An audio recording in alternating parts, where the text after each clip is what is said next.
going on, ladies and gentlemen? I hope you're all doing well. Welcome to another day of Total War Warhammer Competitive. We're going to be casting a 5-round tournament. I think 5 rounds today. Yes, 5 round Swiss tournament. And having some fun. So I'm going to be casting today, not playing myself. And we will do the siege battles and team battles afterwards. I think we've kind of found a sweet spot for the funds for siege battles. So we will see what progress we have made there. What's going on? Yeah, welcome, welcome. Okay, so let's go ahead and find our first game here, which is going to be Ponty versus Death by Ricochet. So it's going to be Dwarves versus Dark Elves, maybe. I'm not sure. We will see. All right, so we have this. Let's go ahead and update that score right there, and all is good. What's going on, folks? Welcome, welcome. Welcome, old worlders. Going to be learning to play Beyond All Reason. Yeah, BAR, I think is the short term for it. So we're going to be trying that out tonight, which is going to be fun. One of the reasons why I'm kind of resting my hands for today's stream is because I'm going to be playing a lot of that tonight, trying to learn it so we can maybe do some streams. All right. Yeah, and I think for Beyond All Reason, we could do some like big in-house things, right? Because can't you have like massive games with that? Like, so we could all play together? I think it'd be super fun. Just get as many folks from the community to get in there and party. What are the top 5 factions right now? Top 5 factions are going to be Norska, Slaanesh, Wood Elves, Vampire Counts, and maybe Beastmen / Warriors of Chaos, depending on the circumstances. Yeah, so that's kind of what I would be cooking with there, if I had to guess. Beastmen are very strong, of course. They got access to the Chimeras, which are pretty nasty little creatures. Okay, so just waiting for the lobby code here, and we're gonna get this. Okay. The lobby is Dreadmaw Hate Club.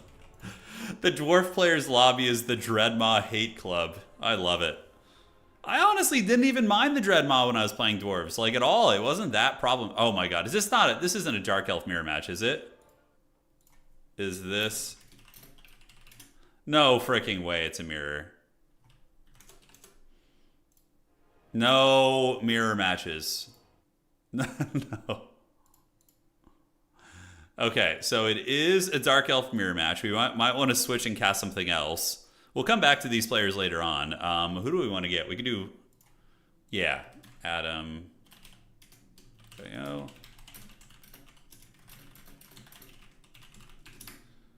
All right.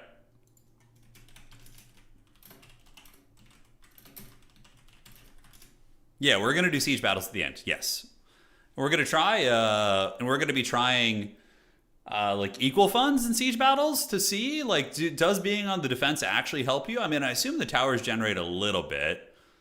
Okay, so let's get that, and then we need to get hobby code, please. Thank you. All right, so let's go see if we can find this other game. Hopefully we can. Yeah, mirror match out of the gates. I mean, if we have to cast one later in like semifinals and grand finals, it's fine, but you know, let's go see what's going on over here. In this lobby, we can see. I know Hobo's playing today. The dreaded Hobo Honkers. Is he here? Yeah, he is. He's playing Boone. Oh, all right. Oh, Hiles versus these guys. That could be fun. Yeah, we'll just cast this game. This will be good. Okay. Cool. So we got a lobby here. Cool. So High Elves versus Chaos Dwarves in game 1. It's going to be Boone versus Hobo Honkers. Now, this matchup for Chaos Dwarves and High Elves is pretty fun. A bit of a game of cat and mouse with the artillery. Deathreakers are god tier on this map. This map is the dried floodplain, and basically you can hide your Deathreakers behind a tree line so they can't really be shot effectively, and then you just shoot over with your mortar effects. It's very, very strong. But yeah, like double Deathreaker is incredibly meta in this matchup. It's very, very good. Then you could just bring a couple Dwarf Warriors, maybe one Infernal Chad Fireglaive. Astrogoth is always good. I mean, you have a bunch of different choices. It's a fun matchup, it is. Yeah, 2k more for the attackers is probably fair or close. Yeah, I think so. I think like even, yeah, like 2k-ish is going to be a sweet spot. Hey, Nomad, thank you for the raid, dog. Hope all is good in the Age of Empires realm, brother. We'll be doing some Age of Empires this week. I don't know which day, but sometime in the next few days, maybe even... Well, tomorrow's Tuesday. Yeah, maybe an Age of Empires free-for-all stream tomorrow. That could be fun. Get in there and live it up. There's a massive stat buff for the defenders. I don't know how massive it is. Yeah, I'm going to have to really look into it. I think 2,000 might be a sweet spot, though. 2,000 to 3,000 is probably good. Yeah, 2,000 to 3,000 is probably good. 3,000 I think is fine if like the factions are not like imbalanced, because some factions are exponentially stronger in siege battles, right? Yeah, Fireglave's going to be bird shooting. You know, I played this matchup against Danikin like, I don't know, maybe like a week or two ago. 2 weeks ago, and you know, I would say I had the build advantage against him, the Death Shriekers and the Fireglaves, but his micro was so good, he dodged like a good 40 to 50% of my rockets I shot at him, and that's what ended up getting him the game in the end. It was very close. But yeah, the Death Shriek rocket launchers put a ton of pressure, and you can also use them in spray fire mode to kill archers if you need to, so it's pretty good. Have you seen the new Iron Warrior Lord? Yeah, he looked really cool. He's like a warpsmith, right? Or is he like... Are they doing, I'm a little bit out of the loop on 40k news. Are they doing an actual Iron Warriors like separate release like what they did with Red Corsairs? Or how is that going? Are they just releasing that one character? I would love to start an Iron Warriors army at some point. I think it'd be fun, but painting 40k is just so much, you know? Like you got to put in so much time on those minis, man. Yeah. I only play Death Guard in 40k now. Yeah, that's a great build, honestly. That's a really good build. It's solid. Because the thing is, Death Shriekers, if I'm not mistaken, do magic damage too. So I have to double check. It might just be fire. Yeah, we'll see. We'll see. Iron Warriors have big Chorf energy. They do. You said before you like MMA. Have you ever tried? Yeah, Charles. I did it for a period of time. So I was in when I lived in Northern California. I went to what was that place called? Guerrilla Jiu-Jitsu. I did that for a while, and then my hand issues started developing, and I kind of had to stop because I couldn't really. My grip, it was very painful to do like hard grips, and obviously that's a big part of, especially gi jiu-jitsu, right? Because you're grabbing onto the gi and the lapels and all that and stuff. So, so I kind of had to stop. But yeah, I enjoyed it a lot. I love grappling in general. I think it's a really good, fitness kind of bit as well. No, we haven't watched the new Game of Thrones series. Although I was looking to talk to my wife about watching A Night of the Seven Kingdoms with Sir Duncan, I think is the character's name. That one looked kind of interesting, actually. I liked that it's different in scope. You know, it doesn't seem to focus as much on big, kind of machinations of the rulers. It's more so the common folk, which I thought was kind of cool. All right. Let's get it, man. They've shown off a Warsmith and Iron Warriors upgrade sprue, but there's more on the horizon. Yeah, I'll probably wait to see what they come up put down the road. All right, ladies and gentlemen, let's go ahead and break it down. It is going to be the Chaos Dwarves, and they're going to have a front battle line of Torf Warrior Grey Opens, which is good.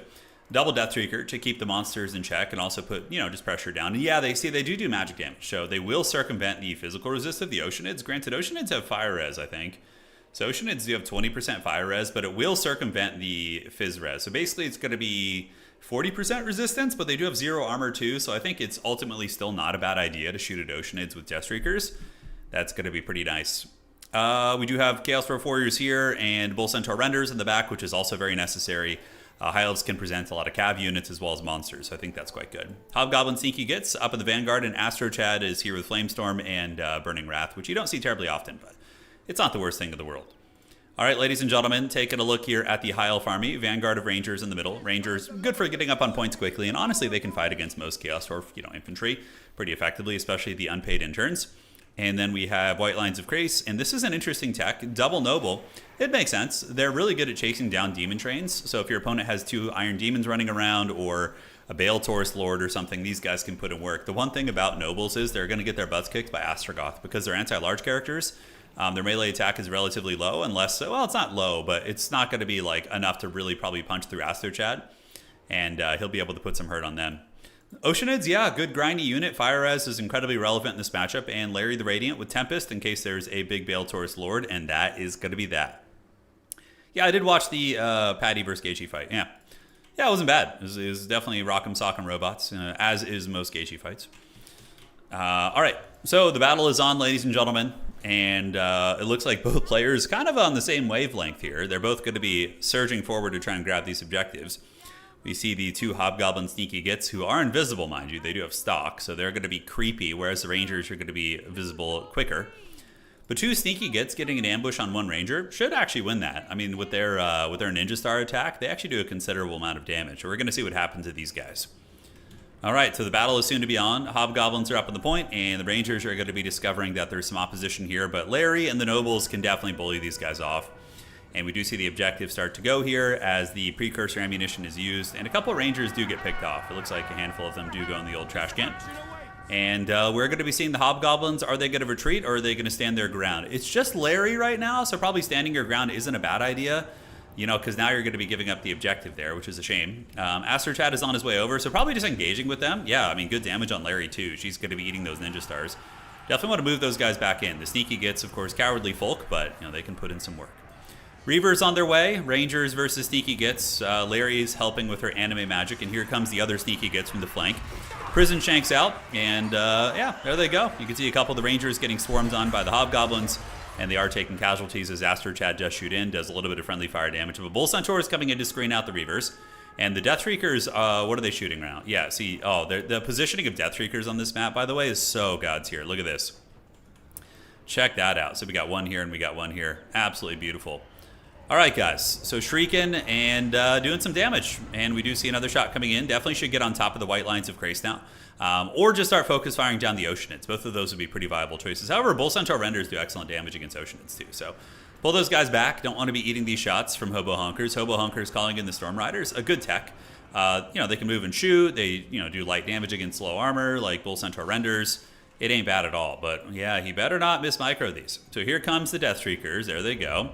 Trying to snipe Larry is a bold strategy. A player of Hobo Honker's caliber probably will be able to dodge a lot of those.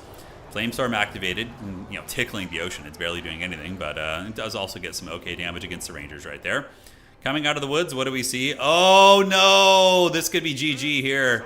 We see two nobles using Armor of the Stars. Oh, that's such a dank pro gamer play, guys. So the nobles with the Armor of the Stars item, it makes them stock and unspottable until they're right on top of you. So basically, the Deathstreaker rocket launchers are being completely compromised back here, and losing those Deathstreakers is going to be the end of the road for Chaos Dwarves, in my opinion. But very good response. Boone calls out a Bull Centaur Render. If he can salvage at least one of the Deathstreakers, it won't be the end of the world, but what a good play right there, man. What a good play. That was very, very smooth. Goblins have the high ground point. High Elves have the middle point here, and we do see Astrochat and his Bull Centaurs trying to get a little bit of ground back here. While one Deathstreaker is going to be fully offline, sent back to the shadows, and that one's shattered. So it's going to waddle off the map over the course of like 45 minutes. Yeah, the Noble Ambush is really, really good, man. That was a brilliant play. Very clever. Yeah, that's one of the most fun things about Total War Competitive in general is like the weird tech options that factions can present.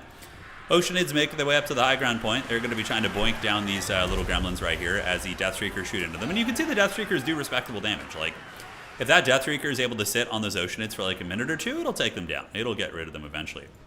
So pit fight. Bull Centaur Renders, Chaos Dwarf Warriors. I mean, they are beating the Oceanids, of course. Bull Centaur Renders, anti-large is very good, but the shooting coming in from the Storm Riders is a bit of a problem. Also, Boone needs to get these Chaos Dwarfs and get them, or excuse me, these Hobgoblins that are part of the Chaos Dwarf faction, and get them on top of the Archers right there and shut them down. The Bull Centaurs definitely need to feast. The two Nobles are lurking in the bushes, and it looks like they're coming around, and oh man, the Bull Centaurs look like they're leaving. So that Deathstreaker is going to be taken to Pound Town once again. Yeah, they're creeping through the trees. Really creepy micro here from Hobo Hunkers as he is going to get in the backfield. And here he comes. The Chaos Dwarf Warriors with great weapons on guard duty, but they probably won't be super good at stopping Nobles. I mean, they'll try, but it's going to be rough. So Chaos Dwarf Warriors here fighting it out. -1 leadership. They are fighting white lines of Krace and Rangers and Oceanids, so a lot of anti-infantry with some armor piercing mixed in. Archers over here putting some good firepower down as we do approach the 4-minute mark in the game. The High Elves are only up by about 800 value, but remember, they do have access to Larry. Larry is here. Infernal Chad Fireglaves are unfortunately in a pretty terrible position. They're in the woods.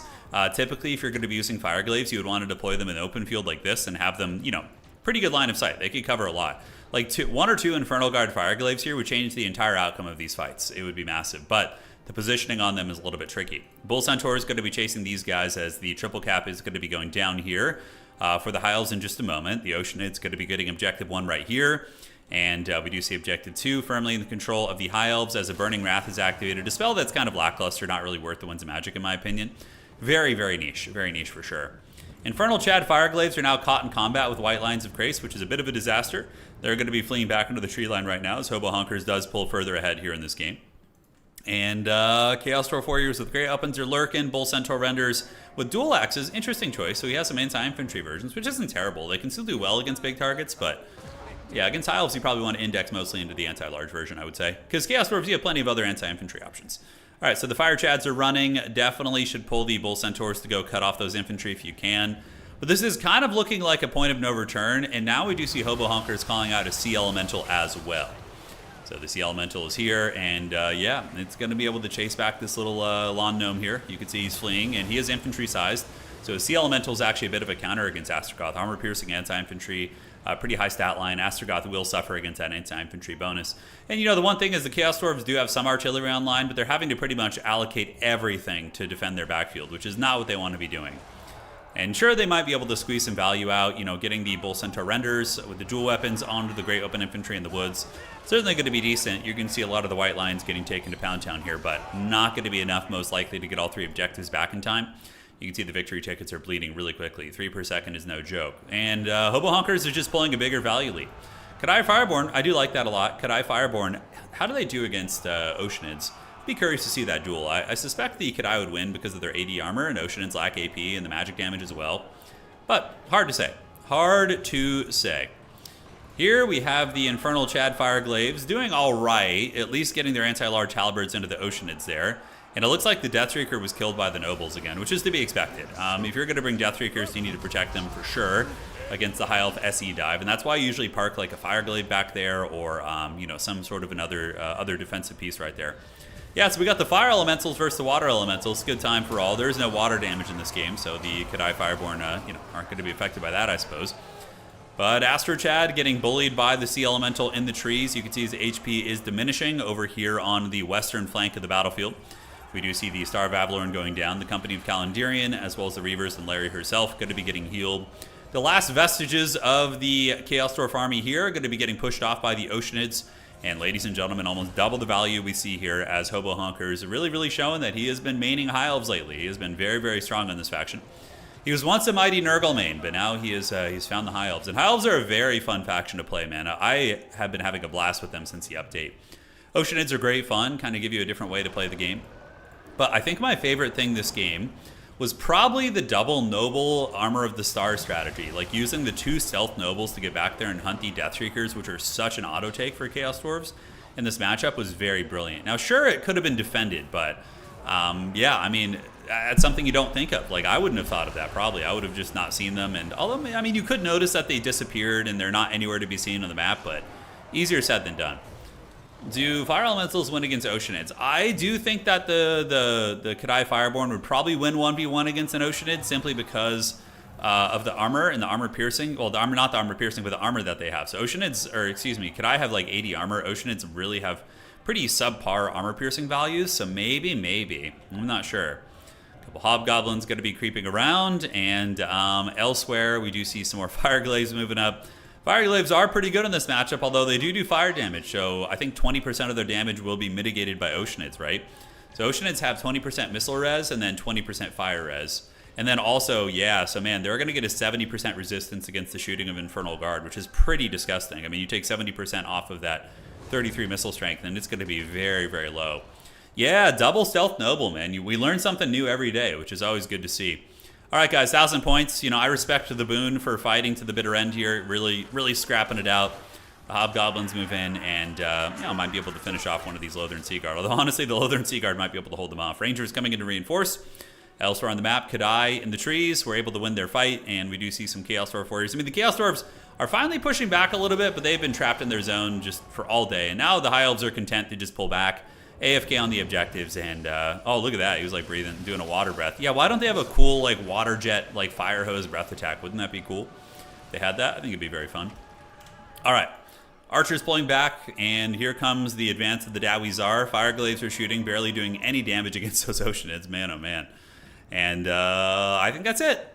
I think that's all she wrote. Chaos Dwarves, I mean, can get back up. Maybe if they consolidate their entire army into one objective, they might be able to get that back, but having to capture all 3, especially considering the High Elves are now moving up with the Keepers of the Flame. Yeah, they're going to be moving up with these guys to hold one of the points. I think these guys have some sort of resistances as well, but victory for Lothern, victory for Hobo Honkers. Yeah, fun first game. Really cool tech. Double Noble with the Armor of the Stars to go invisible, and then jump on the Chaos Dwarf Artillery. I mean, obviously the value trading was even until the artilleries went offline. That was pretty much it. So, yeah, fun game. I didn't hate the build from Boon. I honestly thought it was fine. Yeah, it was a decent build. One thing you probably would want to do is maybe cut one Fireborn and get more Hobgoblin Wolf Riders. They're pretty essential for Chaos Dwarves. But aside from that, this was a good build from Chaos Dwarves. It really was. It just came down to his artillery being karate chopped. And yeah, that was that. GG, well played, guys. GG, well played. All right, let's go see how we're looking at the tournament right now. We will refresh this. I assume that was one of the first games that we have finished. We will find out. Let's refresh the brackets here. And okay, so Hlydden got the bye round. Blake defeating Boone. Maverick Sloth defeating Cow. And we still have a handful of other games to go. So that is going to be a hot minute. That is going to be a hot minute. Send the Morphling. Morphling? What do you mean the Morphling is killing all of your Chaos? You mean the Changeling? You're saying the Changeling is killing you in campaign? Is that your experience that you're going through here? Yeah. That was a fun build though, man. Didn't hate it. Didn't hate it at all. Yeah, it looks like other games are wrapping up now, and of course we will... can we look at in-progress games? I don't know if we can.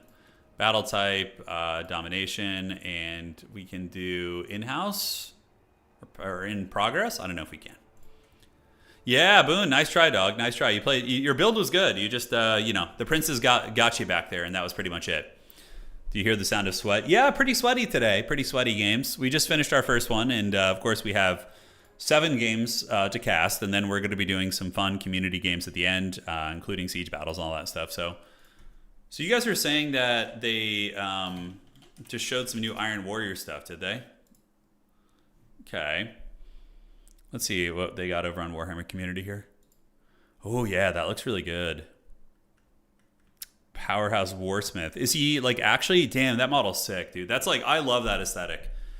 So that doesn't really... And, like, this is easy to paint outside of the hazard stripes. Like, everything about this is really quite easy to paint. It's basically, like...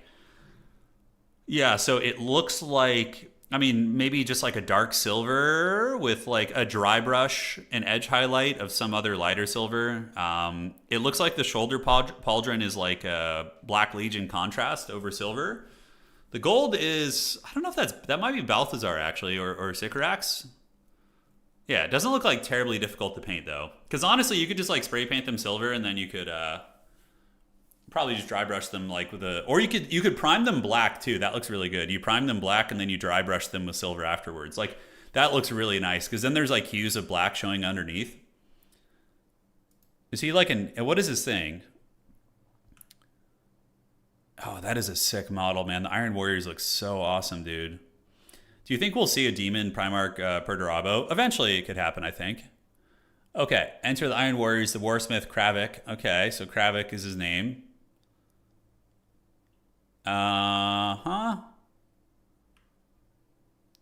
Is he like gonna have unique rules, or is he just like a stand-in for like a... Okay, and then they have transfer sheets. Oh, that's kind of neat. Yeah, so you can see those are shoulder pauldrons and yeah, unique helmets for the Iron Warriors. Okay, so what do you just buy the KS Space Marine kit and then you change the sprues in there? Prime black, dark silver, dry brush light silver, and then spend 8 hours doing the hazard stripes. Yeah, that sounds like how you paint Iron Warriors, yeah.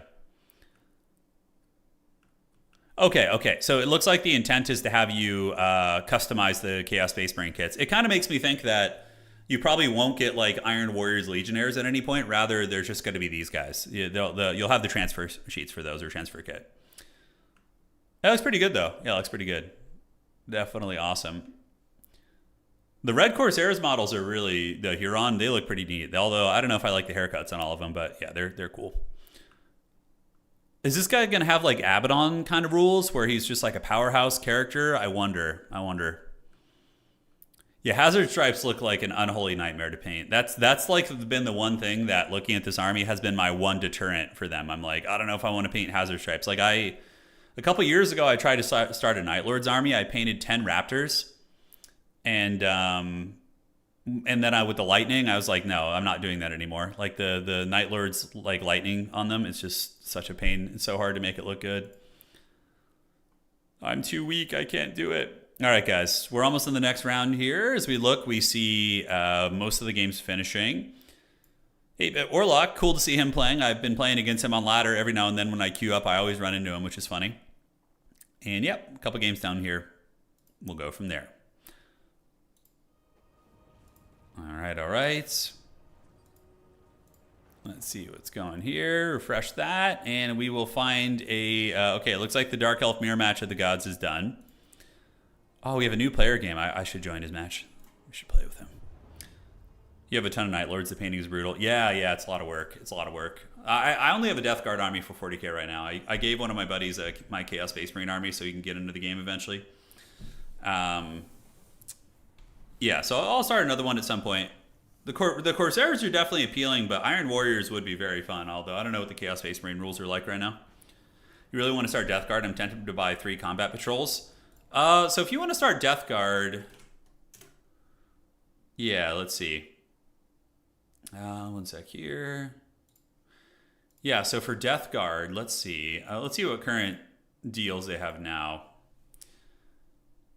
I guess it depends on how you want to play them. The Combat Patrol. Okay, let me see if that's actually good. So buying 3 Combat Patrols, it is, what, 170 a pop. You get the Rhino and you get a squad. The thing is, you're only ever going to need 1 Tallyman in your army. The Lord of Virulence is good, okay, in a couple lists. Yeah, it's not a bad way to start it. I think there's probably more efficient ways to start it. It depends. Are you Pancake? Are you looking to be like a sweat lord playing in tournaments, or are you looking to just be like casual beer and pretzels with your friends at the table, you know? Yeah. Because like the sweaty units on Death Guard are the Death Shrouds. They're really, really good. The Scythe Terminators. Yeah. Yeah, Ethan, well, you know. It's I wasn't using the army, so, and you know, if it's a friend of yours, it's a good cause. All right. Yeah, you like the Scythe melee dudes? Okay, that's perfect. Yeah. So, dude, do they still not sell Lords of Contagion? Are you serious? Are you telling me you can't buy Lords of Contagion, the ones from the frickin' Dark Imperium box? They're not for sale. You have to get them secondhand. Oh my god, that's such a joke. Are you serious? Okay, so yeah, like a good backbone for having like a strong list that also is flavorful is Death Shroud Terminators. Like if you get like, let's see what that Combat Patrol comes with. Okay, No, there's no Lord of Contagion, guys. There's no Lord of Contagion. He's like he's right here, but you have to get him with the Blight Lord Terminators. Oh. They don't sell the OG one, though. They don't sell the OG one. Yeah, he's here. That's Lord Felthius. He's on the wrong base, by the way. The base size for him isn't the correct size for a Lord of Contagion. Okay, the idea is a bunch of Terminators and a large brick of Marines. Okay. Hellbrutes kind of suck. Yeah, don't mess with the Hellbrutes, honestly. For Death Guard, like, honestly, a decent little starting army would be to get 1 box of Death Shroud Terminators and then get the Combat Patrol, okay? And then from there, I'm trying to think about the most efficient way for you to like spend, because it's all so expensive. Yeah, Rhino Plague Marine squads are pretty good. Lords of Contagion go the best with Death Shrouds. They're really nice lords. I wonder if you can get them on eBay. Yeah, like I don't know why this model isn't for sale. This is the original Lord of Contagion. And it used to come in the Dark Imperium kit. I have 2 of them. But what I do in my list is I run 2 Death Shroud squads, 2x3, and then I run 1 Lord of Contagion with each of them. I have 2 Rhinos run up the battlefield with Plague Marines, and then I have like a battle line of Plague Burst Crawlers in the back shelling my opponent. Yeah, this model is one of my favorite models. I don't know why it's not being sold. It's ridiculous. It's freaking ridiculous. It's like one of the best Death Guard models. Okay.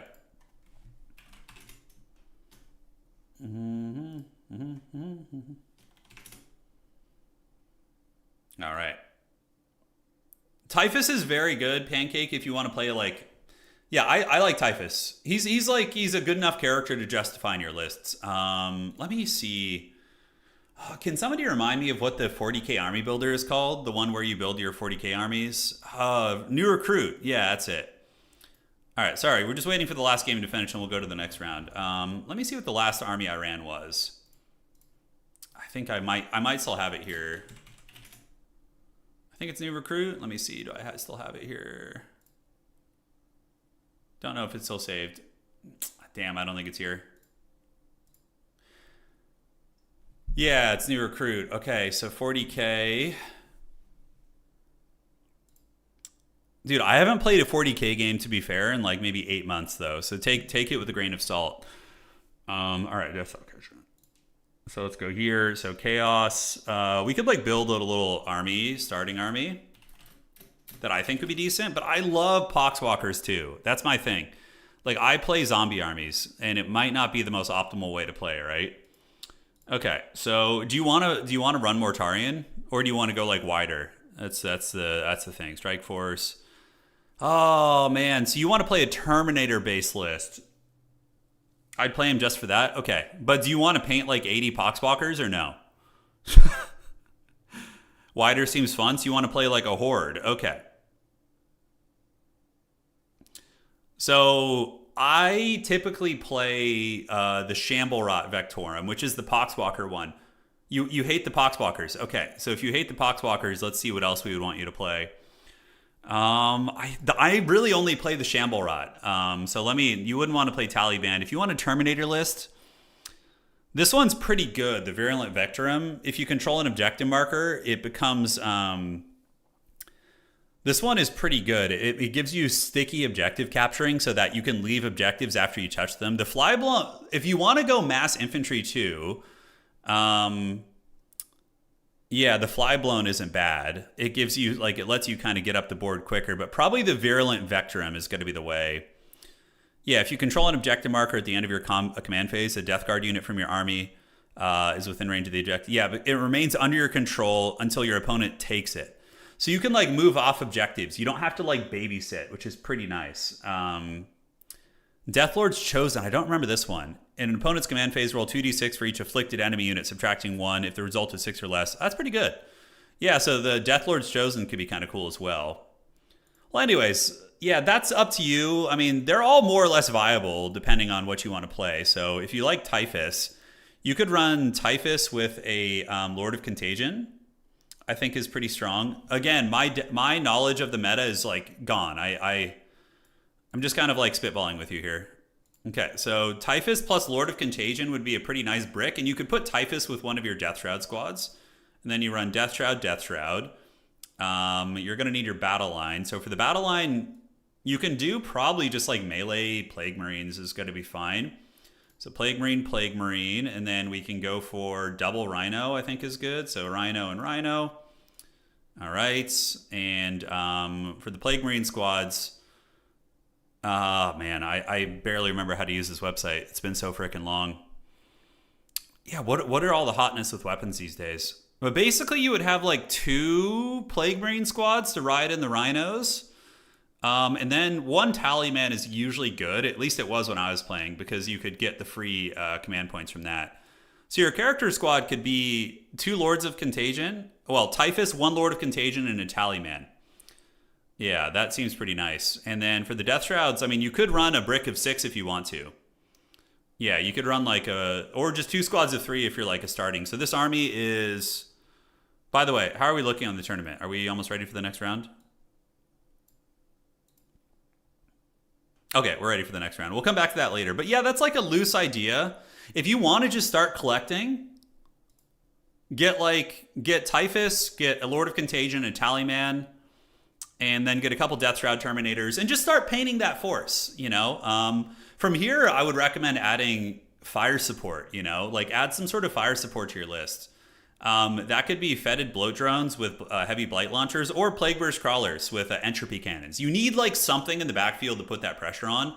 I mean, you can go all in on the Unga Bunga, but yeah. Death Shrouds are a really good start. Just maybe get like 2 boxes of Death Shroud Terminators, start painting them, get Typhus and get a Lord of Contagion, and then some core infantry. Plague burst crawlers are overcosted now. Okay, see, I haven't played in like ages, so I don't know if they're still good anymore, but they're really fun, so... Okay, let's refresh this. The Boomer rant is over. Yeah, just start painting. Just get Death Shroud Terminators. They're basically the coolest unit on the roster. So just get them and live your best life. I personally love running a brick of Blight Lord Terminators. I know it's not the most effective, but running a brick of those guys and then putting a Lord of... Is it the Lord of Virulence with them that gives them like the bonus to hit or something? Or lethal hits or something? I can't remember, but there's some really fun combos. Yeah. Got it, Nitro. Good to know. Yeah, good to know. All right, advancing the round, guys. Round 2. Let's get this going. Thank you for hanging around and listening to the old man rants. And here we go. By the way, tonight I'm going to be learning Beyond All Reason off stream, and then we'll be streaming it this week. So that'll be fun. So if you guys have the game or are interested in playing, we're going to do some huge community matches, which will be great fun. And let's find the homies. All right, all right. So let's do that. And let's announce this. Round 2 is live. Round 2 is live. Yeah, Druki are good. They're good. Yeah, I mean, Daniken is the Terminator. A couple of our really high-level players play Dark Elves. They're not easy to play. They have low HP, some vulnerabilities. But, yeah, they're still pretty good. Maverick Sloth versus Hlidden. All right, we can do that one now. All right, so let's get Maverick Sloth here. Hobby code, please. Thank you. All right, so we're going to cast Maverick Sloth's game. And we're going to go from there. All right, all right. Or Hlidden's game. I don't know which one is which. We will find them somewhere in the pool of multiplayer games here. So round 2 is live, everybody. Lobby code, please. Hlidden might be on his dwarves, which would be fun to see. I'm down for some Dowie action. Who knows? Who knows? Beyond All Reason is awesome. Excited to see that. I've never played it. Do you think Total War games are less dependent on micro and mechanics than StarCraft? Yeah, I think so. Yeah. They're still micro-intensive, Ethan, but Total War games, one of the biggest obstacles to getting into is knowledge. Micro is important, and not as much as like a game like StarCraft, but it is at the highest level. It's incredibly important, but not like on the level of StarCraft. Knowledge is the biggest thing. Like build knowledge, how different units interact across 25 factions. It is hands down the biggest obstacle to getting to becoming good at Total War competitive. Hands down. All right, round 2 is live, guys. We're just waiting for the players to give us their lobby code, and then we're going to go there. All right, all right. So the Dreadmaw Hate Club is a great lobby name, by the way. I think that's very funny. Yeah, cost of DLCs too. If we're just talking like the actual game, though, outside of the other variables like cost. But some armies, micro is less important. Yes, absolutely. Absolutely. Yeah, some factions have very little APM requirements compared to others. That is 100% true. All right, and the homies hook it up with a lobby code here. All right, we got Hlidden. Let's get our boy Hlidden in here. And there we go. All right. Knowledge and the price tag for the DLC. Yes, agreed. All right, so we got Hlidden on the Dowie. Satisfy the grudge. We'll see if they wronged us. And he's going to be playing against Maverick Sloth, who's a great player as well. So just waiting on Maverick. I'm going to let him know I'm in lobby with Hlidden. If Maverick drops for some strange reason, I would just play against Hlidden for fun. Yeah. And we would do that. All right, so we're just waiting for Maverick Sloth here. Hopefully he's not AFK somewhere in the Shadow Realm. There he is. All right. There he goes. I think people are just tired of, let's see here. Okay. Yes, looks good. Khorne versus Dwarves, a very fun matchup. You know what that means. We're going to be getting Doomseekers. Most likely big, hairy, half-naked men with battle axes battling each other. It's going to be awesome, dude. You guys ready for this? Oh, God. Oh, I was so thirsty. Needs to play Dark Elves again. We did pretty good with Dark Elves. Yeah, we went 4-1, I think, with them. We got to semifinals, right, with Dark Elves, but I think we lost after that, but pretty cool. Yeah, pretty cool. Let's get it going, and let's have some fun. Maverick on his main, yeah.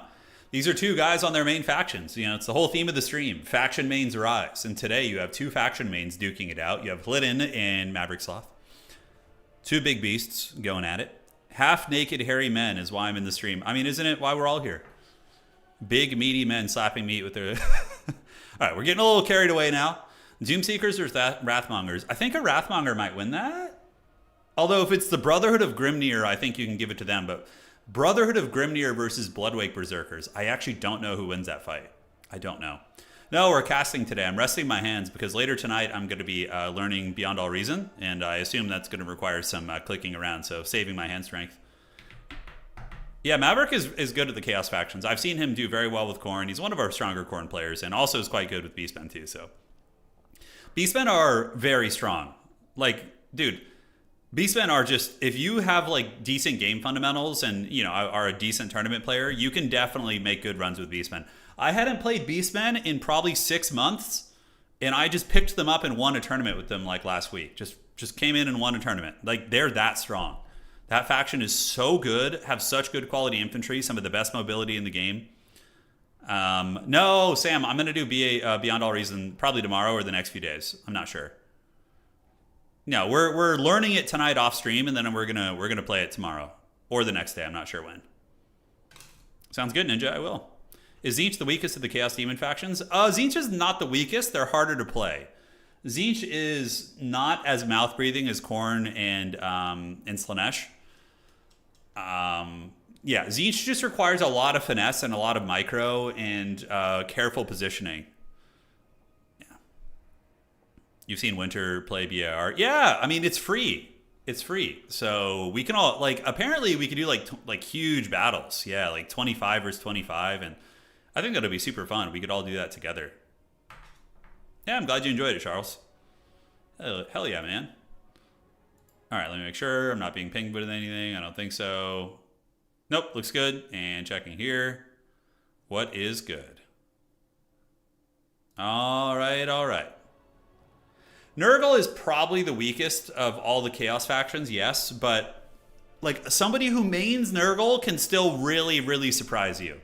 And sometimes they shove you in the locker. It's kind of weird. It's kind of weird.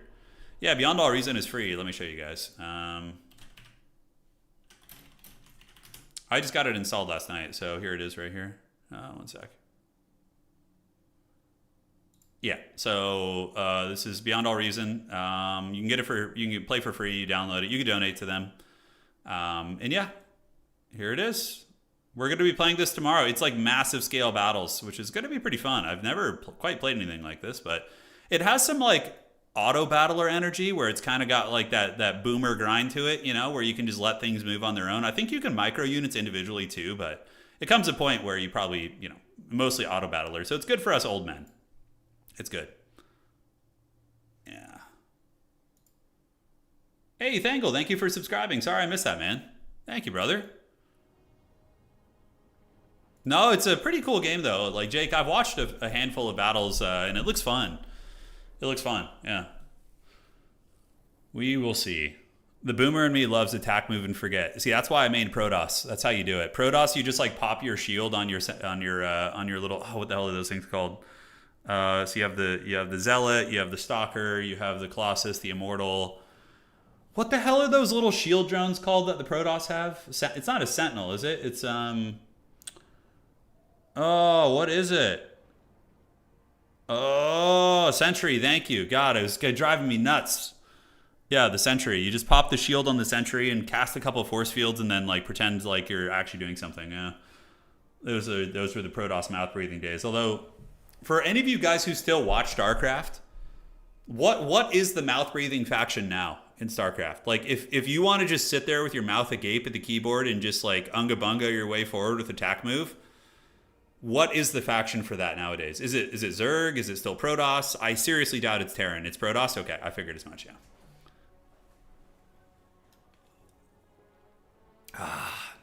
It's never not Protoss. Okay, fair play. Yeah, it's still Protoss then. Very cool. So we got Maverick Sloth readied up on Khorne. It's going to be Eastern Isle Colony, which I would say this map favors Dwarves a little bit, although it's not open field. Khorne can abuse line of sight a little bit. Yeah, but Dwarves have a safe home objective, which is very nice for them. Maybe Terran Mech. Okay. You love watching Artie? Are you talking about Artosis or Artillery in Beyond All Reason? Artosis streams are wild, man. It's like the Twilight Zone. You know, you go in there and the text-to-speech stuff is just off the chain. Yeah. It's a unique experience for sure. You picked up BAR up 2 months ago. It's insanely fun to play and watch. Yeah, good. I'm glad to hear that. I'm glad to hear it.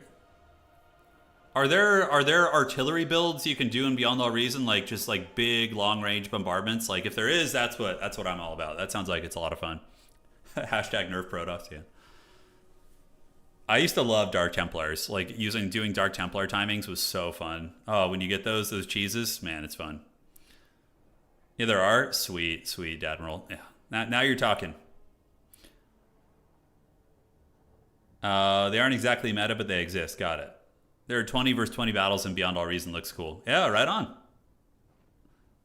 Yeah, Dirk, that's what, what's his name? Day 9 had a really fun analysis of that, of Artosis' streams. Like, he went on this rant about how his streams are like, it's like some, like, Galapagos Island, like, like habitat that evolved in isolation. Yeah, it's pretty funny. Banelings, and deadly green landmines. What are you're saying Zerg have a landmine feature, or are you talking about the mines that the Terran can lay? All right, so just waiting on Clinton to ready up here, and how are we looking? All right, let's see here.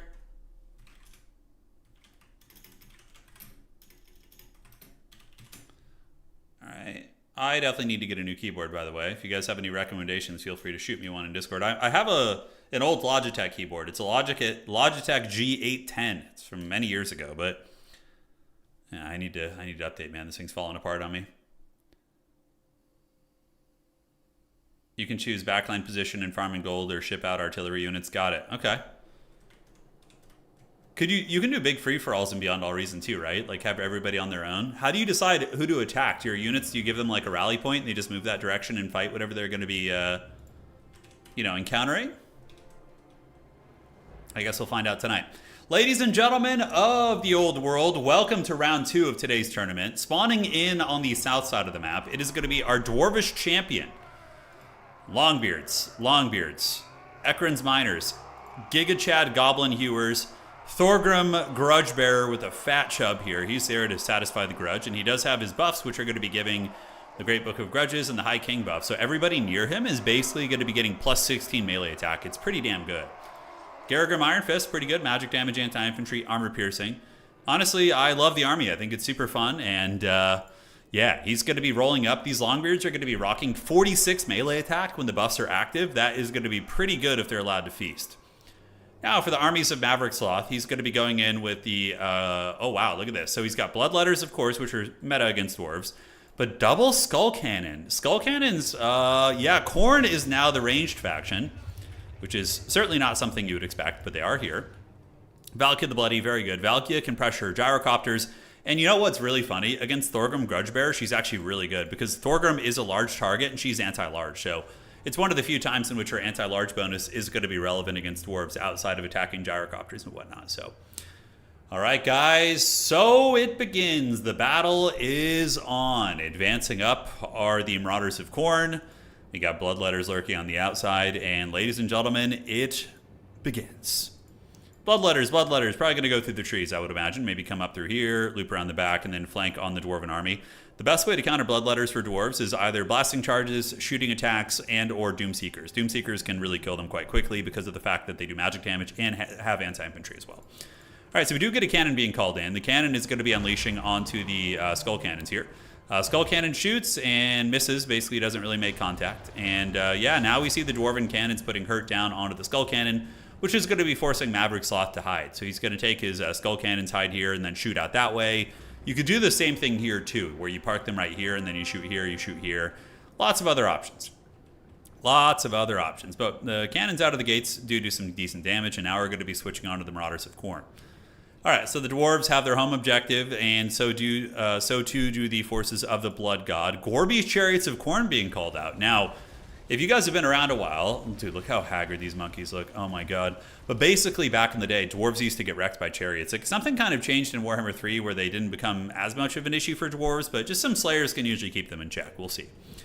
All right, so the High King Thorgrim Grudgebearer going to be advancing up at the points with his Longbeards, his core of good quality infantry. The cannon might want to be moved a little bit. The Dwarves could waddle their cannon, like, over to the middle. That would actually be way better, because then it could probably get different kind of line of sight on those various targets. Skull Cannons don't do a ton of damage, though, so it's not a huge problem. Valky the Bloody, maybe thinking about going after the cannon back here. She's got to watch out. Goblin Hewer lurking. The banner is really off-center on that Goblin Hewer, though. Man, oh man. All right, so the Hewer is hewing. Is it in melee hewing? I don't know why Flidden would put this thing in melee with Bloodletters. That seems like a pretty colossal mistake, if you ask me. We get Longbeards with Great Weapons coming in and Chariots as well. Runesmith is on its way over, and it looks like the Dwarf player basically just gave away one of their Goblin Hewers for free, which is a pretty big mistake. Now, elsewhere on the battlefield, Khorne is playing a kiting game, taking advantage of the weak Dwarf positions and their lack of fire support. Like, if the Dwarves had a couple Thunderers in between their position here, they could punish these Chariots and punish the split push, but right now they don't. All right, Runesmith is in, and it looks like the Dwarves are going to be pulling back to try and get the value where they can. Blasting Charge is going down. They're not bad on the Bloodletters, and the Goblin Hewer is trapped in melee with the Chariot. Honestly, this battle is going really, really terribly for Hlydden out of the gates. Granted, he does have his cannon shooting, some Slayers coming up. We will see what the Dwarves are going to be able to get done. Yeah, the Hewers are just straight up not shooting. Basically, the Slayer crew is fighting. You can see there is some damage going down to the Gorby's Chariots because they are equipped with Slayers as their crew. Cannon shooting in, kind of missing right there. Garagrim is going to be going after Valkia, now attacking some of the Bloodletters. Longbeards, of course, trade very well into chaff units. Hammer of Character as used as well. So Slayer's coming up, and elsewhere on the battlefield, we do see Thorgrim Grudgebearer leading his vanguard here to try and press this point, but he is going to be facing 2 Skull Cannons and Valkia the Bloody. Value trading favors Khorne. Very, very favorable fights for the Blood God right now, but here comes the Slayers and Longbeards. The Dwarves are one of those factions that can take really, really haggard, bad engagements early on and still come back because of how durable and forgiving they are. And yeah, we do see one of the Gorby's Chariots being put in the trash can, but losing both Goblin Hewers for basically no value is incredibly bad. I mean, that is as rough as it gets, really. That is not good at all. So Cannon shooting in, going after the Skull Cannon. It looks like Skull Cannon is going to be eating some hits. The High King Thorgrim Grudgebearer fighting with his Grumbling Guard. Grumbling Guard going to be at 51 melee attack right now, and they are fighting, Skull Reapers for Khorne. So Skull Reapers don't have good AP, but they have really nice bonus versus infantry and super high melee attack, so they're still going to perform pretty well against Dwarvish units. And at the backfield, one of the cannons is about to be compromised. Hlydden looks like he's saving up a Doomseeker right now. You see how he has about 1,600 in the bank. It's probably going to be the Brotherhood of Grimnir. All right, so the Hewer is going to get back online. Doesn't look like it. Slayers and company fighting off the Chaos Warriors. Longbeards with Great Weapons doing well. And the Dwarves are only down by about 600-700 value right now, so it's not the end of the world. Granted, those Longbeards are about to pay the Troll Toll. And in the back, what do we get called out? Norgamling's Iron Chads. Not a bad choice. I mean, they will kind of downtrade into these guys, but the Blasting Charges, I guess, are the main reason you call them out. And we do see the Bloodletters of Khorne eating a big explosion right there. So Dwarves still hanging on to the back point. They are able to rout some of the Chaos Warriors. Longbeards are fighting incredibly well. Garagrim Iron Fist cutting through a fair amount of demons right there. Well, Thorgrim Grudgebearer does lose his support. The Grumbling Guard finally break, and now Thorgrim is going to be retreating, trying to join up with his other dwarves to give the buffs where he can, and the Norgamling's Iron Chad's going to be moving out, while the Dwarven Cannon is now going to be getting back online. So if you're in a defensive value trading situation like this, definitely holding at least your back objective is extremely important.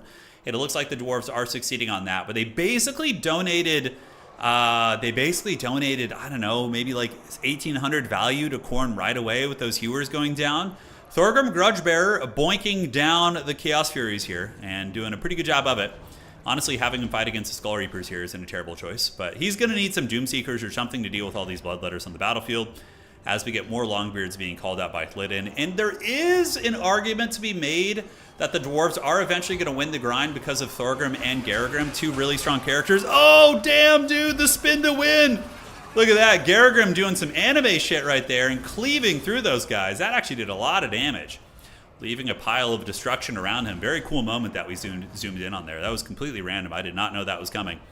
But cannon on the backside is online, and it is putting hurt down onto the Skull Cannon. Thorgrim Grudgebearer battling against the Skull Reapers here. Meanwhile, the Dwarves still managing to hold on to the side. Longbeards with Garagrim and the Runesmith providing a pretty nice little pocket of strength right there, and he definitely needs to unsummon those Goblin Hewers and consider getting those back online now.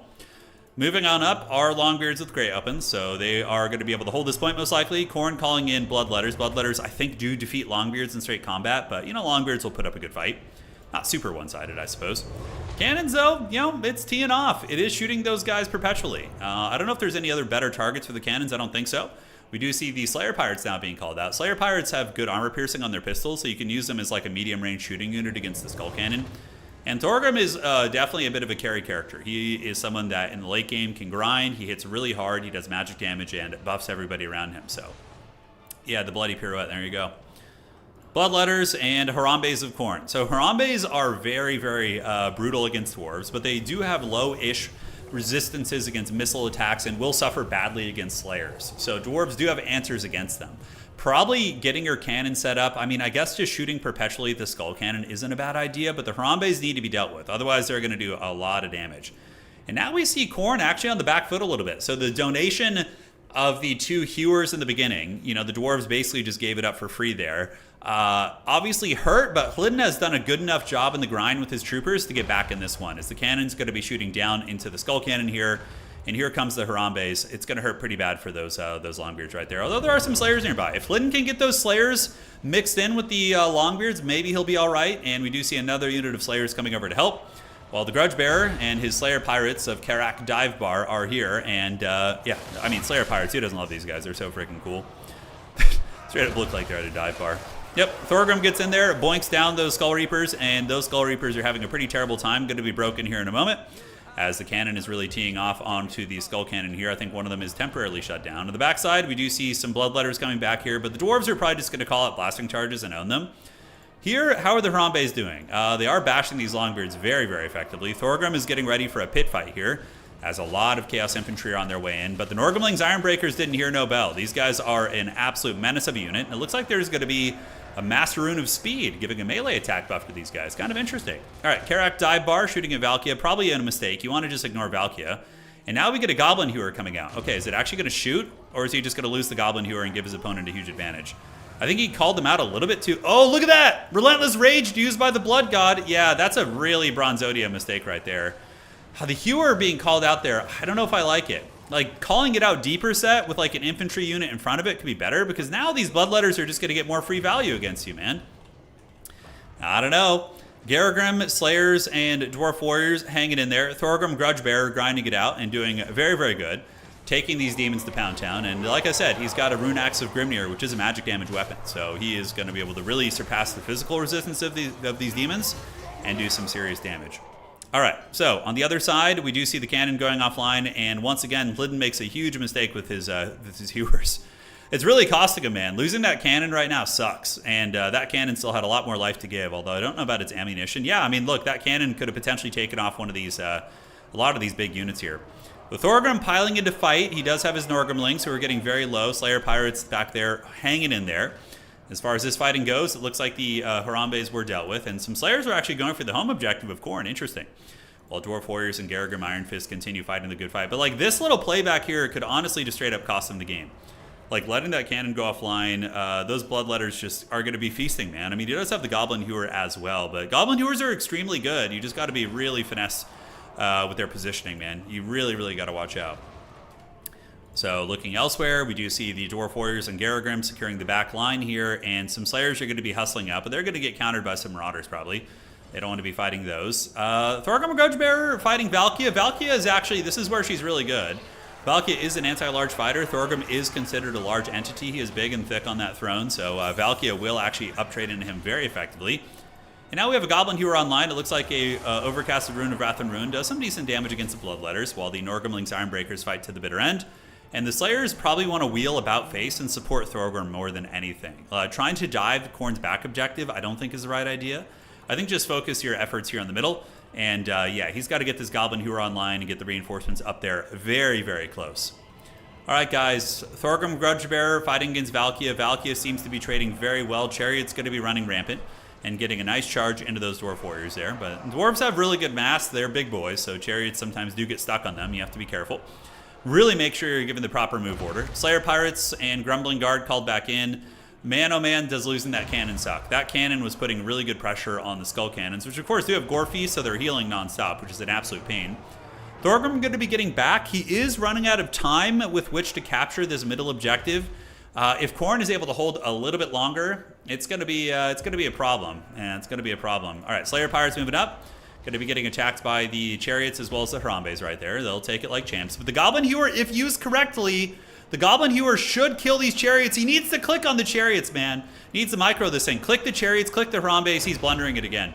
He's blundering it again, man. That's pain. That's pain. It would have been a dead Chariot. It would have been a dead Chariot and the Harambe's would be taken out. But again, he just moves it in a melee. Granted, the one upside is that the Goblin Hewers themselves do have Slayers defending them, so they will be able to do some decent work.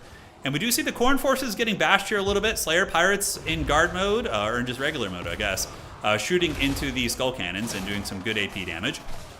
And dude, High King Thorgrim Grudgebearer just winning all these blob fights. Everywhere the High King goes, the forces of the Blood God crumble and dissipate. It is extremely Chad. All right, so Hlydden can win this game. He just needs to be very, very... he needs to... Dude, no. Man the Goblin Hewer! Stop! What are you doing? He's abandoning his Goblin Hewer and running the Slayers up to fight. Oh, that's such a mistake, dude. No. Yeah, he needs to get back and man that. Come on, dog. He does call out another cannon, which potentially is just going to be killed by these chariots back here. And the Slayers are going to be charging up to the front while High King Thorgrim Grudgebearer tries to help versus the Bloodletters and is doing a decent job. But here comes the chariot. Is it rallied? It is not. Blasting charges are there. They are Ekrun's miners, so they're going to be chasing those guys off the point, as the Dwarves do get it. A very winnable game for the Dwarves, but dude, this is... There he goes. He notices what's happening, and he's going to be pulling it back right now. All right. So Thorgrim is up. These Slayers need to move on to the objective as well. You're really running out of time to capture the points because triple capping here is going to be incredibly difficult. And there is an issue on this back point where if Khorne does get this point, that probably will be GG for the Dwarves. But the Dwarves, I think, are just about out of time. It's going to be a triple cap situation for them, which I don't think is going to be possible. I think it'll be a little bit too hard. Just little misplays here and there are basically costing Hlydden the game. A game that was very winnable for him. All right, so the miners are going to be running away. AFK Slayers right here need to be moved up into the fight. Looks like the Bloodletters and company are going to be able to hold this long enough while the cannons get some good shooting. And the Chaos Chariots here are going to feast, but Hlydden should be able to call in anything to kill them, anything to stop those. Just something small. Longbeards with great weapons on their way up. And yeah, at the end of the day, it looks like Khorne will be able to hold this point. Slayers, maybe with Thorgrim and Garagrim, are going to be able to win it eventually, but he's not going to have enough time, especially considering his back objective is in serious danger. And just so many artillery blunders back here. So many little mistakes. Like, these things could just, like, sweep all the Khorne units off the objective. If the Goblin Hewer just parks right here and unleashes on those Bloodletters and or the Skull Cannons, they're gone. Like, straight up, they are gone. Here we do see the Longbeards coming in. The Chariot's going to be broken right there. Back objective should be safe if Hlydden just micros up and moves those guys up. Should be all right. 1,300 points. One Skull Cannon going to be going down, and Thorgrim Grudgebearer is going to be getting a kill on both Skull Cannons, most likely. Demons are crumbling, and please give the attack order. Please, please, please. Come on. I want to see one good Hewer play this game. Ironically, has 6... No, not like this. Don't move it into melee. Stop. No. No, not like this. Now it's just not going to shoot. Oh, God, the pain, dude. Send the pain below. It's like a angsty new metal song. All right, so Ekrun's miners are, fighting Valkia, which is fine. And we do see the middle objective in the process of flipping. You know, look, I know we're being hypercritical of his artillery play, but Hlydden is playing a really good game outside of his artillery. Like, his infantry, his infantry fights, his hero fighting is all very good. He's just blundering his artillery really, really badly. And that's going to cost him the game. All right, Longbeards will win against Marauders. 1,400 points right here, and yeah. I mean, obviously the Dwarves are going to win this fight eventually, but it's just too little too late. Too little too late. I mean, look, those guys are real Slayers. They want to probably fight melee and go out on their shield. They're disobeying the tactics and the orders just to get in there. Yeah, just to get in there. All right, guys, so Thorgrim, Slayers, Grumbling Guard, and Runesmith are in the process of getting this objective. And coming up here, we do see the Dragonback Slayers on their way in, and it is going to be Longbeards with great weapons. All right, GG, well played. It was a really fun match. Lots of really funny moments. I really liked Hlydden's build. I really, really did. It just came down to the execution of the artillery. Yeah, but it was fun. I had a good time with that one. It was really, really unorthodox. Thorgrim, elite infantry, Garagrim getting 2,400 value. Thorgrim not doing as well, but buffing. You know, it was just fun all around, honestly. Really fun builds, really fun playstyles from both of these guys. And also really like seeing Skull Reapers in action. They got about 1,900 value. The Hell Cannons, or Skull Cannons, 1,300, so pretty fine. Nothing crazy. And yeah, GG, well played to both players. And ladies and gentlemen, that is going to be that. We will hopefully see Hlydden later on in the tournament. I would love to see him make it back. The redemption arc is now. And, all right, GG. So how are we looking in the tourney? Let's go check this out here. We're going to go there. And we're going to refresh this. Okay, almost done with the round. We only have, that game's, only one game left. Abzelzerak versus Turtles Army. Okay, and then we're going to be going to the next round here. Great. Hewers are incredibly good, though. They're incredibly good. All right, so that is going to be a refresh, and then I need to give Cow his point here. Everything's crestfallen. Everything's good, man. How you doing? How you doing? GG. Yeah, Kerrigan was a beast, dude. 2,300 value with big AoE attacks. I mean, he was putting in some work. Homie was putting in some work. All right, so let me find Cow and give him his buy round points. Let's do this. Luis in chat saying, Turin, I rewatched the extended Lord of the Rings hero. What a movie trilogy. What a hero, man. On this movie this weekend, dozens of expressions that we use on a daily basis. Yeah, it's so good, dude. Oh, nothing beats Lord of the Rings. My favorite time to watch Lord of the Rings is number one. I love watching it with my wife. We've done that on several occasions. Number two is when you're having like a game day where you have a bunch of people together and you're hanging out, playing board games, tabletop games, Magic the Gathering, just putting it on in the background is like, it's the best. It's the best. Yeah. It's so good. All right, so let's do that. And now we're going to refresh here. Game of Thrones, yeah. Hewer, it is easier than you think to move the Hewers into melee because Goblin Hewers are really close range. So sometimes it's easy to move them into melee like that, to be completely fair. And the Khorne player did do a very good job of diving on them every time there was a chance, so. When Queen, expect a big 1v1 or more multiplayer PvP campaign? We'll do it at some point. I don't know when. It will happen, though. I like PvP campaigns. It's very imbalanced, though, obviously. Yeah, watching Return to the Kings in theaters. I remember watching that in 2003 when I was how old would I have been in 2003? That would have been 12 plus 15. Yeah, I was 15. Yeah, magical. All right, let's advance to Swiss. Hewers are really freaking good. In my dwarf tournament run the other day, man, they crushed the Norskins, like just flattening those Famir. All right, guys, round 3 is upon us. Thank you, everybody, for joining. And shout out to the players, by the way, for not dropping. Today, we've not had a single drop yet. We'll shame the first drop, but we've not had a single drop, which is awesome. All right, good luck, have fun, and let's go find another game to cast. Let us do... Ooh, man, I love casting Gondola, the Patient games, but he's playing Maverick, who we just saw, so probably we'll do something different. Let's do Space... No, Space Pope is playing... We just saw Glidden 2. Let's do our boy 8-Bit Warlock. I've been playing this guy on ladder a lot. He seems really like a really nice lad, and I would love to cast some of his games, so let's do it. Do you feel like movie theaters have lost their charm? I mean... I do prefer now to watch movies at home most of the time, but like I still think there's a magic to movie theaters. The one thing that's definitely very eerie is, you know, obviously this is very anecdotal because I live in the United States, but like back in the 90s and early 2000s, there was like an incentive to go hang out at the mall. Like going to your local mall, you know, just exploring it with your friends, hitting up the food court, you know, looking at the new stores, like going into GameStop, whatever. Like that was kind of magical. But man, I was in a mall with my wife yesterday, and it was like, I don't know, it kind of made me a little sad. I was like, man, this is like a bygone era. I mean, sure, there still are some malls in the country that are like active and I have a lot of people in them, but like it was kind of depressing. It was like a bunch of like failing businesses and like corporate. It just didn't have the personality anymore, you know? Yeah. Yeah, it was weird. Cows, lobby, code, please. All right, so let's get it and go from there. Hey, thank you for the donation. Appreciate it, Mott. Hey, Turin, been a huge fan since the early days of Warhammer 2. Loved every stream and hey, man, I appreciate that.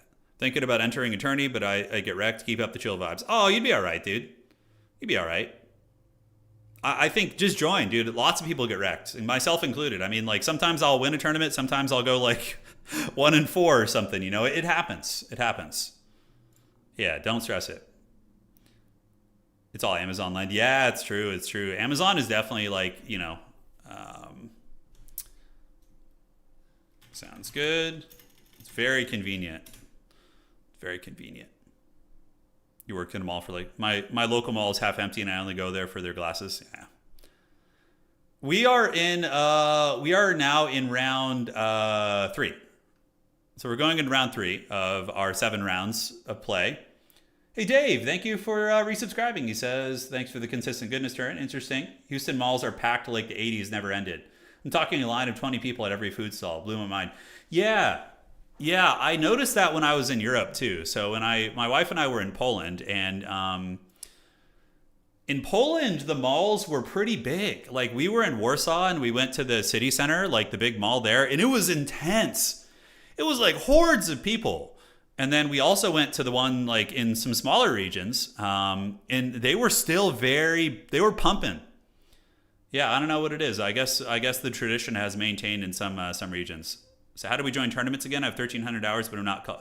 So Davis, if you want to join tournaments, number one, join our Discord, wait for the announcements, and then sign up on the website, Total Tavern, and then you just play with your opponent once you check in and the tournament starts. Pretty straightforward. Yeah, pretty straightforward. All right, so we're waiting on lobby code here. Hopefully Cows is here. Just waiting on the homies to send it over.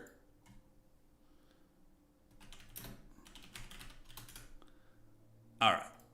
So we will cast one of his games. Yeah, but honestly, I didn't hate the dwarf build. It just came down to the micro with the hewers. That was really what caught him there. To be very fair, you need to do some, yeah, the Merwookiees. Yeah, Merwookiees are fun. They do not have a large Amazon like internet that dominates it. Yeah, I guess that's true. Amazon Rings of Power, says KBH, is better than the. No, dude, you're just rage baiting right now. You're just trying to troll. You don't actually believe that. You're just trolling, man. Malls in Taiwan are huge too. So many people, my friends from Vietnam, say that even those empty by comparison, it might just be a US stage thing. Yeah, I do think there's a lot of variables. Like most people shop on like Amazon and online services rather than going in person. I went to go buy. I was planning on getting back into soccer. I used to play soccer back in the day. Football, as the rest of the world knows it. I played club soccer in college. I'm getting back into it. So I went to go pick up some cleats last night from a Big Five, and it was like the selection they had was so awful compared to what you have on Amazon. I was like, man, yeah, it's. But I still bought them there. But yeah, it ain't what it used to be. Okay. Let's do this. We're going to join here. Nope. Nope. Bad. All right, let's go find the game. And all right.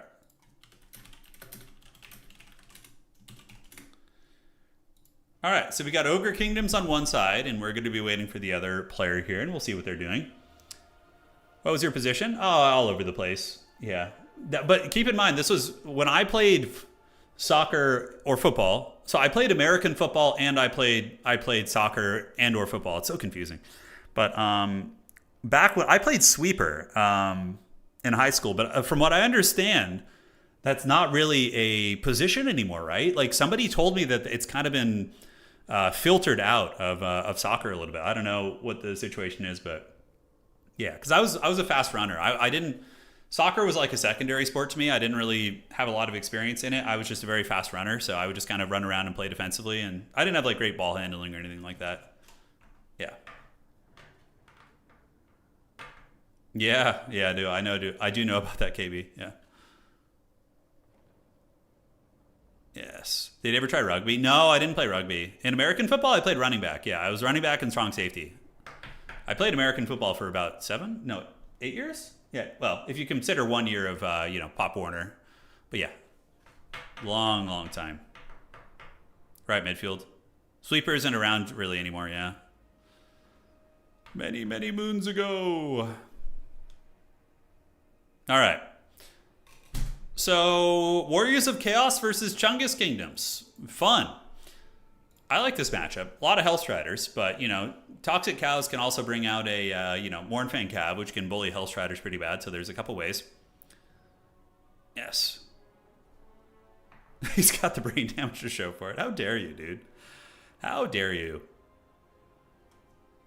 How dare you? Something bizarre where I live is that malls are dead but are packed with mega strip malls. Yeah, that's the same with where I live.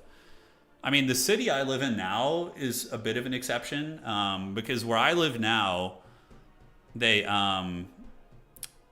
they have a law in our city against chains and like corporate chains. You like in our city, you won't find a Starbucks, you won't find a McDonald's, you won't find a Target, you won't find a Walmart.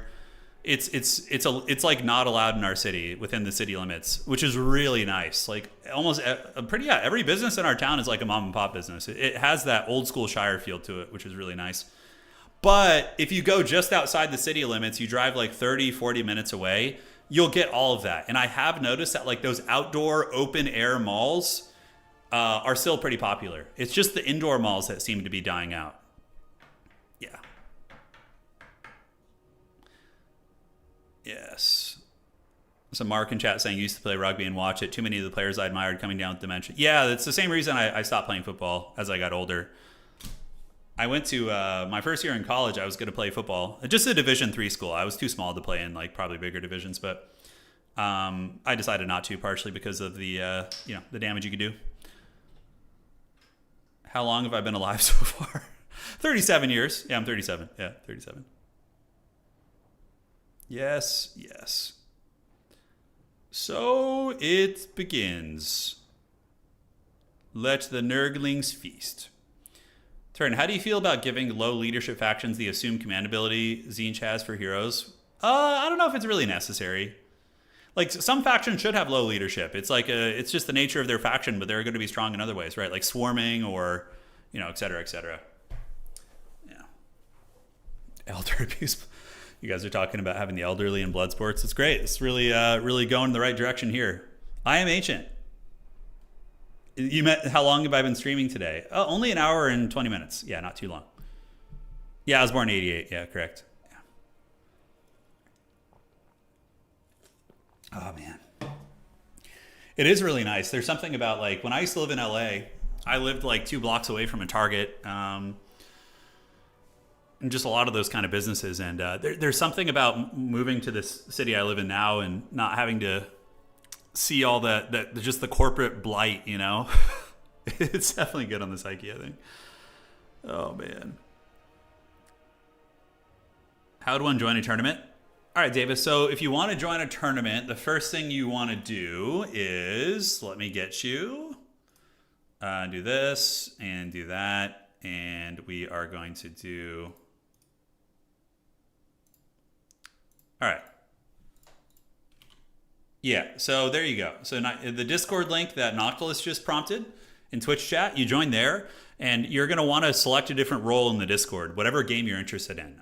So you want to select Warhammer, and then you just stay tuned for announcements. Give yourself the role that is titled Goblins, and you're just like, watch for the announcements, sign up for the tournaments, download the map pack mod, and that's it. Pretty straightforward stuff. Yeah, pretty straightforward. All right. So Warriors of Chaos are ready for the 8-bit Warlock, and Toxic Cows is going to be still fine-tuning his build. It's going to be the battle for Itza, so it's going to be a very knockdown, drag-out fight. Just two dudes rubbing their sausages together very quickly. Valky is a great choice here. You can go Festus too, actually. I had a build against Flying Taco that was very strong once. It was Festus with a giant, and I can't remember what else I had, but it was like this big Monstar healing blob. But then if they go Lead Belchers, you can have a pretty bad time, so you got to be careful. All right. Here we go, ladies and gentlemen. Let's get it going. Let's have some fun. Wow, Prince Sigvald, of all characters. Interesting. I mean, he is okay against ogres. He's really grindy and can sit on a middle point, so I don't hate that. Yeah. Yeah, so get the Warhammer role and the Goblin title. There's a section in our Discord where you select the roles you want, the titles you want, or the Discord titles. And if you pick Goblins, what that's going to do is it's going to give you a... every time there's a tournament announcement, you're going to get a ping for it. Yeah, so then you'll be able to sign up from there. The Shrine Healing build was the best game of Dom. It was really fun when we were like down by like 6,000 value, but we just healed through it. Super fun. All right, ladies and gentlemen, so for the forces of 8-bit Warlock, it's going to be a Bearman frontline, backed up by a Nurgle Sorcerer with Fleshy Abundance. Now, that's a very interesting pick, because normally you wouldn't bring Fleshy Abundance with a Sigvald character since he auto-heals himself, but I assume the Fleshy Abundance is going to be for the Chimera up in the sky. That is my guess. So Marauder Bearmen, they're okay against Ogres. They can definitely grind and go fisticuffs against Ogre Bulls. And we got 4 Hounds up on the high ground. So Homie is going to be trying to grab objective 3 very quickly. Now looking at the army of Toxic Cow. Wow, double Mournfang Chungus. So, oh no, these are Crushers. Oh, Sky Strider, Crushers, and then Crushers with great weapons. That is a hard-hitting Cav core that's going to be very tough to deal with. Elsewhere, we do have a Slaughtermaster of the Great Maw with Troll Guts, and the rest of the build is going to be Ogre Bulls, and some Pigback Riders and Nobblars. Okay. Well, ladies and gentlemen, that is a lot to deal with. The Warriors of Chaos have a couple ways of dealing with Big Cav. You know, they have their own Rot. You could bring Rot Knights if you want to. Marauder Horsemen throwing axes are very good against those, but that is a heavy metal Ogre army here for Toxic Cows. We'll see if the 8-bit Warlock can pull it off here. He does have his Chimera up in the sky. Chimera is incredibly strong, of course, one of the stronger monsters in the game. The ROR is banned. We've decided to ban that from tournaments because the healing is just too OP. And yeah, they are going to be moving in here. And the battle is on. So the Hound unit's going to be dispersing as these Sky Striders do move up there. A couple Marauder Horsemen throwing axes for 8-bit Warlock. Going to be heading to the high ground while Toxic Cows moves out with his Chungus line. And no Leadbelcher, though, no shooting really. He does have Iron Guts in reserve. Iron Guts... Ogre Bulls with Nobblars should trade pretty well into Bearmen. And are we going to get a fight here? We do see some of the Hound units for Warlock getting caught. And the Manticore thinking about charging in there, but I don't know if they want that smoke. The Sky Striders will bully the hell out of a Chimera. I mean, that is their whole jam. On this side, he should definitely send his Iron Guts over there and contest that point if he can. And now the Chunguses are going to be engaging versus the Bearmen blobs. A bit of a mistake by Warlock to blob 3 Marauder Bearmen on top of each other like this. What you would want to do is maybe have one here, one over here in the middle, and then the other one could be flanking around the side and or helping to play that point. He has 3 of them blobbed together, which is a bit of a mistake, but not the end of the world. All right, guys. Crushers engaging, really wrecking those Warhounds pretty hard, and we do see the Marauder Horsemen throwing axes coming up here to try and change the value out. But eventually those Bearmen probably will lose these fights versus the Ogre Bulls, especially considering the Slaughtermaster is chilling over there. Now back towards objective number 3, we do see the Marauder Bearmen holding on here, and the Ogre Bulls are doing well enough. We're going to have to see how this fight goes. Those are just basic Marauders, and it looks like one of the Bearmen is going to be disengaging from that fight, which is a good play. Kind of wasted to have him there, and a big breath attack going to be coming down. Kind of friendly fires a little bit though, but does also get some of the Pigbacks as well as the Ogre Bulls. And look at this, another Crusher coming out, dude. And somehow the Crushers caught one of the units up here. The Marauder Horsemen got caught and killed. Sky Striders, of course, do have Frostbite. So when they hit you, it lowers your speed by 30%. So it's very, very easy to pay the Troll Toll with that.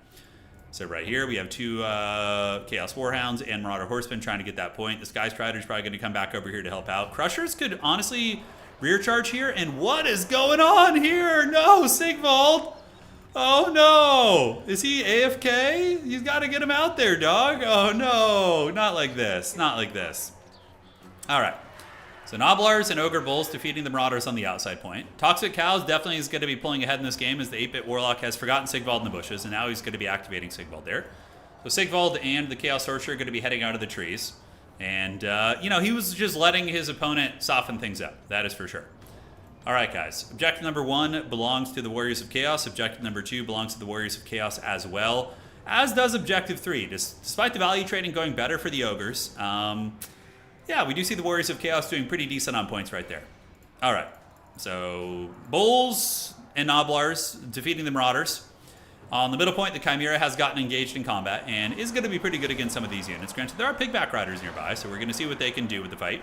Sigvald advances out, but he does call in some Hellstrider support, but the Crushers, with their huge armor and their giant beat sticks, really going to be putting a hurting on these Hellstriders. Sigvald is not going to do the most damage to them either. He does lack armor piercing, so getting through that 120 armor is going to be problematic. However, the 8-bit Warlock doing pretty good here with these units. He does have 3 units of Marauder Horsemen throwing axes. Throwing into the Crushers, and yeah, doing a shit ton of damage. This is one of the better ways Chaos deals with these type of units, is with Marauder Horsemen throwing axes. The one thing that is missing from the Ogre Kingdoms build is Leadbelchers. Having a Leadbelcher back here for Toxic Cows would be incredibly strong and would just be doing brutal damage against some of the bigger targets. Hard to protect, but certainly viable. So Crushers are running away. Could certainly use a Troll Guts. And we do see the Sky Striders getting the Troll Guts, so that's where it went. And they are getting into the Marauder Bearmen, doing some respectable damage. Even though they are anti-large, their stats are good enough. They have a big charge bonus and hit very hard. So they can definitely crump through the infantry relatively well. But Walk still holding on to the middle. Outside objective goes to the Chunguses. High ground objective definitely should be taken by the Chunguses. Toxic Cow should just go up there and grab it if he can. And in comes another Crusher with great weapons. Dude, this man, he just only brings these giant Crusher Cav. So he does get in here. Is that a Dismember? It is a Dismember as well as a Frostbite. So their speed is only 9 right now. And the Sky Striders are just retreating back with a second unit of Crushers, annihilating these Hounds, and also getting some okay damage on the Marauder Horsemen. But they are going to end up getting away there in the end. Now looking at the fight here. Uh-oh, a bit of a throw here by Toxic Cows. The Slaughtermaster got Sigvalded. Sigvald's so hot right now. He gets in there, and he is able to kill the Ogre Lord. Sigvald, of course, a very strong duelist, 900 HP on that Slaughtermaster, and he is down and out. So that is a huge setback in what appears to be a very close game. Certainly a little bit favored for the Warlock, taking down the enemy Lord, but, you know, there's still a lot of game to be played. We will see how this all goes. So Heavy Cav chasing where they can. We do see objective number 2 belongs to the Warriors of Chaos. Objective 3 belongs to the Ogres. But there are a couple Marauders coming in to get that. And is there going to be any way to rally that Slaughtermaster? I mean, there is a chance that you could get him back. We'll have to see. Crusher's coming in to try and salvage it. He's not shattered, so if this homie does rally, there's a chance that he's going to be able to heal, which would be very brutal. More Pigbacks coming in. The Chimera did get the heal. It looks like that's where the healing is going. The Chaos Sorcerer did heal up the Chimera pretty much almost to full health with the Fleshy Abundance. And is that Slaughtermaster going to rally? If he does, that's a huge win for the Ogre Kingdoms. Right now, Warlock could take these 2 Hound units if he wants to. It looks like he does notice this one of the Chaos Warhounds are going to get that guy, and the Ogres did not fully protect the homie. So he is going to continue running off the battlefield. High ground is in flux, so we do see the Crushers grabbing that point. In the middle, the Ogres definitely getting a lot of value out of their Heavy Cav. The Noblars and Pigback should probably move in and support them so they're not being isolated. Sigvald and the Chimera are going to keep working where they can. Out here, Noblar's doing it, Ogre Bull's doing it, crushing through these baseline Marauders, and we are going to be seeing the Slaughtermaster getting escorted off the battlefield, and he's down to about 400 HP right now. Eating Javelins, being nipped on at his heels by these Warhounds. That is going to be the end of our big Chungus Lord. So back in the middle, though, the fight is very contested. Remember, the Ogres have Meat Feast, and they also have Troll Guts. Granted, Troll Guts is going to be offline for now, but this objective is in the process of flipping. It does seem like the Warriors of Chaos are having a lot of problems dealing with these big, scary Crusher Cav. Toxic Cow definitely needs to get these guys and chase them off the objective, and he is going to be doing that right now, so chase those guys back. So there they go. And that's going to give him the capture weight. And then he just kind of screens him on the edge of the objective, but do not chase off the point. You got to stay on the objective. You got to flip that, dude. Yeah, there you go. Good micro. He needs to pull back and just keep his opponent off the point. Just kind of pretend like you're screening. You're like a goalie in hockey or something, making sure the puck can't get on top of the objective. All right, so objective 3. What is cooking here, ladies and gentlemen? It is a knockdown drag-out fight, but one which the Ogres look like they're barely going to be winning. Over in the middle, the Warriors of Chaos are resurgent, but the capture weight from the Ogre Kingdoms is here in full flux. We have 10 capture weight coming in. And these Heavy Cav are just continuing to do work. Sky Striders sitting at 1800 value right now, which is very, very strong. And it looks like Hell Striders are going to get a beautiful charge right there, but Crushers might still be able to win that. I mean, they are like, what, like 16, 1700 gold? They're such an expensive Cav unit, 1800 even. So yeah, you would expect them, even in bad situations, to trade well. And you can see they are annihilating those Hell Striders. Man, oh man, that is no joke.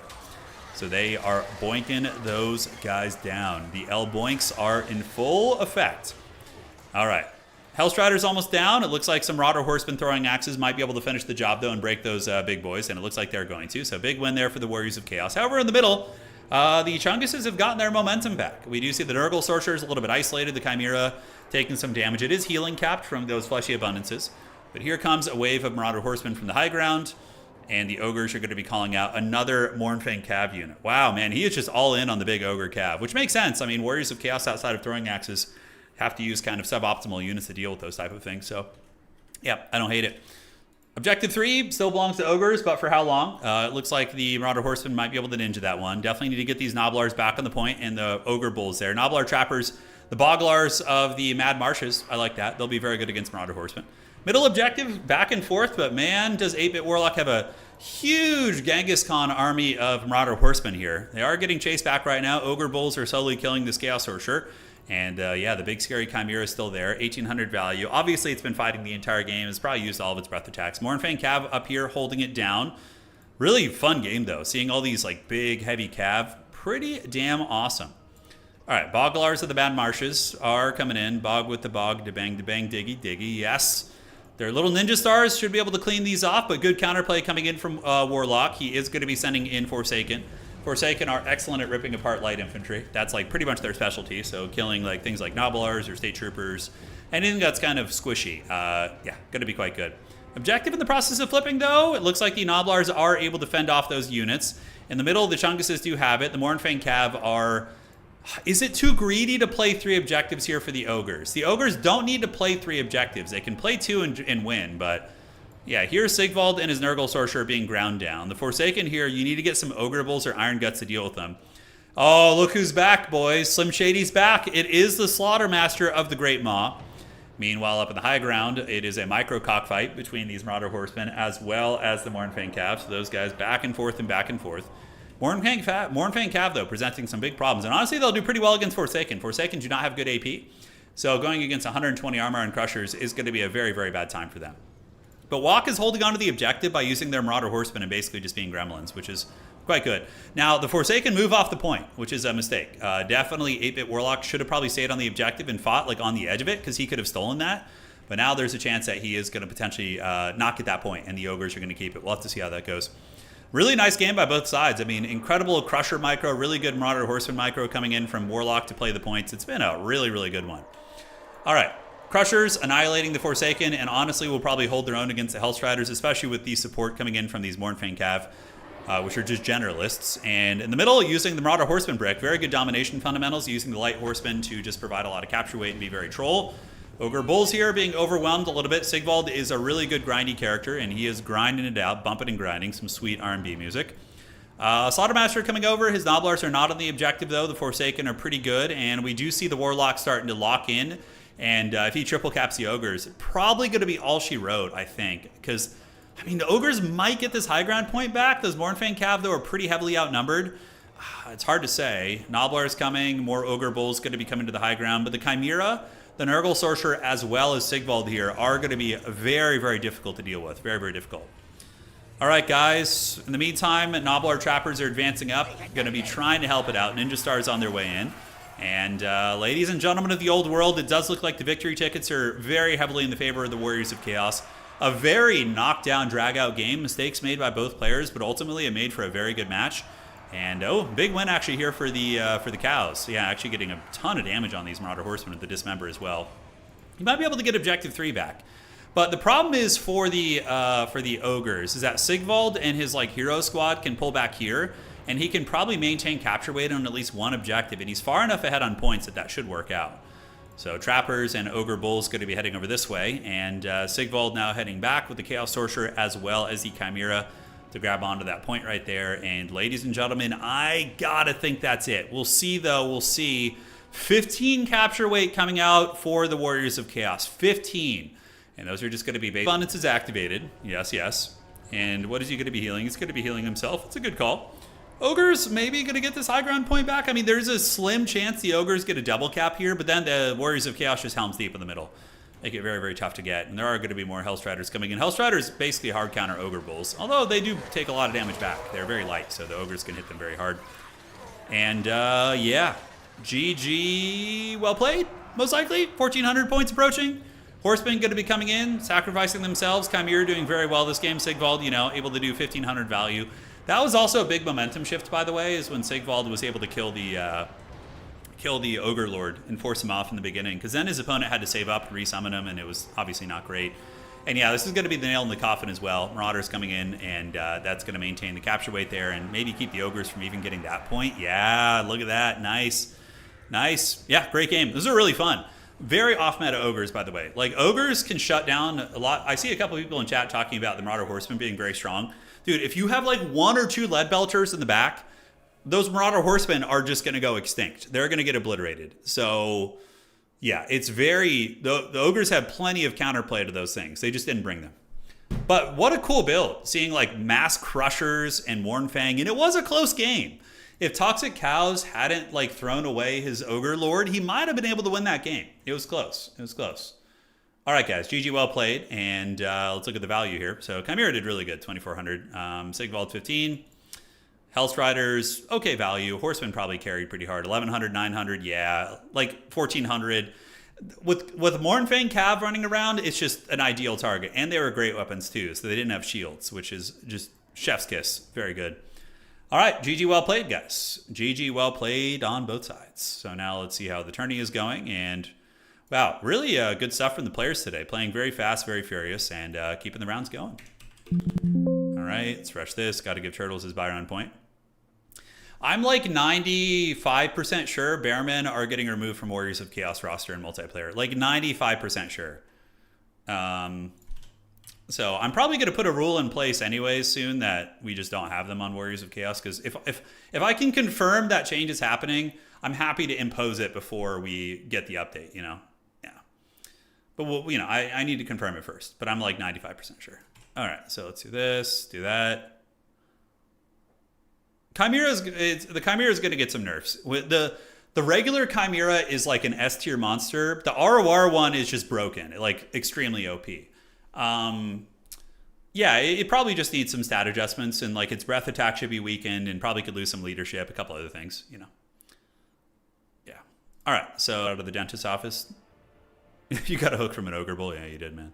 Well, at least you're getting it done, man. It's good, you know. It's good.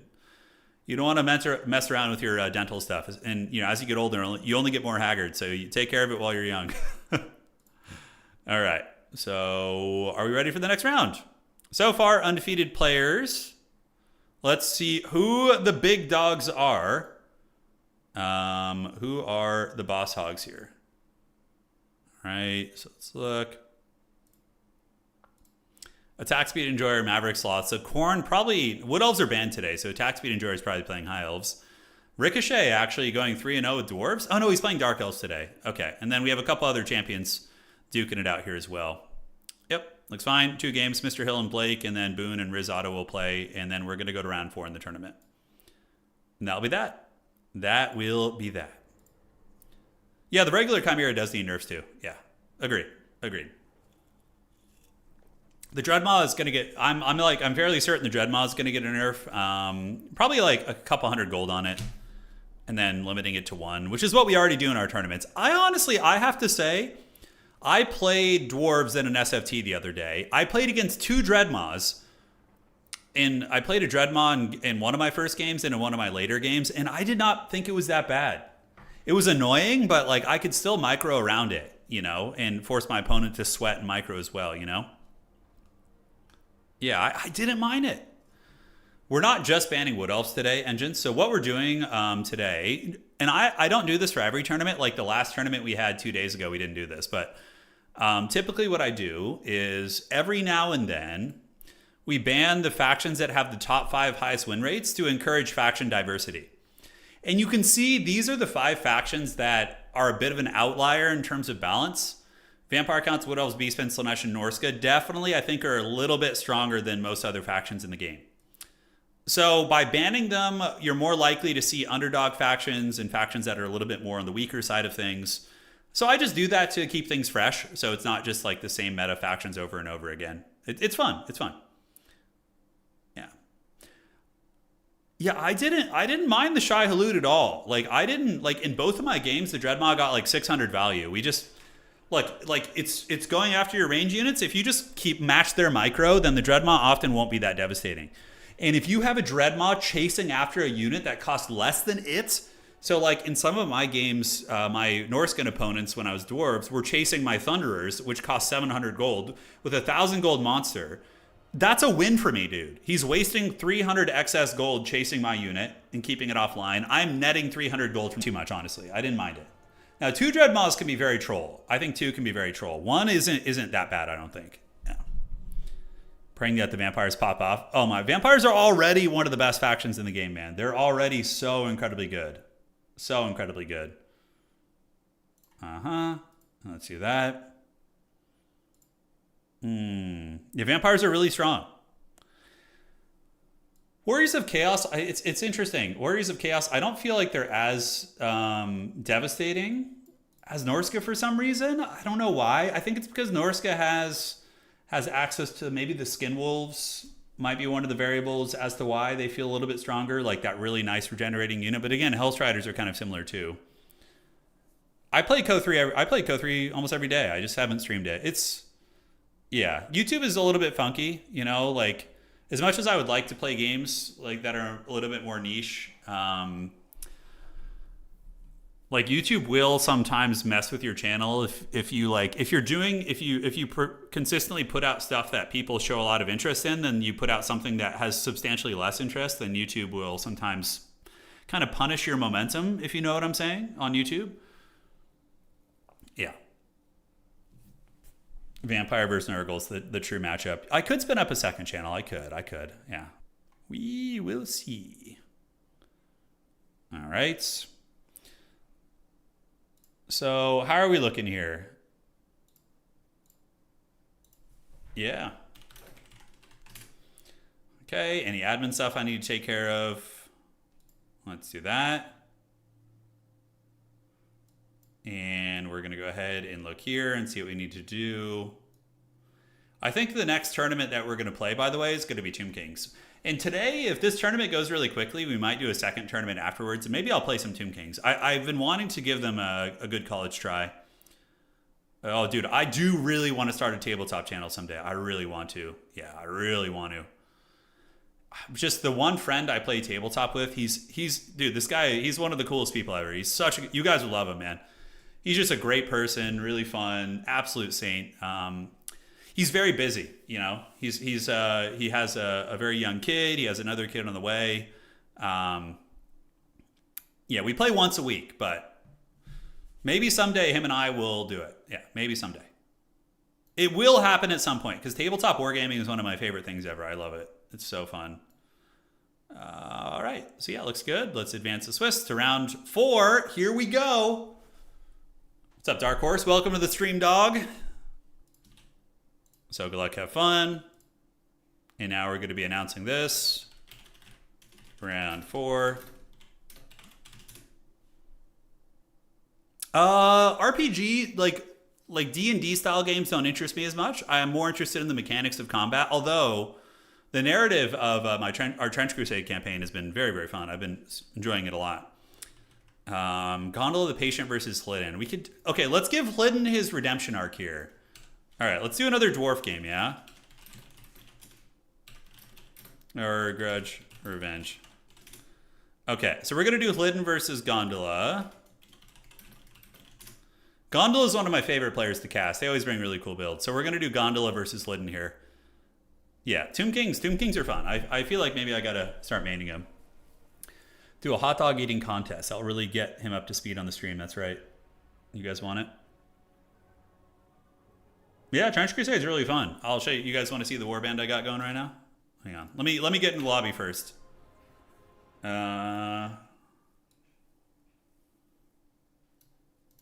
Okay, let's refresh this and see what is cooking. Okay, so Gondola's got a lobby. The boner zone. Okay, so we're joining the boner zone. I don't know why it says 2v2, but we're gonna get in there.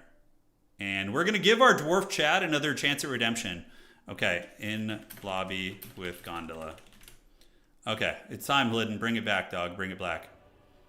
Okay, so Gondola is going to be on Ogres. Ogres Dwarves is a fun matchup. Yeah, I'm curious to see what he's going to be able to do here. That is going to be 2 Ogres today. Zabadoo says, I need to start a tabletop army. I'm just afraid that with my bum hands, they will look like a 3-year-old. What's wrong with your hands, if you don't mind me asking? Do you have like carpal tunnel, those type of things? I had the same problem, man. I had on top of my autoimmune disease, which attacks my wrist tendons, I used to have really bad carpal and cubital tunnel, and then I got the surgery done, the cubital release and the carpal tunnel surgery, and it changed my life. Like, I went from being able to stream for like 2.5 hours before getting burning and hand pain to like 5-6 hour streams once I fully recovered. It was a game changer, man. Huge game changer. Yeah. I love painting my own armies. It's really fun, like painting your own tabletop army and then putting it on the table. It's like an extension of your expression, like in terms of artistry and just like the way, like I just love it. I love it. That's like why I don't like painting your minis and then put them on the table. It feels like those are your troops out there, fighting. Yeah, it's very fun. Yeah, it's very, very fun. Yeah, Lucas, something like that could work. You have rheumatoid arthritis. Ah, yeah, that's rough. That's rough. So one of the doctors suspect with me, they suspect that my autoimmune condition stems from my psoriasis. So it's like psoriatic arthritis, but it doesn't attack my joints, or it just doesn't attack my joints like in my knuckles or anywhere in my body. Only my tendons, which is like some weird thing. Yeah, yeah. You know, you'd be surprised. Shoot me a message in Discord. I can give you some tips that I've used over the years to overcome my problems and help me out. But yeah, no pressure, obviously. No pressure. Been painting some Stormvermin for Old World this whole stream. Hell yeah, dude. What scheme are you going for, Hammer? Do you think they will push competitive more for Warhammer 40k Total War? I don't think so. I think it'll be similar to this. I'm just hoping we get a good ladder, because ladder in this game is terrible. Yeah, I'm hoping we get a good one in 40k. All right, so I don't know anything about the upcoming. I don't know anything about Cathay coming up here. Yeah, so this. If you guys are really into, or if you're interested in getting into Trench Crusade, there's this website that I use. It's called Trench Companion. It's really nice. So you can create your warbands on here. You can run your campaigns. So this is my warband right now. We are on week 4 of the campaign, which is called the Battle of Byzantium. It's like our campaign is taking place on the ruins of the Byzantine Empire, basically. Yeah, it's very epic. So this is my Heretic Legion warband. So I have my Heretic Priest. A couple of guys have been promoted to elite. So my only 2 natural elites are the Heretic Priest and the Death Commando. But my Anointed Heavy Infantry got promoted to elite, and I have a Heretic Trooper who got promoted to elite as well. So yeah, it's really fun. Like basically each week you earn more money, you earn glory points, which you can like use to buy really fancy items. You know, you explore different areas. So at the end of each battle, you do like exploration. So you go here, you roll in a chart, and then you can find these like locations which grant you like benefits after the battle's over. It's very, very fun. It's very fun. And yeah, characters level up. So like this guy, for example, he leveled up. You can see here, you keep track of their experience. And once you hit the little square box, the circles, they level up. And then you go to advancements and you are permanent. It's really, really nice. Now, if your elite characters get knocked out of action 3 times in a battle, they're dead permanently. So like you can invest and have a lot of cool shit on your guys, but they, no matter what, like you might earn a lot of skills, but if they get knocked out 3 times, you're just cooked. You're done for, dude. You're done for, you know? So yeah, it's really, really fun. And there's a lot of strategy and scheming. I mean, when you're building a character, look at all the weapon options you have to choose from. These are just ranged weapons. And then you can go to grenades, you can go to melee weapons, and you can really like change the way your faction plays. But it's squad based. You'll notice this is week 4 of the campaign, and I'm only using 10 models. Each week has like a limit on how many models you can have. So it's 13. So the game is like super easy to get into. Yeah, it's super easy to get into. The game is really fun though too. I think the game system is good. It's fast. It's intuitive. Yeah, this guy's cool. I have a Warwolf Assault Beast. This thing's heavy metal. Yeah, I think the game's great. Honestly, I really like it. Anyways, yeah, let's do it to it.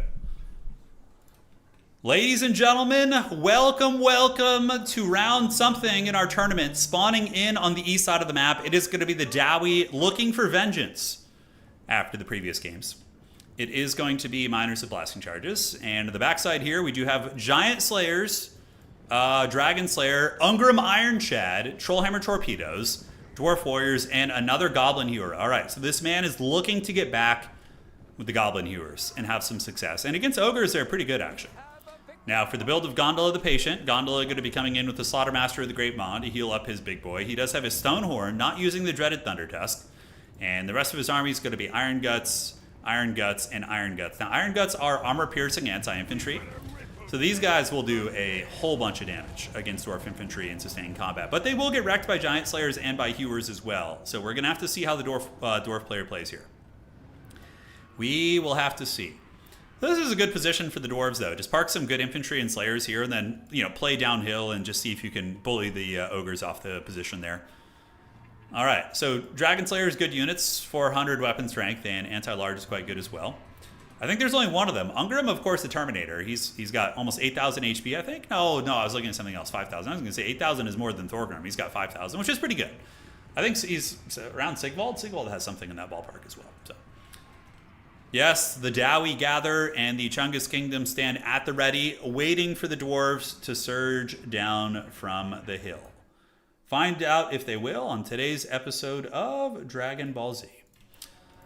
So blasting charges, Bugman's Rangers stand at the ready. Going to be shooting into these bad boys, so you can see they're going to be getting it. And these are just regular Noblars, so they just have little spears, but no shields. So they're just going to raise their forearms to block those arrows, which is great. Certainly the best way to defend against those.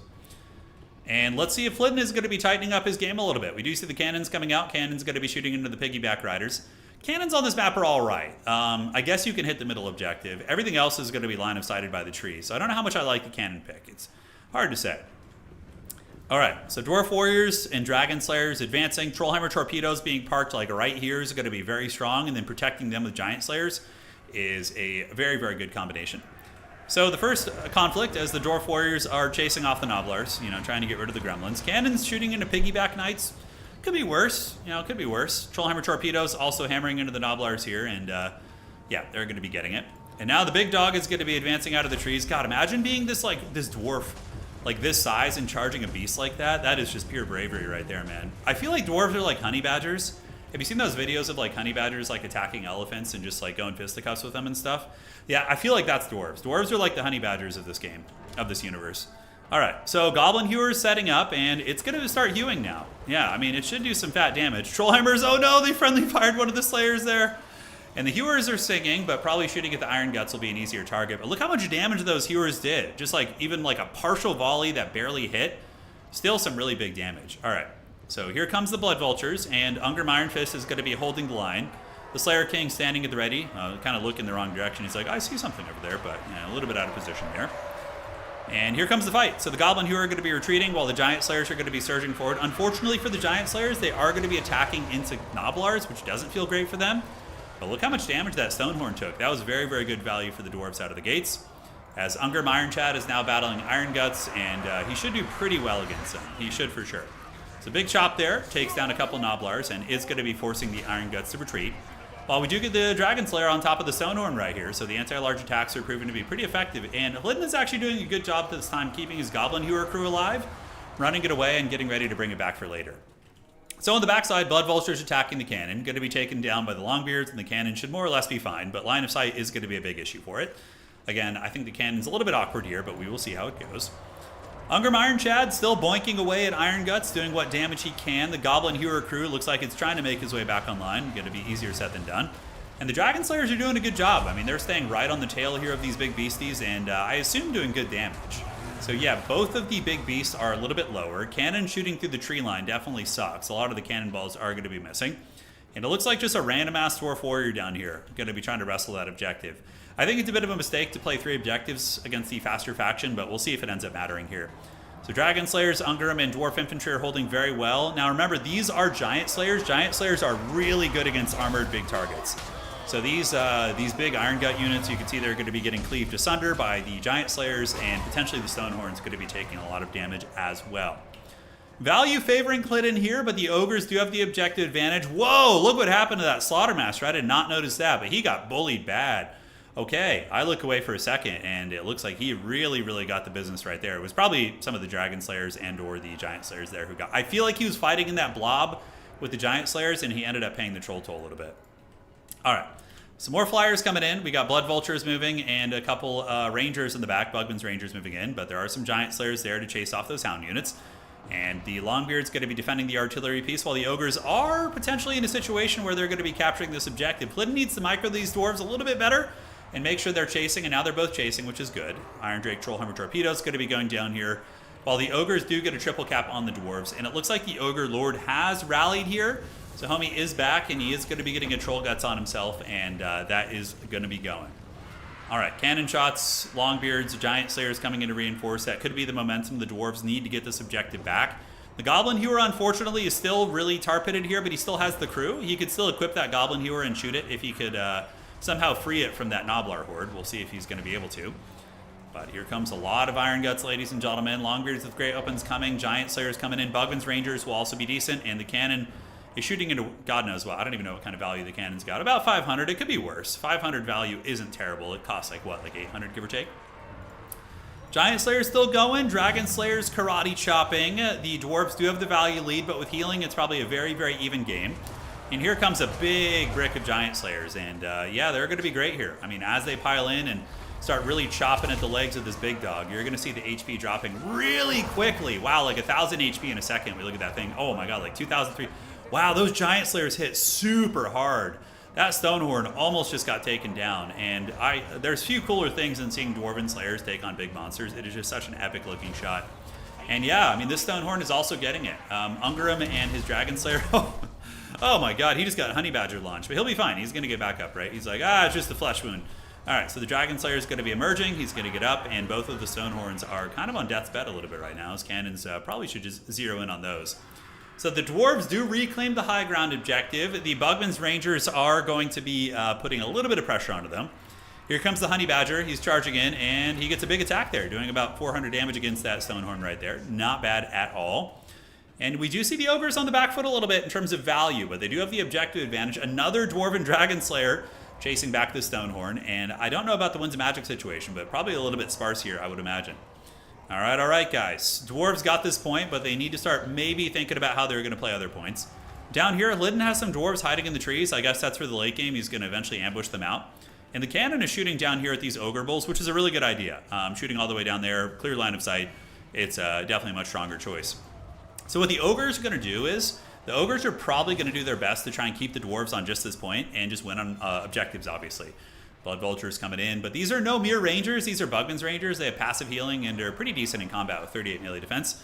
So they should be able to fight off a Blood Vulture if given the correct attack order. We'll see if they end up doing that. Unfortunately for the Dwarves, they do blunder their cannon on the back, so the cannon does go offline. Maybe get a rally and come back, and we do see Giant Slayers coming out, and now Miners with Blasting Charges heading to the middle point. As the Slayers and the Dwarves getting it done. Yes, Giant Slayers with one model here. Saber-Tusk Pack being annihilated. And yeah, man, Dwarves are resurgent. Will the grudge be satisfied? Find out today, ladies and gentlemen. I don't know when these Dwarf Warriors are going to be pulled off the woods and head to that point, but eventually he's going to need to do that. More Giant Slayers coming. Up here, we do see the Longbeards and the Dragon Slayer holding it down pretty well. So now it becomes a little bit tricky for the Dwarves in trying to figure out how they're going to partition their units. Like, what are they going to leave to defend here? What are they going to be sending over here? You know, we got to figure out what their big old game plan is going to be. Now, we do see the Stonehorn getting it. Stonehorn going to be fleeing the scene. Negative 34, 500 leadership right there. Troll Guts, and he is on the run. Blasting Charges are on their way in. Cannon crew in the back is still not back online, unfortunate for them. And the Trollhammer Torpedo somehow has returned. Here comes the Dwarf Tide, though. And the Dwarf Warriors, oh, the ambush is sprung. The forbidden Dwarven ambush. So they're going to move out of the trees. They're like, the time is now. We've been waiting 5,000 years. And they will threaten that objective. Lead Belchers being called out. A decent choice, but I don't know. The problem with the Lead Belchers is they're not going to provide you much agency on the objectives. Will they have enough time to get their value back? Maybe. I mean, shooting into these Giant Slayers is pretty cost effective, actually. So, I don't know. We're going to see. Big old Royal Rumble right here. We do see Longbeards and some Bugman's Rangers. Probably that's the way you do it. You leave one Longbeard here and park a Bugman's Ranger on the corner of the objective. I think that's got to be it. All right, Rangers here getting it. Dwarves threatening the low ground point. The Dwarf Warriors going to be trying to chase off those Nobblars right there. The Dowie pushing hard, but Ogres are no slouches, man. They're a very resilient faction. Lots of healing, lots of HP on those bad boys. They have very, very good staying power. No, Ghost Gaming. That's going to be at the end of the stream. All right, so the battles are on. The Giant Slayers have gathered, and yeah, they are pushing the Ogres back slowly, but surely. And we do see the Dwarf Warriors down here threatening this point, but the Ogre Bull's going to be detaching here, as is the injured Stonehorn, and they're going to be trying to get that point. Now remember, a lot of the value the Dwarves do have is tied up on these Stonehorns, which are still active on the battlefield, so very problematic for them. A big thing for Lydon is going to make sure he doesn't abandon the points completely. Ogres are one of the best thief factions in the just one objective here, so he's going to need to take his Dwarf Tide and move down to the third objective here soon, although he could push forward, pressure those Lead Belchers. We actually have double Lead Belcher right now. That's pretty nasty. All right, Slayer's hunting down that Stonehorn, and are the Dwarves going to be calling out assets to pressure Objective 3? We do see some Miners of Blasting Charges coming, and are they not moving? Okay, those guys are moving, and yeah, he needs to get all 3 objectives to win right now, guys. He needs to get all 3 objectives, if I'm not mistaken. Yeah, but he needs to start pressing this point. Finishing off the Stonehorn would be pretty big as well. We do see Blood Vultures in the back coming in, but the Giga Chad Bugman's Rangers holding, and Longbeards are a very stalwart unit. You know, Great Weapon units don't often have charge defense either against large foes, but against Ogres it actually makes them very relevant. Cool to see Longbeards being like the meta choice and not cheap Dwarf Infantry, so I think that is very, very fun. Hey, Ghost Gaming, thank you for the raid, man. Hope you're doing well. Sorry, I didn't notice that. We've been hot in this action here. Giant Slayer's moving forward. I don't know if I like this. I don't know if I like Ungrim chasing down those Lead Belchers, because now there's just going to be a big posturing here, although the cannon pick in the lane is pretty slick. I do like this. This is a great play from Lydon here, calling out the cannon to try and finish off the defenders here, who basically have to be there. I think is very good. Up here, we do see the Stonehorn pressing. Slayers are hot on the pursuit, as is the Dragon Slayer, and Ungrim is most likely going to be pulling back while we do see some big boys heading here. And a cannon does hit that Stonehorn, putting its leadership down pretty low. And Dwarf Warriors are now going to be advancing up to press. Pretty good knockdown, drag-out fight. Could go either way still, guys. The Ogres might be able to pull it off with objective Gremlin play. But here we do see the split push attempt. I like this from Gondola. He's like pressing the other side, forcing the Dwarves to have to make some hard decisions. Ungrim going to be retreating away from those guys and heading to this point. He probably should have done that sooner, honestly. Lead Belchers are troll here, but yeah, he needs to get on these objectives right now. Stonehorn goes down, though. The Dragon Slayer satisfying the grudge and forcing that Stonehorn to run away there. So him and the Giant Slayers going to keep pushing. We do see Dwarf Warriors here. A lot of Dowie moving in. But are the Dowie going to be in trouble on the high ground? They do have the remnants of some Slayers and some Giant Slayers. Talk about clutch, right? Like, these 28 Slayers are potentially going to clutch the game, because they are going to just cut through these guys. The Lead Belchers don't know that a bunch of hairy men are coming out of the woods after them. And here they come, and they do get on top of them. So those Lead Belchers are going to die, even to that Slayer unit. Yeah, even to that Slayer unit. These Slayers here chopping it up. Longbeards and the Dragon Slayer fighting. The objective's in a little bit of danger, but look how quickly the Lead Belchers here are getting slaughtered by the Dwarves. Man, talk about Value City. But will the Dwarves be able to get this objective in time? Dragon Slayer and Ungrim are heading over there. We do see Dwarf Infantry coming. The cannon in the lane is a thing of beauty. And also we do see Trollhammer torpedoes. Certainly one way to knock them down. Up in the high ground, the objective is being stabilized. That's probably a game-winning play right there, too. Those Slayers coming out of the bushes and getting it done. Oh, dude. So be reforming ranks. And Ungrim and the Dragon Slayer here are going to be heading in as the Ogre Lord. Oh, he's going to get it. Satisfy the grudge. The grudgeoning is upon us. 600 HP, negative 43 leadership. The Dwarf is all up on him right now. Ungrim's coming for that booty as well, and he's just going to shatter. So he's done. He's off the battlefield, guys. And with that, the Dwarves look like they're going to get a triple cap here. The Ogres are most likely going to start trying to desperately capture an objective here, which is, again, a really good call. The Dwarves should be able to keep pace with Slayers, though, and kind of keep them in pursuit here, as the Ogre Lord is going to be sent packing right there. Elsewhere, Dwarf Warriors, and the Dragon Slayers are doing it. Dwarf Warriors here battling it out versus the Ogre Bulls, as those Trollhammer torpedoes are going to be shrekking in and doing a hell of a lot of damage, sending these guys back to the swamp. That is for sure. Back in the middle, are the Ogres going to be able to steal it? If they can, I mean, they're rapidly running out of time where they went on just one objective. So if they're going to make a theft, they're going to need to do it very, very soon. And they have a lot of capture weight. I mean, a fair amount. That's 10 capture weight here, plus 3, 6. Dwarves coming in with Dwarf Warrior and Dwarf Warrior. Giant Slayers are also surging past to try and get there. The Dwarves, even if they lose it, will have a little bit of time to recap that. That's for sure. In the back, those Bulls are going to be taken offline. The Ogres are basically going all in right here to try and grab this point. They're going all in. It's their last desperate hope, and they are getting the capture weight.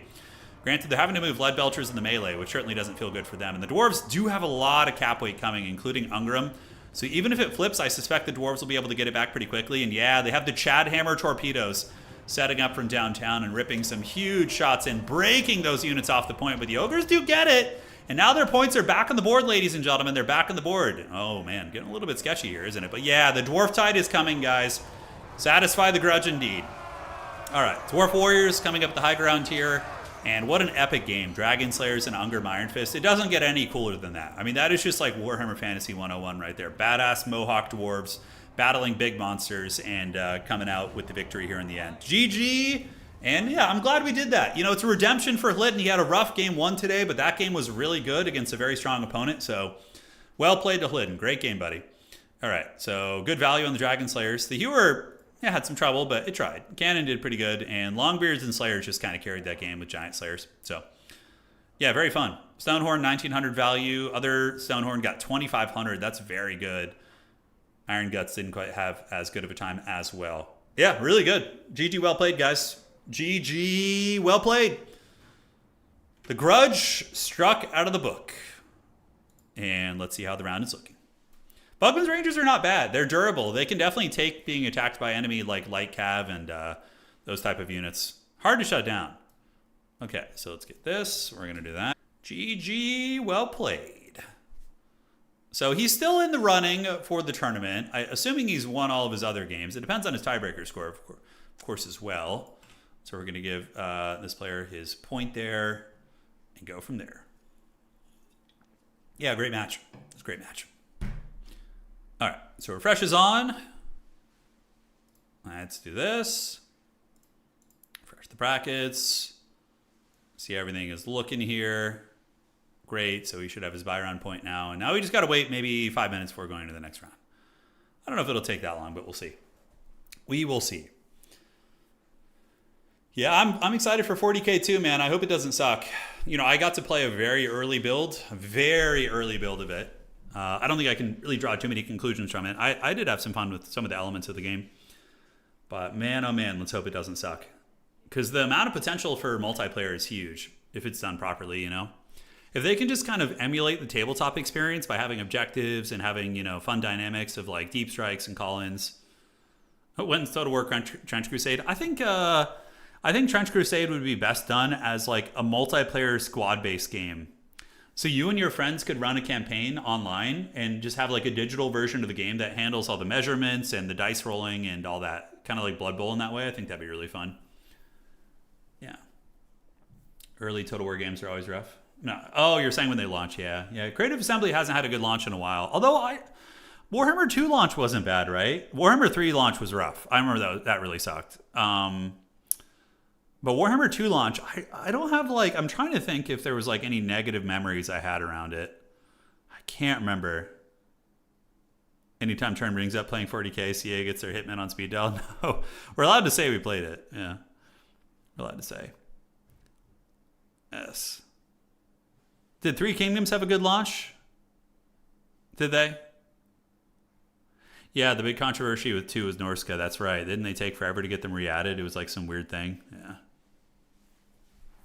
I know. I've been applying to get into the alpha of Dawn of War 4, but have had no success. I'm bummed. I really want to get in there and play that game, man.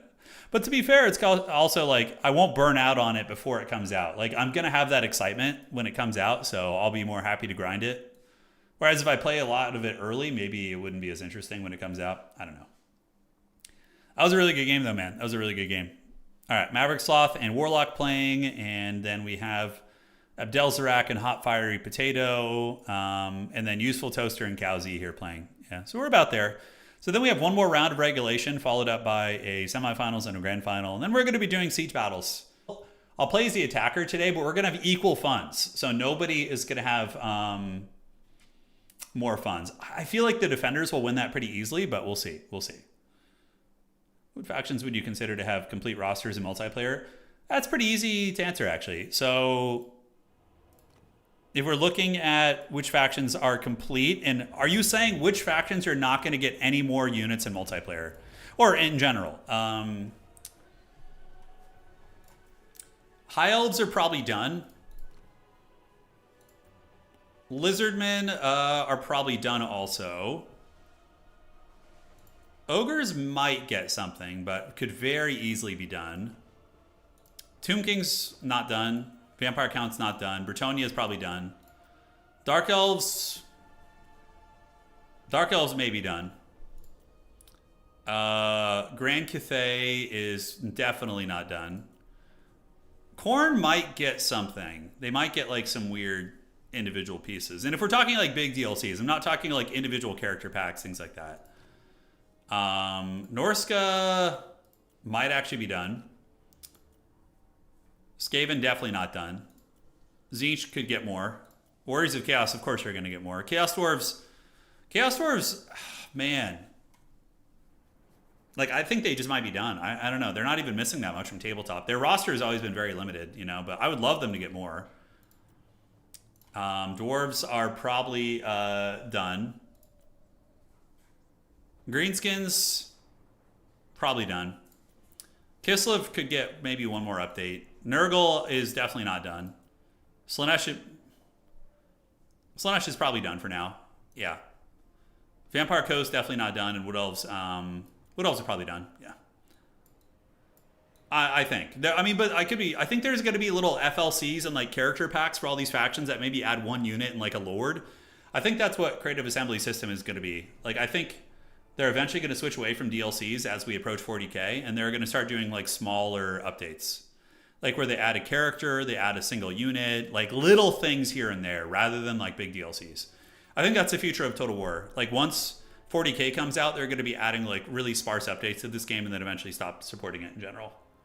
I mean, yeah, maybe small stuff. I don't know. But it's fine. The modding community is so good here. Like if down the road, if we want to keep, you know, doing, like we can totally take over the balance and do a lot of great stuff like that. Empire is not done yet. No, you're missing all of the Ulrich units. They're missing Grandmasters. You're missing like the Tutagen Guard, the Knights of the White Wolf. There's a lot of stuff missing from the Empire still. So you're probably going to see more Empire stuff. Yeah, I think so. Yeah, Legendary Lord packs, right? Yeah, or it's just like Lords. All right. Cool. So we're ready for round 5. Good luck, have fun. Good luck, have fun. No end then. All right. Ready, checking everything. Looks fine to me, and let's advance this. Have an FFA stream anytime soon? ASAP, do you mean for Age of Empires 4? Let me know, brother. Okay, so that is going here. And now we need to find a game to cast. Let's find somebody we haven't cast. Let's do Turtles Are Me versus Space Pope, yeah? Okay, so we're going to do this. Okay. So now I need to do that. Let's say that is there.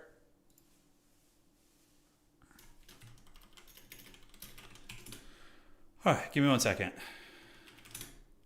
So got to do this, and then we got to rearrange some of the brackets a little bit.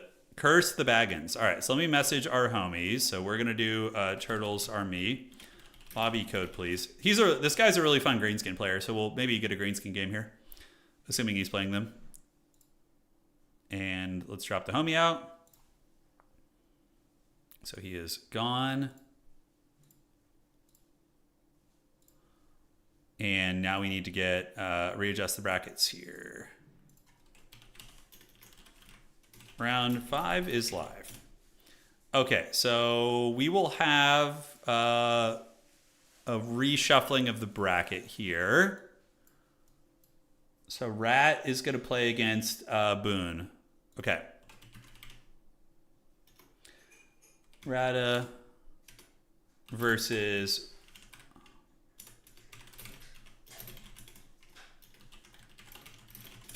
great. So we got all that squared away. Lobby code's coming up. Turtles Are Me is going to be our homie here for this next game. We're going to cast him. Okay, let's get in lobby and see if he's going to be doing the greenskins here. All right. So now I need to adjust these brackets. So let's go there and fix this. Yeah, Bretonia might get some FLC stuff, but I mean, I don't think Bretonia is like Chaos Dwarfs have very small brackets, rosters.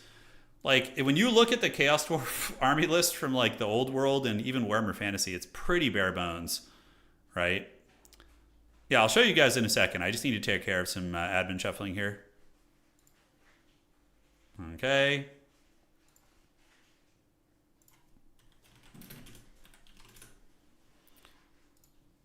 There we are. So that is going to be Boone. Okay. Okay. Evil Schemes. The tournament's going really good, man. We've had some amazing games today. It's been really, really good matches. Some wild stuff. Okay, this is an interesting one. Demons of Chaos versus okay, we need to hide that. Demons of Chaos versus Greenskins. Now, don't worry, Space Pope would not stream snipe. He is a very upstanding citizen. He would not stream snipe, so I think we're fine. But Yeah, leaking strats. Yeah, we did it on purpose there. All right, let's see that. What skill level do you need to be? I mean, you could be an absolute noobodia, man. You could be just a big fat noob and have a good time. You might lose the first game, the second game, whatever. But eventually, you're going to get paired against people who've also been losing, and you can join new player tournaments as well. You know, so yeah, don't worry about it. Don't worry about it. Space Pope is a really fun player to watch. He's one of my favorites. He's definitely one of my favorites. I'm allowed to have favorites, right? You know, that's the thing, you know. Parents always say that they don't have a favorite with their kids, but I feel like that's usually not true, right? Like I feel like there's always one that deep down, if you really got into the core of that person, there's one. Need the army blocker. Yeah, I don't know. We actually don't need the blocker. I can just switch to the other tab here. There we go. All right. We all play favorites. Your brother's totally the favorite, says Melody. Yeah. This is how it goes. All right, so let's fix this and go from there. You love your kids equally. You like your kids differently. There you go. That's one way of putting it. That's one way of putting it, yeah. Okay. Who is your favorite subscriber? Oh, of course my wife. Come on. My wife subscribed to the channel. That's an easy slam dunk question for me. All right. Let's do that. And cool. So it should be all good now. Bracket should be updated. And yeah, we're all set. Let me see here. So let's find driver. Need to refresh this. All right. So be it. So driver said his opponent dropped.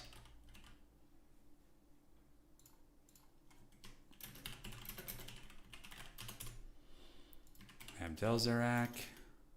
Razak. Okay, sorry guys, just a little bit of admin work here in the last round. Pope is ready. Yeah, their avatars very much match them. You have like the alien Pope right there, and you have like a little cute turtle. Belagar isn't useless, Aethel Wolf. He's all right. Yeah, I'm gonna do some Age of Empires FFA sometime this week. I don't know when, but it will happen. It will happen. Can we check here?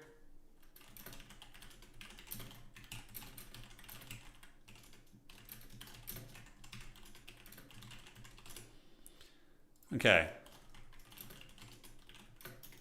His name's.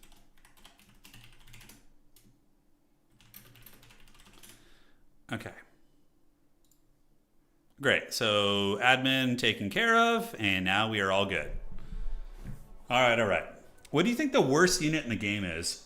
Ooh, Feral Wyverns are pretty bad. Yeah, I'd have to think about that. We can maybe. I think it's time for another one of those videos of like the worst units in the game. I think it's about time for some fun videos like that. No, Carrion are not like great, but they do serve a purpose. I mean, they are good at diving weapons teams and things like that. So they're basically just like Fellbats. Maybe a little bit worse, but still a useful unit. Yeah. I'd have to think about that. Rogue Idol is pretty trash. Yeah, Rogue Idol's really bad. Yeah. Like the ROR Rogue Idol can at least throw boulders, but the melee one is really one of the worst things. Praeton is pretty terrible too. It is, yeah. I can think of a couple beasties that are pretty bad. All right, Demons of Chaos are ready. If I had to say in this matchup, Greenskins, you definitely need Rampage. You gotta be able to Rampage Changebringers out of the sky. So probably a Goblin Warboss on a Squig to run around and Rampage them is really necessary. The Rogue Idol is just so bad, Kira. It's hard to explain why. It never pays for itself. It seems terrible. It's something about its animations aren't good. It's just. And that's a really funny part of Total War is like unit animations matter a lot. So the way that the developers and animate a unit matters actually, because sometimes like a unit will have an attack animation that sends them flying forward, which puts them in bad positions.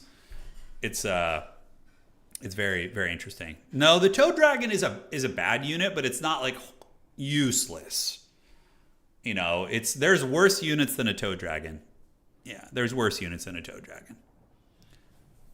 I mean, honestly, the ROR Rogue Idol here maybe could be viable against Demons of Chaos. Okay, this build almost looks auto-generated, except he has two of these Soul Grinders, which are very good here. I like that. And then once you soften up the archers, so the idea with this Demons build is you kill the enemy archers, and then you send in the big bloodletters to win the infantry fights. Hey, Back, thank you for subscribing. Appreciate you, man. Thank you so much. Thank you, thank you. All right. So let's get this going here. Drop it like it's hot. And there we go. All right, so taking a look at the Greenskin build, it's going to be a lot of Biggins. Now, Biggins are an interesting unit. I always feel like they're a little bit lackluster, but I mean, in theory, they can cut through a lot of demon units and also are okay against the bigger stuff because they do have an anti-large bonus mixed in. So we'll see how they do. Biggins backed up by archers. Error boys and archers in general are very good against Demons of Chaos, but the Demons of Chaos have tech in the Soul Grinders to try and shut them down. I love the Arachnarok Spider. It's a great choice. The Goblin Great Shaman, but does he not have any spells? Wait, no spells on the Goblin Great Shaman. What is his Harry Potter? Where is his Harry Potter? Right? Am I crazy? He doesn't have... Vindictive Glare is very good in this matchup, but I suspect he's going to call in a hag, like a River Troll hag with Buna, to get the Changebringers with that. All right. So looking here at the army of Space Pope. Space Pope has the Hellforged Host in the woods. These guys are Terminators, one of the killiest infantry units in the entire game. They have armor, which is rare for demon infantry, and yeah, they just hit super hard. They will butcher whatever they come in contact with. Now in the back, double Soul Grinders. Soul Grinders are quite excellent. One of the forbidden techs, I didn't want to say it in the pregame to influence the Greenskin player's build, but one of the forbidden techs against Demons of Chaos is actually going triple Doomdiver Catapult.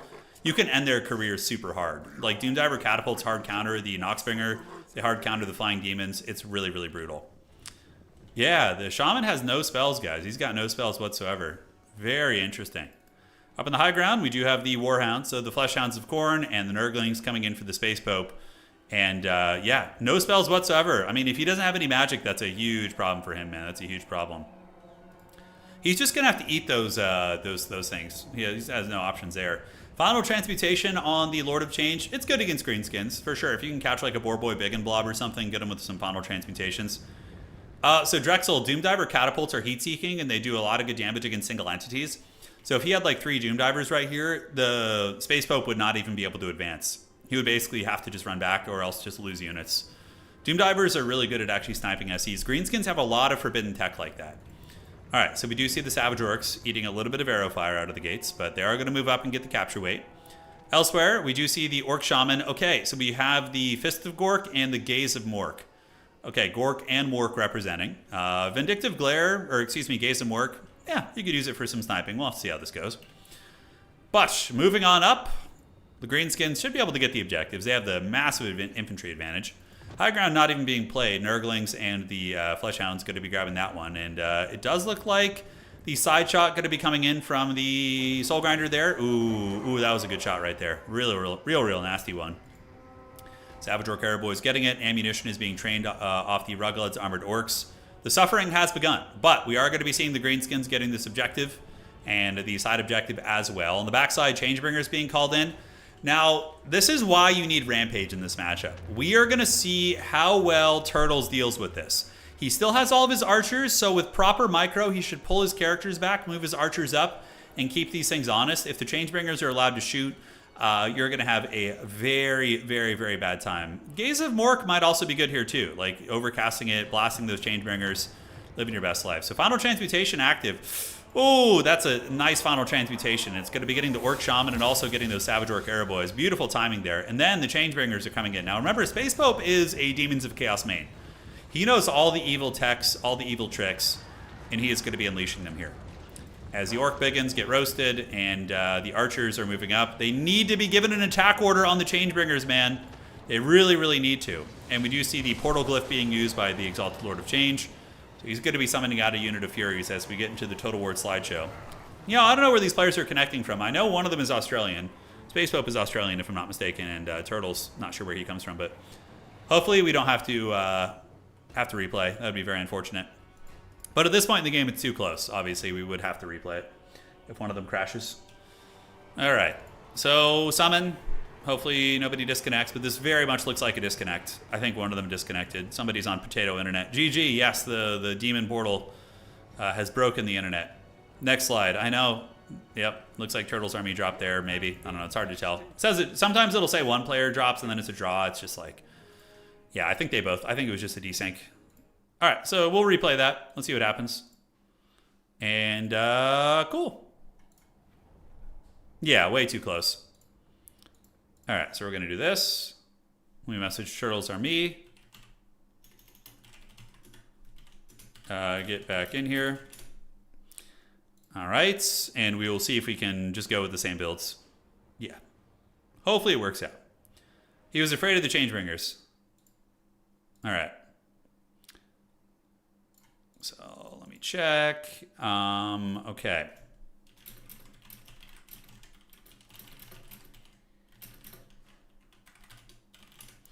All right, I just told him if he drops again, we're going to have to give the game to his opponent. Hopefully there's no more drops, and we'll be all right. We'll probably be the last ones to finish, but that's okay. No big deal. Same builds. Same builds, and let's go ahead and talk to his opponent here. And he is playing against Space Pope. Same builds. Okay, fine. All right. It was an early enough drop that it's not a huge deal. No, he had spells. He did have spells. Yeah. He did indeed.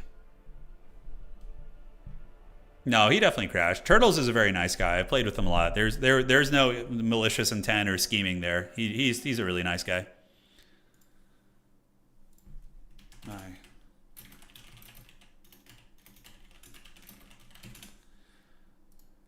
All right. We might need to remake the lobby. Usually a good idea to do that. No, it looks like he got in. Okay. So we're all good. Hey, Richie, thanks for becoming a channel member. Thank you, brother. Greatly appreciate it, man. Greatly appreciate it. Welcome to the family.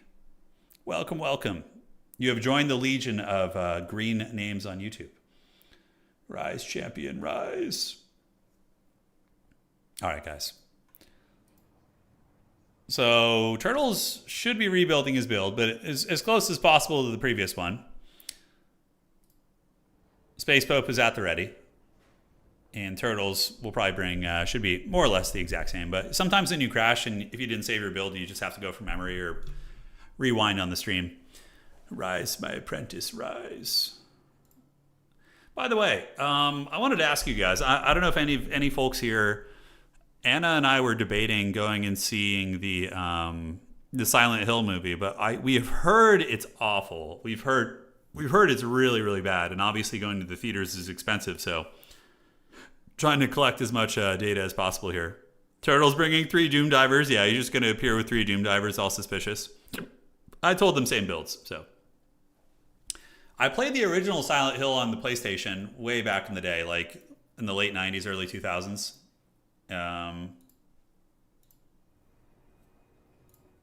Okay.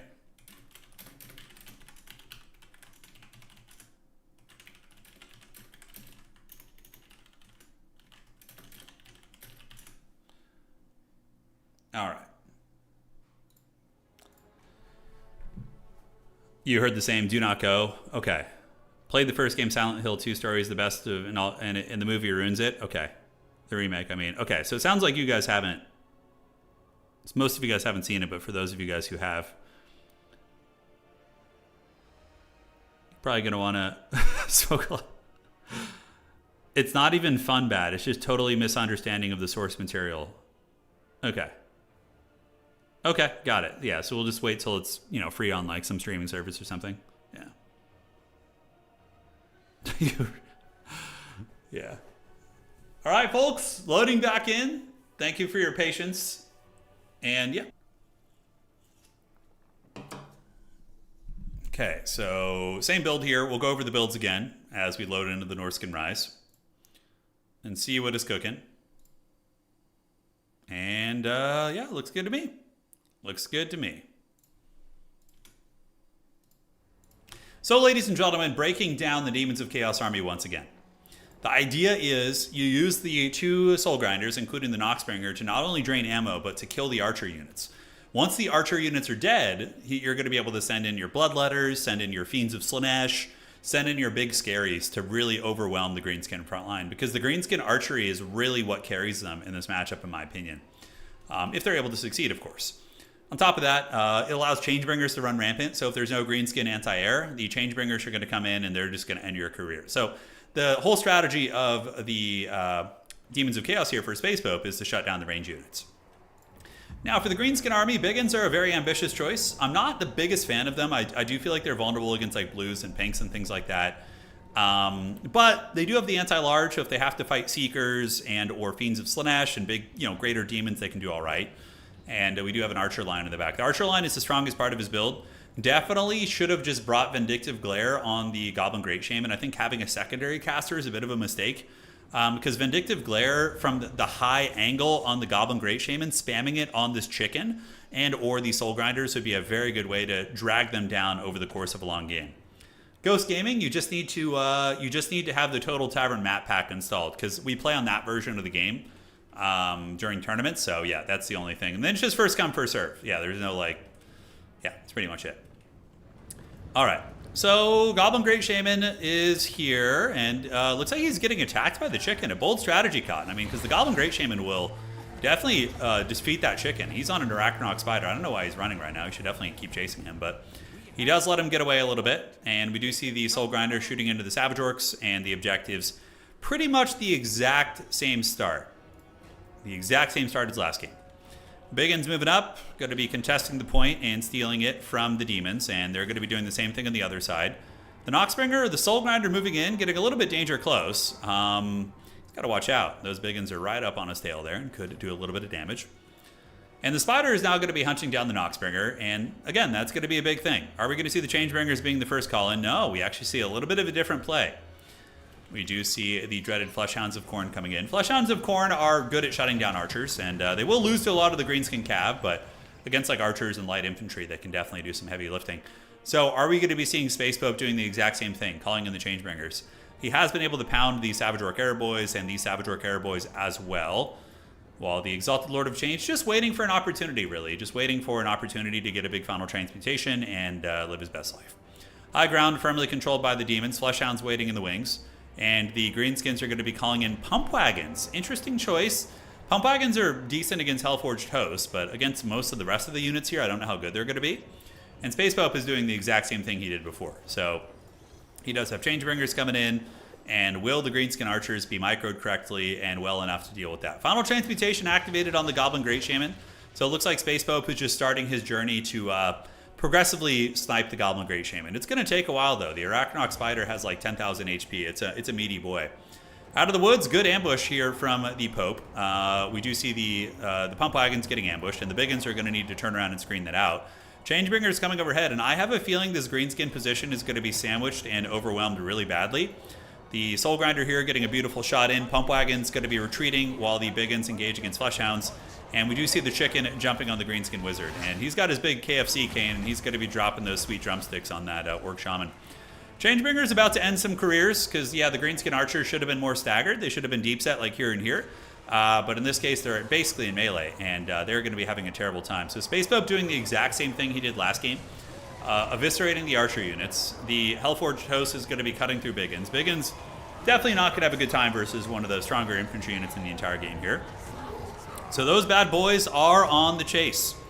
Orc Boy Biggins in the back coming in to try and salvage the situation, but being intercepted by Furies. We do also see Turtles Army getting his Lord Karate Chop, not Lord, but Wizard. And the Orc Shaman is going to be Shadow Realmed, while the Ruggled's Armored Orcs being hammered by the Changebringer. And also looks like they were getting some Noxbringer firepower as well. Out of the gates, massive, massive favor here for the Demons of Chaos. They are winning most of the engagements, really, really crushing over here. And we are going to see the Hellforged Host move in. A Magic Missile from the Orc Lord does have some decent damage, mind you, but I don't know if it's going to be enough. I do not know if it's going to be enough. Changebringers are chasing down the Boar Boys, so the Savage Orc Boar Boy is getting absolutely roasted.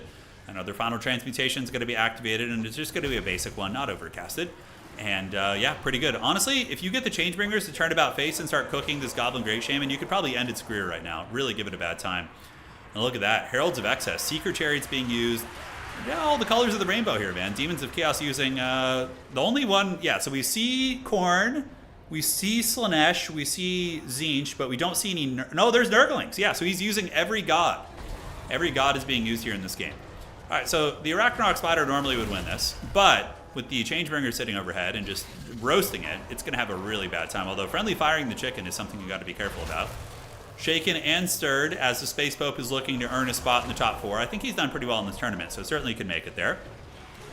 And another flamethrower shot is going to be going down. I'm just casting today. Yeah, just casting.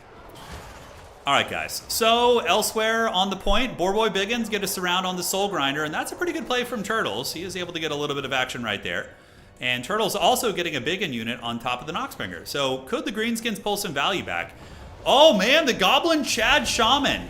Dude, if he gets a kill on Space Pope's chicken here, that would be massive. He's staggering him, 2,000 HP, another final transmutation. The poison attacks and the staggering from the Goblin Great Shaman doing a lot of work, and man, we see Space Pope's Lord of Change unstable, disintegrating 1,000 HP right now, and he is at -2. He is not happy at all, ladies and gentlemen. And that Giga Chad Goblin, despite being roasted by a Changebringer, he didn't hear no bell whatsoever. Just barely rallying here. The Orc Wizard needs to drop a magic missile on this bad boy. The Greenskins over here actually getting some favorable engagements, and could we see a comeback here from Turtles, who was very horrifically behind in the early game? Boarboy Biggins going to be killing the Noxbringer right here. The other Soul Grinder is attacked by anti-large Biggins. So now the time of the Biggins is now. They are getting their anti-large attacks, and they are going to be dragging down this Nurgle monster eventually if it stays in sustained combat. Although their model count is pretty low right now. They're pretty injured, so maybe not. But keeping the Boarboy Biggins on them is very, very strong. All right, so the Lord of Chicken has 800 HP, has run away here. We do see the Goblin Great Shaman being escorted off the battlefield by the 0 ammo Changebringers. Changebringers have gotten a casual 1900 value so far. So they're going to be running away, but the Greenskins have scrapped their way back in the game. Yeah, getting a couple nice picks on these big Greater Demons. If they can actually kill the Soul Grinders, man, that's going to be huge. Hellforged Host still causing a lot of havoc on the battlefield. Greenskins don't have something that's particularly good against it, except shooting it with arrows, which is what they're going to be doing right now. Definitely want to keep the Boarboy Biggins on top of the Noxbringers and the Soul Grinders, or the Noxbringer and the Soul Grinders. And the Goblin Great Shaman is going to be escorted off the battlefield. A big thing for Turtles is going to be to resummon that Goblin Great Shaman. You're going to want him back as soon as possible, or else the leadership is going to be a big, big issue. All right, so the Soul Grinder does retreat back. The Chicken of Change is hiding in the shadows. The Boarboy Biggins being hunted by the Hounds of the Blood Hunt. Probably just want to stand and fight right now. So we do get... Oh, dude. Space Pope's so fun, dude. Look at this. So he does preemptively buff the Biggins with a buff spell, which I think was a little bit too early, although they are getting engaged upon, so it ends up being okay. But Fists of Gork will make their stats very, very good, but the Heralds of Khorne's Fury have very good mass, might be able to run through them. We'll have to see. Orc Shaman here is broken, and the Wog is active as well, and here comes the Squealin' Pigs. Sweet Piggy. Curse of the Slug going to be slowing down their charge, though. And honestly, these Heralds of Khorne's Fury are in a bit of a precarious position, guys, being attacked by anti-large boars and by Biggins as well. And it looks like the Greenskins are on the brink of getting this objective back, as the Biggins here continue to defeat this Soul Grinder. It's a slow grind, but they are getting there. Unsummons going down, more Boar Boys on their way out, and we have a knockdown drag-out fight, ladies and gentlemen. This one certainly could go either way, but right now is looking a little bit favored for Turtles. Yeah, a little bit favored. Now, did the Spider Lord rally? He did not. He got escorted off the battlefield. I like this pick. This is really good. Morgub's Mangy Marauders to try and snipe the Exalted Lord of Change is a good choice. Very, very good choice indeed. Heralds of Khorne's Fury, that's a bit of a throw there. They got stuck in combat versus anti-large cab, and they are anti-infantries. They're not going to have a good time versus Biggins as well as the Boarboy Biggins. So what a good clawback by Turtles, going from an absolutely disastrous one-sided start to actually grinding his way back, getting some good picks, and enduring the Demons of Chaos shenanigans. Yeah, very, very good stuff.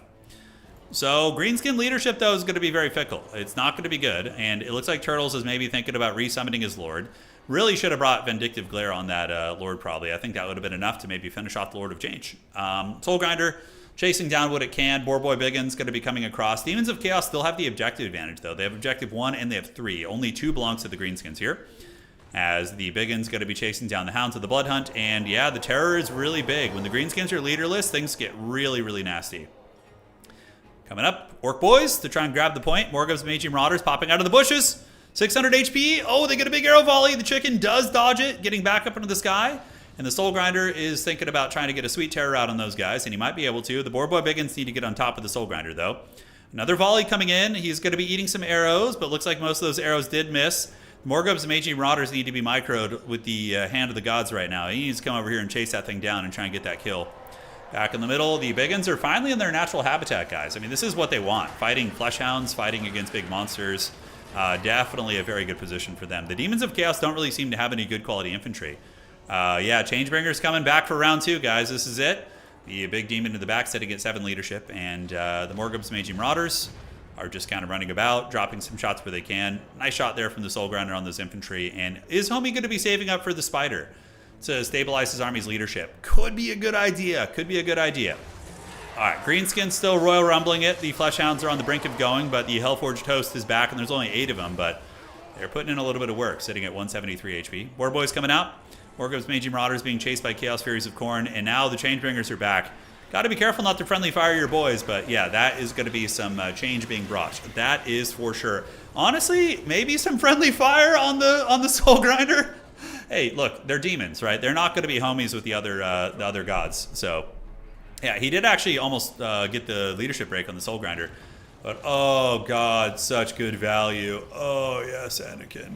The Orc Warboy Biggins getting it pretty good. Now, over here, we do see the Noxbringer going down here. Morgubs do have big AP values, and they are going to finish off the Noxbringer. It is going in the trash can right there. Demons of Chaos are looking really bare bones on the ground, which is a problem for them.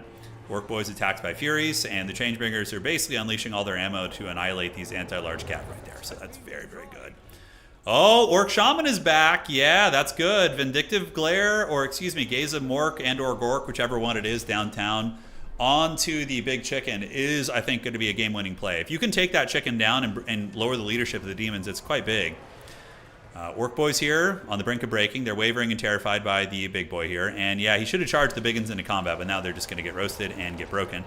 It's pretty painful. Pretty painful indeed. Fleshhounds of Khorne were able to intercept and put some pressure on the Morgubs, but not before the Morgubs Magi Marauders did take down the Soul Grinder there. Both sides looking really raggedy, but the demons are just so empty on the battlefield. But they are up on points, so maybe some shenanigans here. What a great game this has been, though. What a great game. Oh, there goes my hero. Watch him as he oinks. So he's moving into the backfield, going after... Dude, oh yeah, Space Pope knows what's happening.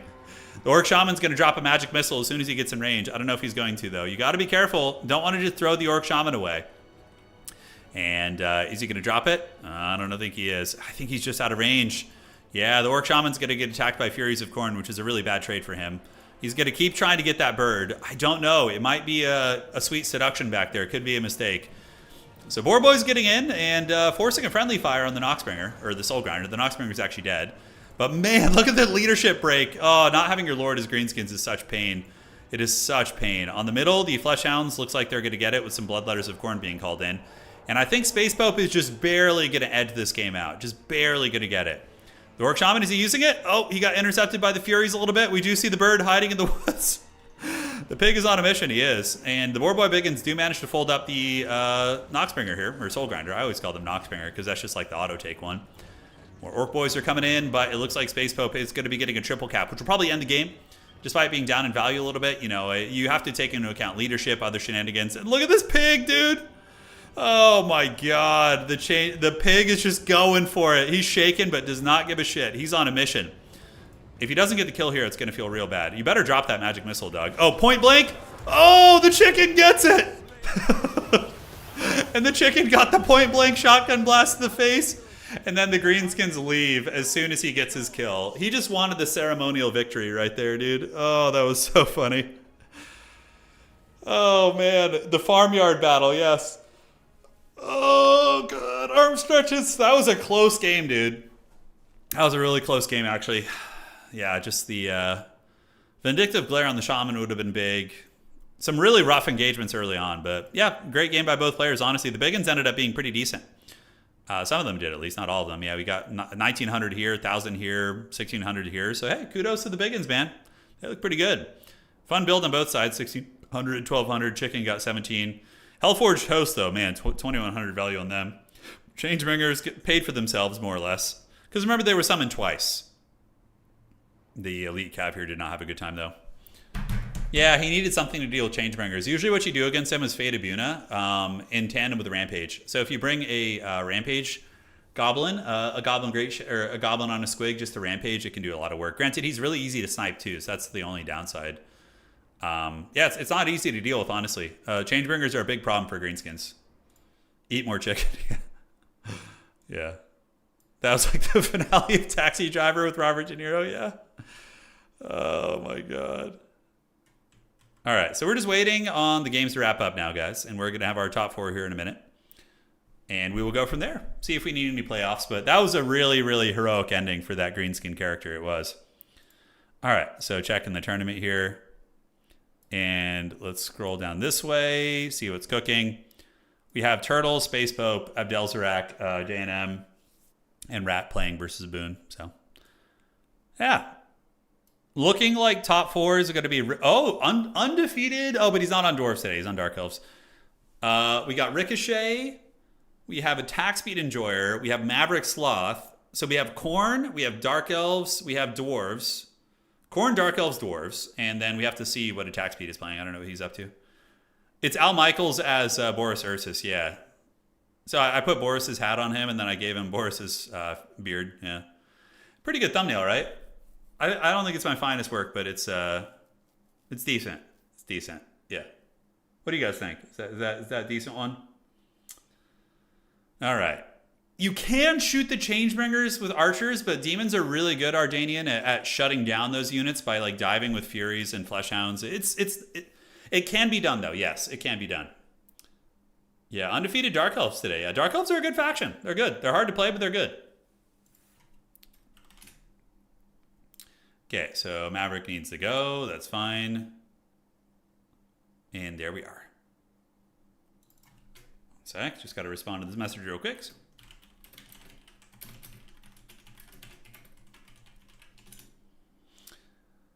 Outstanding.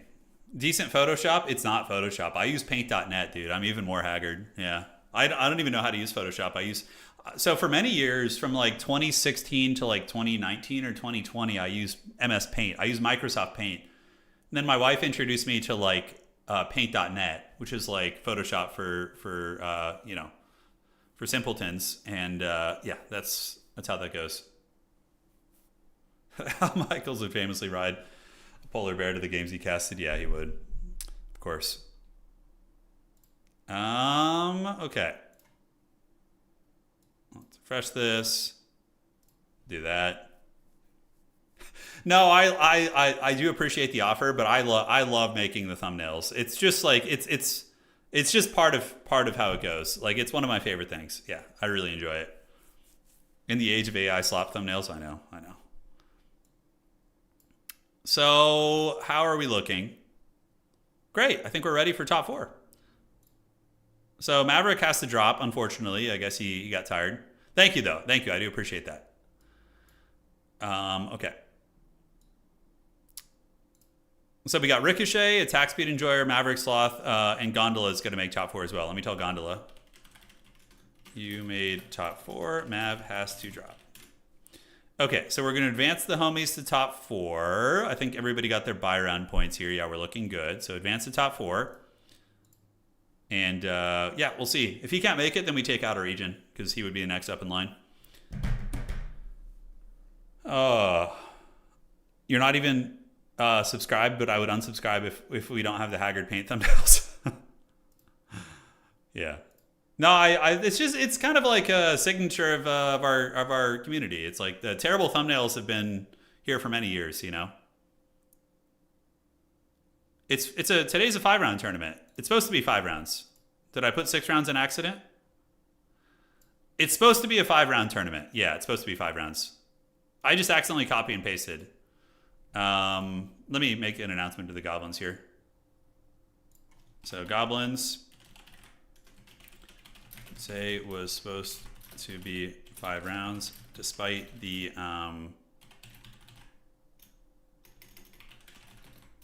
thank you for pointing that out. All right, yeah, it was supposed to be only 5 rounds. Yeah. Okay, so now I need to replace you. So let's do this. So we have a really fun one here, guys. Our dwarf chat has made it. Yeah, our dwarf chat has made it. So top 4 time. We have, let's do this. So Flitten versus Death by Ricochet. And then we have Attack Speed Enjoyer versus Gondola the Patient. Cool. So it should be all set. So Gondola is going to be there. Let's go ahead and do this. Too bad that Maverick had to drop. I would have loved to have seen Khorne played in the rounds here, but alas, looks like he had something come up. Honestly, seeing some glossy AI generated slop thumbnail would be heartbreaking. Yeah, don't worry. You don't got to worry about that here. Yeah. Okay, so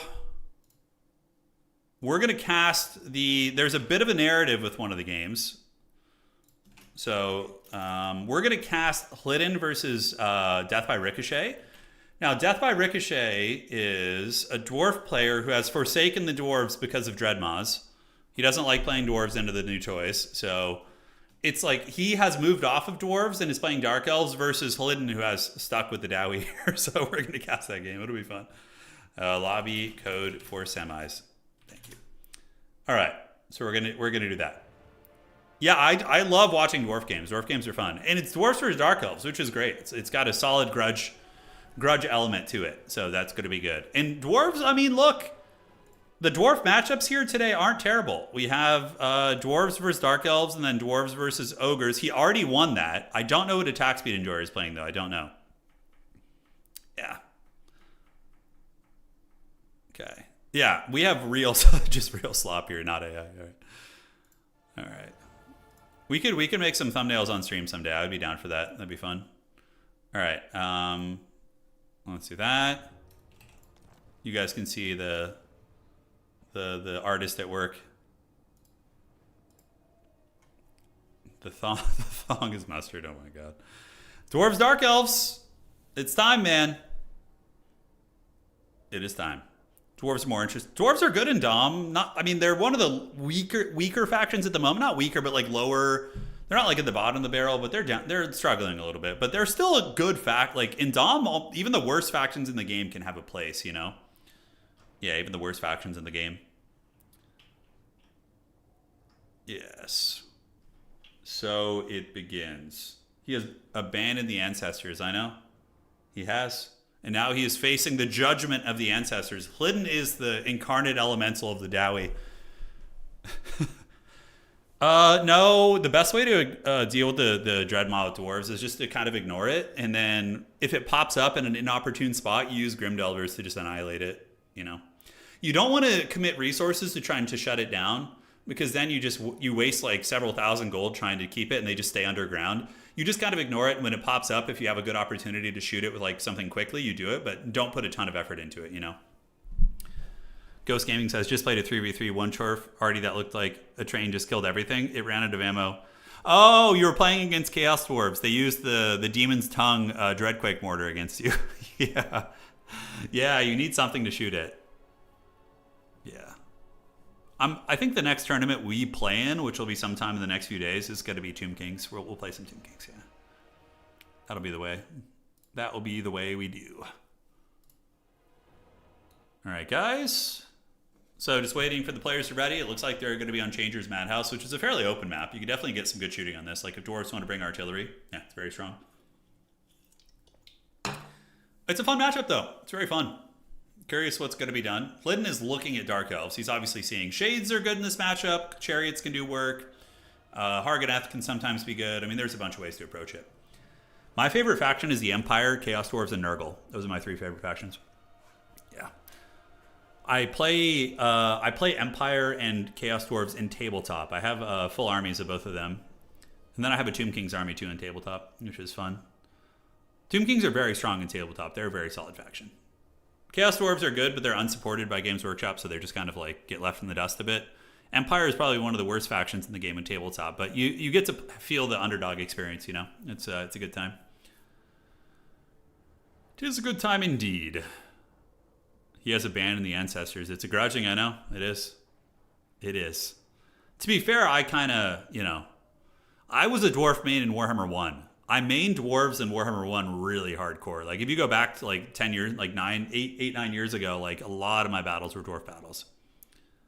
Yeah, the Total Tavern map pack. Yes, Waka Waka is our map curator. So he designs a lot of the maps, and he manages the mod for us. So it's called the Total Tavern Tournament Map Pack, made by Waka Waka 3000, I think is his name, Andre 3000 there. So yeah, Dwarves versus Druchii. It's just time. Who should be Tzeentch's exclusive mortal legendary lord? They already have that, don't they? Isn't Village immortal? He's like mutated, but he's still mortal. Is that what you're asking? What's your recommended guide for starting an old world empire army? Cannons. Yeah. Unfortunately, in the current meta of tabletop, like infantry are pretty trash. So the meta for empire is basically cavalry with cannons, and magic and maybe some sort of a combat lord like a grandmaster or a. But like yeah, cannons are your best friend. Like I honestly run 3 cannons when I play empire and tabletop. I run 3 cannons and sometimes a Hellblaster volley gun. Then I usually run some Demogryph Knights, and I run Karl Franz with a mage. That's like usually my list or like that. Cannons are really good. They're incredibly strong. Village is technically Warriors of Chaos. He's kind of Tzeentch though. Yeah, I don't know. Egger Van Horseman. Yeah, what about the guy from the cinematic trailer from Warhammer 1? He's like a named character, isn't he? To be fair, cavalry with cannons is historically accurate Napoleon era strats. Yeah, that's good. Yeah, I usually run, like if I were trying to make a meta empire list, although I haven't played Old World in like 6 months. I used to be a very heavy tournament player in Old World. I would play in like 1 or like 2 tournaments a month. I was really, kind of grinding the meta. I don't know what like big changes they've gotten, but yeah, we can like, while we wait for these guys, we can throw together a list real quick. So, let's see. So, all right. So if you wanted to play like a empire army, okay. So if I were just throwing together a competitive list for you based on knowledge that is a little bit outdated, mind you, let's see. So we would probably go with Great Cannon. You don't need to make them veteran. And then we duplicate and we duplicate. A lot of tournaments run rule of 3, so you would probably want that. Then I would probably get a Wizard Lord, put him on a Pegasus, and get Illusion Magic. Illusion is really good for cannons because you can stop people from charging. You can block parts of the board. It's very good. And then you're going to want a Lore Familiar, the one that lets you pick your spells, basically. It's very good. All right. Level 3 Wizard is fine. With the current way the game's played, you don't need to go. So then you can get a General of the Empire. He could be your General. Full plate armor, shields.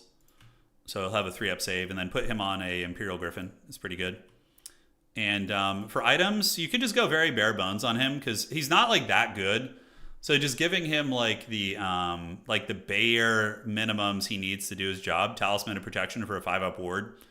And you can give him, you could even just go Great Weapon, honestly. Yeah, just go Great Weapon Shield. That's all you really need for him. Like Empire big characters are not, yeah. So Empire Knights, you run one of these. You can go full kit if you want to, but Lances are definitely the way you want to go. And then Drilled is pretty good. Stubborn is all right. You can get Stubborn, but if you need to fill the points. And then sadly, because infantry sucks so bad, if you're really kind of like net listing, you would just go with a couple Empire Archers. So you would just run small squads of archers to be roadblocks. They're basically just going to get trampled over. But that's kind of their purpose. As far as rare units go, the Steam Tank is totally viable. If you want to go Steam Tank, it's actually pretty good because it gives you like a 4th cannon. So you could throw a Steam Tank in there, and then we can throw in like a Demogryph Knight to kind of protect things. And I'm not really getting into the knightly orders, but yeah, you want to go Lances usually with demis. All right, so this is like a decent foundation of an army. And then you can probably get 2 knight units, which is going to be good. And then you can remove one of the archers and then just spend those 16 points on like just bullshit here just to like fine tune. Yeah, it's fine. Cool. So this is like the backbone of a good Empire army. So now you have like 200 points to work with. In terms of other options, you could get like a 2nd mage to like spam Fireball if you want to. You have a Steam Tank, which is really good. And then, War Wagons are actually very strong. Yeah. So you could throw a War Wagon in there. So you get a Steam Tank and a War Wagon. And then You have about 40 points left, so what I would recommend is just have some fun here. Like, go to your character, and let's find him like some cool shit. You know, Empire does have some good items, so you can get some good items here. So we'll just do like, I don't know, Jade Amulet. The Witch Hunter's Ward, I think, gives them magic res. Yeah, you could throw Witch Hunter's Ward on him. That gives him magic resistance, which is very, very good. Or you could also do a Ruby Ring of Ruin. So you could cut Witch Hunter's Ward, and you could get a Ruby Ring of Ruin on him if you want to, and just have him be like shooting magic missiles until your opponent gets close, and then he could charge in, right? So, yeah, healing potion, whatever. So this is like an archetypal competitive Empire list from like 6 months ago. Like maybe a year ago. You have Karl Franz, you have a wizard, then you just have like archers and cav, 3 cannons, Demogryph Knights, and then the steam tank can also be used as a screen. You put it in front. You have it be like kind of front facing. Yeah, you could totally get a banner on the Demogryph Knights. It's totally viable. War wagons are actually really good. They're like pretty cost effective chariots. And you know, there is a school of thought. You could cut the steam tank if you want to. So you remove the steam tank, and with him you strip down the character a little bit. Ruby Ring of Ruin did get nerfed, so it's not like as much of an auto take. So you could cut it, and then you can go double War Wagon. Oh, this is actually probably a better list. Here, so you go double War Wagon. You go Empire Engineer. You put him in a War Wagon also, and we're going to have to fine-tune the points somehow. Or just on foot. Yeah, maybe just like Empire Engineer on foot, Empire Engineer on foot. So you have 2 engineers manning the cannons to make sure they don't misfire.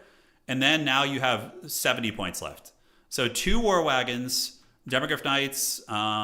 We have, what, 70 points left? So if you want, just throw in a fun character, you know, throw in like a master mage to just cast spells, or like even a warrior priest if you want to mess around. But this is the idea. Yeah. Holy shit. Oh, I totally forgot we're in a tournament. You got me on like a whole rant. All right, ladies and gentlemen, welcome to the semifinals of today's tournament. Spawning in on the north side of the map, it's going to be the Dwarfs, led by Hlidin. He's going to be facing off against Death by Ricochet, who's going to be bringing out the old forces of the Druchii. And yeah, he's moving up the party. Taking a look at the builds for the Dwarves, it's going to be a Runesmith, Garagrim, and Thorgrim. So a hero Death Star here. Yeah, a hero Death Star. On the backside, Longbeards, and Longbeards, backed up by some Longbeard Grey Uppins, with a rear defense force, which I really like. Dwarves and the Grimdelvers. Now this is brilliant, because if the Dark Elves think this is easy, or try and flank here, the Grimdelvers can punish super, super hard. Alright guys, now for the Druchii army, we do have some light cav, which are going to be trying to shut down missile units. Witch Elves are very good at grinding with dwarf troops actually. Despite their lack of armor piercing, their combat stats are really, really good. And it is going to be Lokir Felheart, a good grindy character. We do have a Bladestorm and Chillwind caster, and then Shades. Shades with dual weapons are quite good. They pack a really good armor piercing punch, and if they have to fight against like Slayers or dwarf units in melee, they're pretty decent at it, to be completely honest. And so it begins. The battle is on. This objective does belong to the Druchii. They're much faster. And to the backside, the Grimdelvers stand at the ready. Oh, big volley right there as we see the Dark Riders get melted down by that. And now they're going to be coming about face to charge these Iron Drakes. But that's actually a bit of a mistake by Ricochet. He's just giving his opponent 400 free gold right now. On this side, Dark Riders coming in, but the Slayers of Karak Dive Bar are going to win this fight. So a couple early mistakes by the Druchii, just diving in here. A good ambush, mind you, in theory, but like, yeah, those Slayers are going to beat the brakes off those cav. It's going to be a disaster. Back in the epicenter of combat, the Throng is mustered, yes. And the Dwarves march forward. The War of Vengeance begins, led by the High King of Thorgrim Grudgebearer, yes. Of Thorgrim? The High King Thorgrim Grudgebearer, not of. But yeah, the Druchii in the front line are going to get bashed. We do see the Oath of Vengeance activated on those guys, and there's going to be a big Bladestorm. The Dark Elves whipping out their magic, very unfair. The Dwarves don't like this.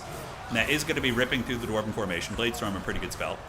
More Dwarves moving in, being attacked by Witch Elves, who are just getting crunk juice. That purple Witch's Brew is active. But so far, the Dwarf front line is crushing through the forces of the Druchii. Now on the backside, it does look like Shades as well as Bleak Swords are going to be pressing the point, getting a good volley onto the Grimdelvers here. Grimdelvers unleashing of the Bleak Swords, and the Slayers of Karak Dive Bar. They need to come around and press the Shades if they can. Harpies and Dark Riders running interference, but the Grumbling Guard are able to intercept and corral them in the front, and they are going to be getting boinked by these great weapons pretty hard, while the Flamethrowers are unleashing a hellish salvo into the Harpies and potentially breaking their leadership, while the Slayers in the back are also putting some good firepower down. But yes, the Dwarves doing very well in this fight, but that could change over time because of the fact that the Shades have a really nice high ground position and potentially are just going to be unleashing just waves and waves of nice anti-armor firepower in. Now, Lokir is certainly a good fighter, but he is not somebody who can fight against the likes of Thorgrim Grudgebearer. Thorgrim also is going to be teamed up with Garagrim. Garagrim is a really good anti-infantry fighter, so together Garagrim and Thorgrim should be able to win the fight there. We'll see, though. We'll see. It comes down to micro, of course. On the backside, Dwarven Cannon called in, and that is going to be unleashing on the Shades here. Dwarf Warriors fighting in the front. Grim Delvers getting taken down by Bleak Swords, but the Slayers of Karak Dive Bar are fighting against the Bleak Swords here, and that is going to be going down. Back up on Objective 2, guys. We do see Thorgrim Grudgebearer boinking Lokir on the head. He is getting it pretty bad. And, oh, dude, did you see Garagrim flying through the air there? Super cool. And the cowardly Druchii Lord is going to be running away, being dominated by the Giga Chad Dwarf Lord here. And you can see Garagrim, you know, making Ungrim proud. He's getting it done, dude. And yeah, probably going to be able to get a kill here. He's at 500 HP. And the Grudge is about to be satisfied. Is he going to go for it? Oh, he's on it.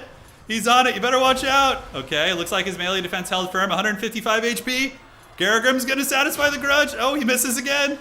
Melee defense holding. No, Garagrim, why blue ball us like that? Oh, but he's shattered, so it doesn't matter. Okay, he makes the correct decision. Instead of chasing a shattered unit, he runs back this way. Although, to be fair, he probably should have finished him off to get the leadership. All right, Flamethrowers on top of the Witch Elves there, doing some fat damage. On the backside, we do see the cannon being compromised by some rallied Dark Riders here. The Dwarves definitely need to call something in to defend this, but I don't think they have anything. Clinton has not noticed this yet, so he's certainly going to be suffering and maybe losing a cannon. Although Dwarven cannon crews are still Dwarves, so there's a chance that they can fight those Dark Riders off, but we're going to have to see how this goes. All right, did Homie get away? We do see Lokir Felhart running for the edge of the battlefield, and eventually he is going to be providing a leadership penalty to the Dark Elf army when he does break. Garagrim is on top of the Shades with dual weapons, which might actually be able to finish him. They are anti-infantry, and they do hit pretty hard. But in the meantime, Garagrim will at least take a lot of those Shades with him, as he is at about 1,700 HP. I'd really like to see Felix. I think Felix would be better here. Garagrim doing the spin to win. Damn, dude, look at Garagrim, the anime attack. Cleaving through those Shades, bringing him into the abyss here. But they might still be able to get the finish on Garagrim, but talk about Value City. Thorgrim also getting sniped by the Shades as well. He's a very big target, and this could be the comeback here for Death by Ricochet. If he gets a kill on Garagrim and Thorgrim here, that's going to be a disaster and a half. And High King Thorgrim Grudgebearer is broken as Longbeard is trying to fight the Shades, and Garagrim taken down as well. So the Dwarf character is not in great shape, and suddenly, guys, we have a close game here, a very, very close game. Longbeards and Slayer Pirates going to be moving up, and in the back we do see more Shades being called in, and Lokir has run off the map, so the leadership penalty is going to be affecting the Druchii. Thorgrim might rally, but man, oh man, did he get a big old crossbow salvo to the face, sitting at about 218 HP right now, so he is basically on the brink of death. The cannon crew going to be stabilized. Slayer's going to kill those Harpies, and those Miners certainly going to help push them off as well. The Dwarves going to be reclaiming Objective 2. The Grim Delvers and the Slayer Pirates are pushing, and I think the Dwarves are still a little bit ahead in this battle, but it's actually very, very close right now. Slayer Pirates fighting in the pits, backed up by the Grumbling Guard. Grumbling Guard are a pretty Chadley unit. They have almost 50 melee defense, really good armor-piercing values. They also have an Encourage effect, so nearby Dwarves are going to have slightly higher leadership, which is quite nice. So Thorgrim is routed, and Garagrim is gone for now, but Garagrim could be called back in. The Shades are going to be mostly offline for now. The Runesmith is on top of these ones, and we do see some Longbeards on top of these Shades, and they are winning that fight. But really, really good Gremlin play coming in from Ricochet. You know, he has turned his back on the Ancestors, and he is trying to put them out of their misery here. We're going to have to see. Slayer Pirates of Karak Dive Bar have grabbed their pitchers, their kegs, and are unleashing some nice pistol shots into the Dark Riders, who are now broken. They're going to need to get up on that objective, though, and provide some capture weight, that's for sure. You don't want to be playing that game when... I mean, it's still fine for Dwarves if they can get a double cap here. Flamethrower's coming back in, roasting the Shades. And Thorgrim is rallied! Oh, the Grudge Bearer's back, baby! Getting attacked by Harpies, sitting at 0 leadership. Yeah, it's a true Dwarf experience. He's just being swarmed by Harpies and just going out on a shield here. But it looks like he's finally going to break as he basically gets brought to the brink of death. And over here, the Iron Drake's going to be turning about face. And, I mean, even 8 Iron Drakes is still a lot of damage. And here they come. Oh, yes. Beautiful flamethrower shots into the Shades right there. And look how much that tattered unit can do, right? Pretty good, considering there's only 8 of them left. All right, so the Dowie have satisfied the Grudge on Objective 2. And honestly, the Dwarves should just do a full court press. I think he could go for objective 1. He should be going over here too. He's got the cannon in the back shooting, which it's a little bit obstructed, but can shoot over the trees. Maybe move the cannon right here, and then you could shoot their back objective as well. The Dwarfs are hanging on. Slayer Pirates and the Runesmith trying their best to hold it down here. And we do have waves and waves of Longbeards and good quality infantry coming out, which are going to be very tough to take out. The Dark Elves and Ricochet at this point should probably get some Harganeth Executioners. Like some sort of an elite anti-infantry unit would be actually just god tier right now. It'd be so freaking good, but he probably didn't bring any. We'll have to see. All right, Slayers arrive. They're going to be getting on top of the shades, and we do see the armor wall coming as the Dwarves are moving towards their opponent's back objective. The Dowie full court press is no joke, man. Their staying power is pretty ridiculous.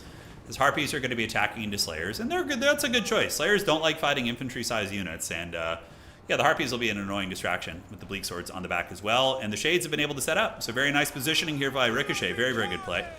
And those Shades, just point-blank shots into the side of the Slayers. What's not to love?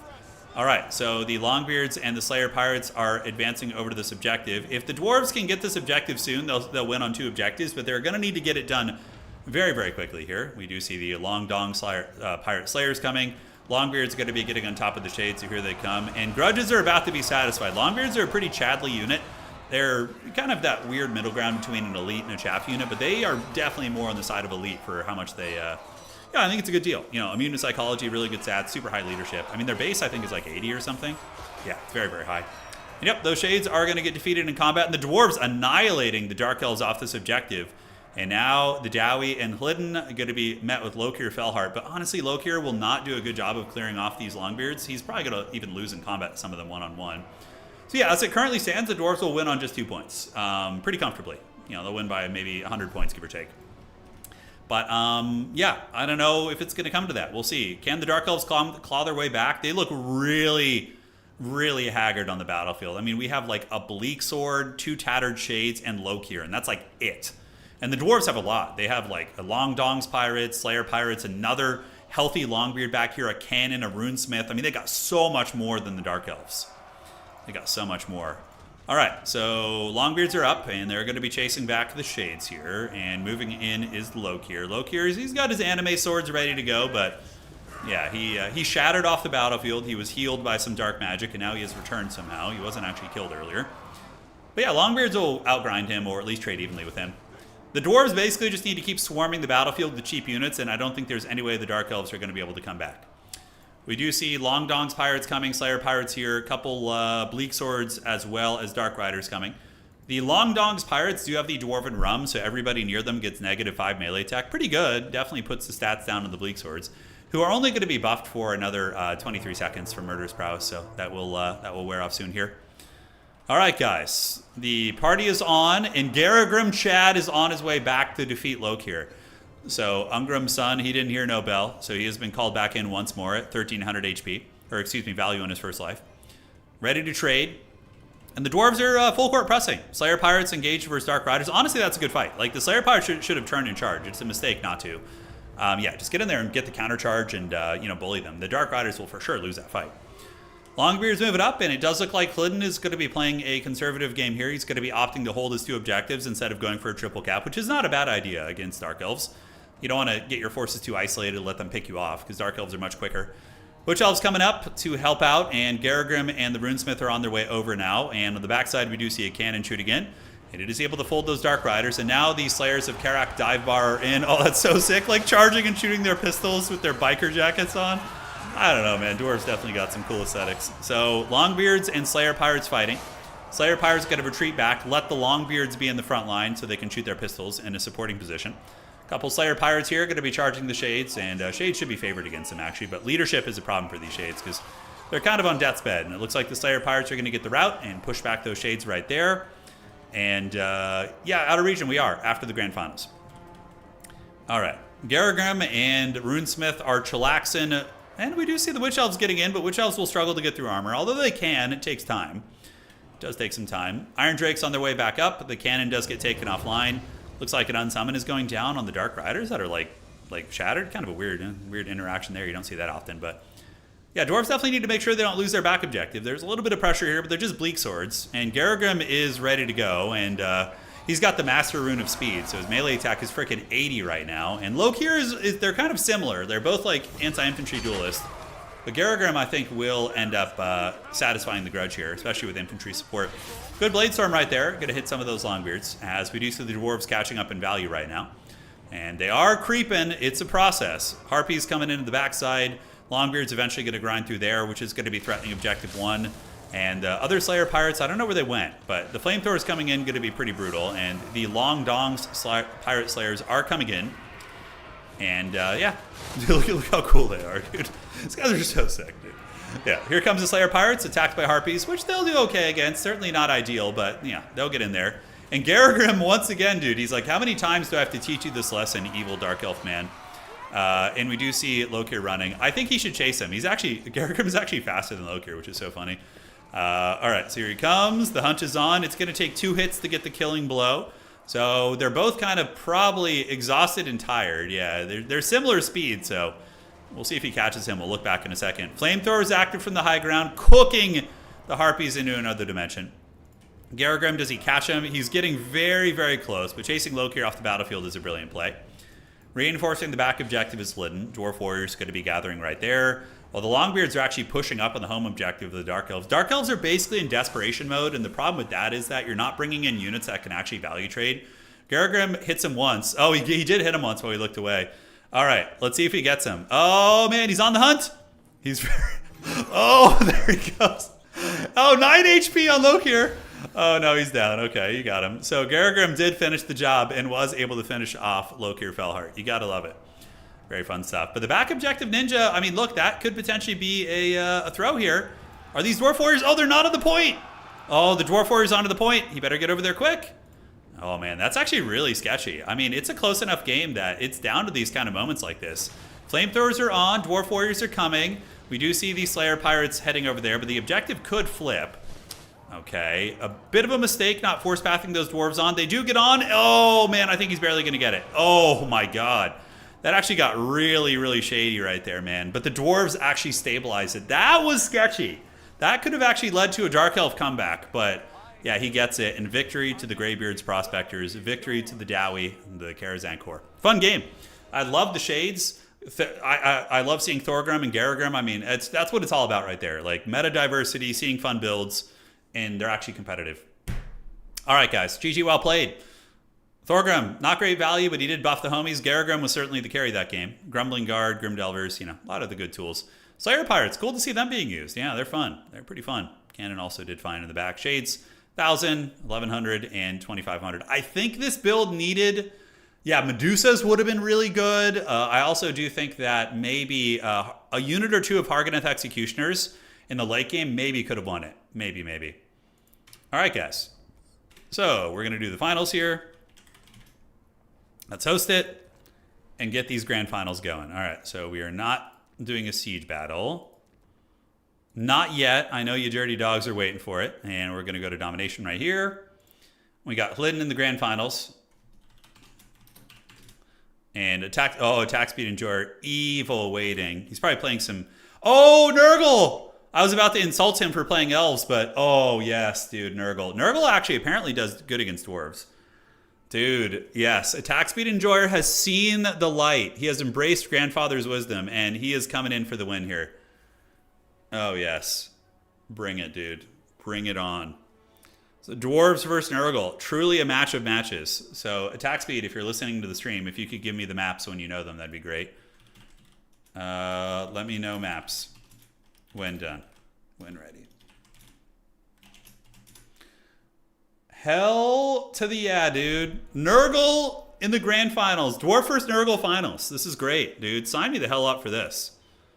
I wonder how attack speed's going to play Nurgle. Probably a build-up. Yeah, like, I got wrecked the other day, but that's because my build sucked really bad, and Rangito was also playing very well. But I think Dwarves, Doomseekers, and Character Squads are probably how you play this. Maybe an Air Force, who knows. Yeah, semis are best of one. So, Matt, we have hyper-competitive tournaments where everything is best of 3, best of 5, and best of 7, but these are speedy tournaments that are designed to be more welcoming to players and also more time-sensitive, so it doesn't go super long.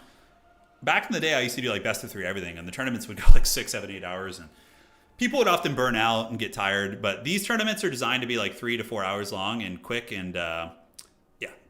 But we still have those tournaments with best of 5, best of 3, best of 7. That'll be coming up soon. Make Papa Nurgle proud. I know, dude. I'm happy. I'm taking some notes here. I'm gonna go. I actually am gonna peek at his build real quick and see. Okay. Yeah. That dwarf build looks way better than what I brought. Like way better.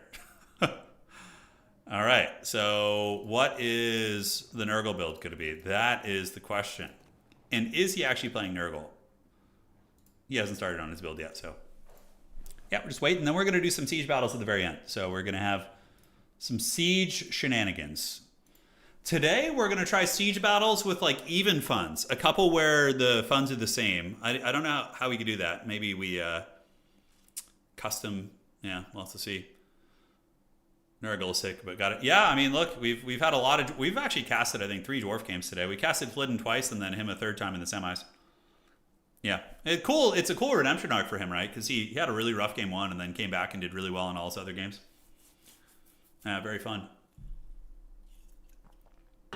I want to look at the builds. What is the Nurgle build going to be? Oh, he doesn't know the map yet. That's why. Edge of the Darkwood. Okay, so they're both slow factions. It is a really good map for Nurgle to do back pressure. So basically what you do, it's a great Dwarven cannon map too, by the way, if Dwarves want to go arty. But on this map, basically, you want a Vanguard deploy 2 Pestigores on the Dwarf's back objective and just, steal that out of the gates. It's very strong. I personally feel like maybe Nurgle's a little favored in this matchup nowadays. Like, I remember the last 2 dwarf players I played with Nurgle, I think I clobbered them pretty good. And they were, like, good dwarf players. And, yeah. I do think Nurgle might be slightly favored in this matchup. Let's go ahead and get out of here and do this and go from there. But I could be wrong. It's not been something I've explored a bunch. Vanguard Ironbreakers. Yeah, that's not a bad idea, honestly. A Vanguard Norgamlings on your back objective. The biggest thing for dwarves is to make sure you don't get triple capped. If you get triple capped by Nurgle, you're going to have a really bad time because dwarves are not super quick. You lost his dwarves versus attack speed, yeah. Fun to see these 2 factions in the finals, though. This is great, man. Yeah, Festus is all right here. He's totally fine. You could bring him because dwarves can't really punish him super hard. I mean, cannons kind of can, but aside from that, Edge of the Darkwood has a pillar in the middle you can hide him behind, and his healing is really strong. If you have Festus with a couple great weapon units, like... Yeah, Value City, man. Value City. Noxbringer, great weapon line. Yeah, Max, it's pretty good. I agree. It's very strong. I think the Noxbringer is actually maybe not the way to do it. I think just going wider is even better with Nurgle against dwarves. Because if you can get a lot of great weapons onto their infantry without like getting pounded on the way in, you just kind of win the game. Because dwarf infantry lose to Nurgle infantry pretty bad outside of Doomseekers. They just have so many cost-effective little great weapon units between Pesties, and the Marauder great weapons aren't bad either. We will see, though. Yeah, I feel like Noxbringer is a trap. Like, it does some work, but then you just give up so much agency on the objectives, which is kind of Nurgle's strength. Gyros are good, but it's hard to protect. You got to worry about Furies. But yeah, like, uncontested gyrocopters will be brutal against Nurgle. Epidemius? No, Epidemius is not good here, because the demons aren't particularly amazing against dwarves. So Nurglings are fine, but they're not worth buffing. No, it's definitely like a Chaos Lord, Sorcerer Lord, or Festus are the go-tos here, 100%. As a High Queen Khalida enjoyer, right? Yeah, Khalida's good. Khalida's actually very decent in multiplayer. We saw in the last World Championship, she was seeing a lot of play as a sniper character, actually. Where else are you streaming? I keep hearing you talk, but... No, I'm talking to both of you guys, Saint. Yeah, we're on YouTube as well. We stream on YouTube and on Twitch. No, I read Twitch chat and YouTube chat, so I have them consolidated into one chat with a mod, so I see everything. Yeah. So we're on YouTube. YouTube is where we primarily stream. We just started on Twitch a couple of months ago, like 6-7 months ago. Yeah, but we've streamed on YouTube since 2017, 2018. So it's been a long time getting from here to there. Rhino mounted Chaos Warriors. You mean the Rot Knights? Rot Knights are not good against dwarves, no. If anything, you would use Chaos Knights, and even though they're not the best option. Plague Ogres with dual weapons are decent. You found us this year? Nice, man. How'd you find us? Did you watch it? Was it through Grubby? Through his event? That was a very fun event. Very fun event indeed. All right, guys. The battle is on. Prepare for Nurgle and Dwarfs. Grand finals. Then we're going to have some fun with some big old thick siege battles. Maybe some 4v4 thickness, dude. We'll see what we can do. We'll see what we can do. You're saying the young viewers are on Twitch and we got all the old fogies on YouTube. Yeah, we're getting a little long of tooth, you know. We still got it though, a little long of tooth. I have a big old beard now, guys. I'm getting up there. Hey Honda, thank you for subscribing. I used to drive a Honda Civic for many years. I had a big downgrade. I went from riding a motorcycle to driving a Honda Civic. That was the that was the arc. I had like a 1985 GPZ. Yeah, the thing was awesome, dude. Let me show you. It was just straight up Top Gun motorcycle, and then when I developed my hand problems, I just like had to drive my. We had to get a Honda Civic. 1985. I think it was a 750. Yeah. Yeah, this is it. I loved my Honda Civic too. That thing was awesome, dude. That was Old Faithful, dude. It lasted forever. Yeah. This was the motorcycle we had. It was this one. Yeah, it was fun. Very 80s, very 80s. It was a real piece. I mean, it had a lot of problems. The freaking, oh God, I don't even want to get into how much drama we had with the freaking, was it the carburetor? Yeah, it was some shit. But it was so fun, dude. I used to love going on rides. Like riding down the California Pacific Coast highways on a motorcycle is like one of the most magical experiences ever. Yeah.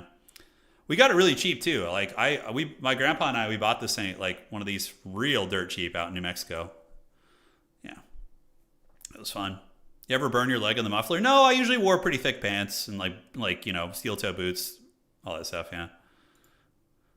If I were to get a new motorcycle, I would probably get. Yeah, this is probably what I would get nowadays.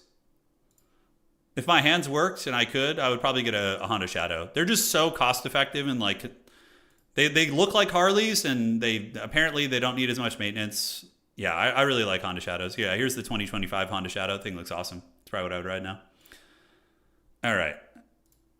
So here we go, getting into the tournament. Thank you, Wookie, for the blocker. And let's do it. Just got here and never played this game. What is he's a screen blocker, Gio. Yeah, so he's in this game, if I don't have the screen blocker, you can see what the other person's army looks like if you're watching the stream. So I'm just making sure the competition is fair. Yeah, Honda Rebels are good too. They're a little bit smaller. Yeah. The bike better happen again. It could. I got to take Anna on some rides. She would love it. Yes. It will happen again someday, darling. It will. I believe. No, Honda motorcycles are great. They're really good. Yeah, they're really good. My grandpa rode a Road King. He had a Road King Harley Davidson for a long time. We used to go on rides. So he would have his Road King. I'd have my GPZ and we'd go cruising. So ladies and gentlemen of the old world, welcome to the grand finals of today's tournament. Spawning in on the northwest side of the map, it's going to be our Dwarvish champion, Hlidin. He's got a battle line of Dwarf Warriors and Longbeard. So pretty good quality infantry for the Dwarves. And also does have a vanguard of Grimdelvers to put some hurt down on the advancing Nurgle units. Double cannons are going to be here. So cannons against Nurgle are all right. They're a little bit lackluster against infantry, but it does give you consistent damage in the back to put a lot of hurt down. We have Malachi McKyson, and he's a decent little sniper character. And yeah, he's going to be there to heal gyrocopters. He has the ability, McKyson's Persuader, which is there just to heal gyrocopters, basically. We got Felix and we got Garagrim. I love the hero combo for the Dwarves. Really good at grinding, and they can honestly beat the brakes off Festus if they can catch him. Now for Nurgle, we're going to see a full court press.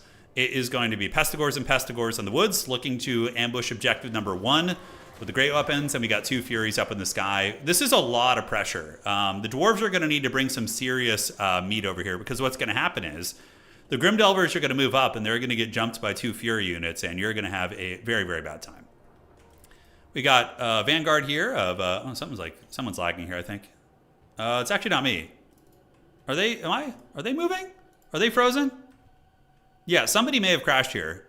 Because you see how it's stuck on Grimdelvers? Looks like we might have had a crash. That's too bad. One of these guys is rocking a powerful potato. Yes. Let me check here, see if anybody crashed. They haven't said anything, so we may need to restart the game and reload. But yeah, basically the Nurgle army is just a ton of great weapons. And then we do also have some Pestigors over there. Attack speed enjoyer with the Chad crash. You gotta love it. All right, so we're gonna reload here. We'll make a new lobby and everything and get back in there.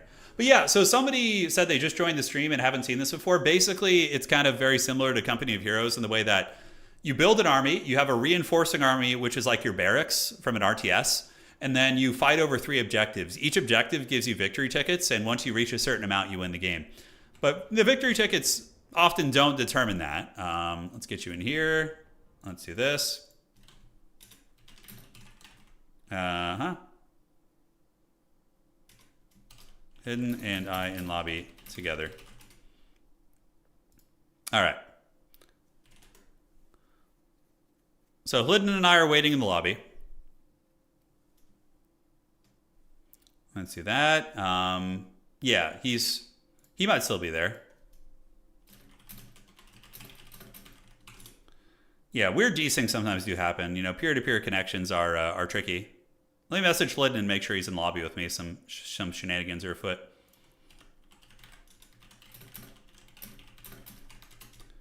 Okay, checking with homie. And we will do it to it. No response from him yet.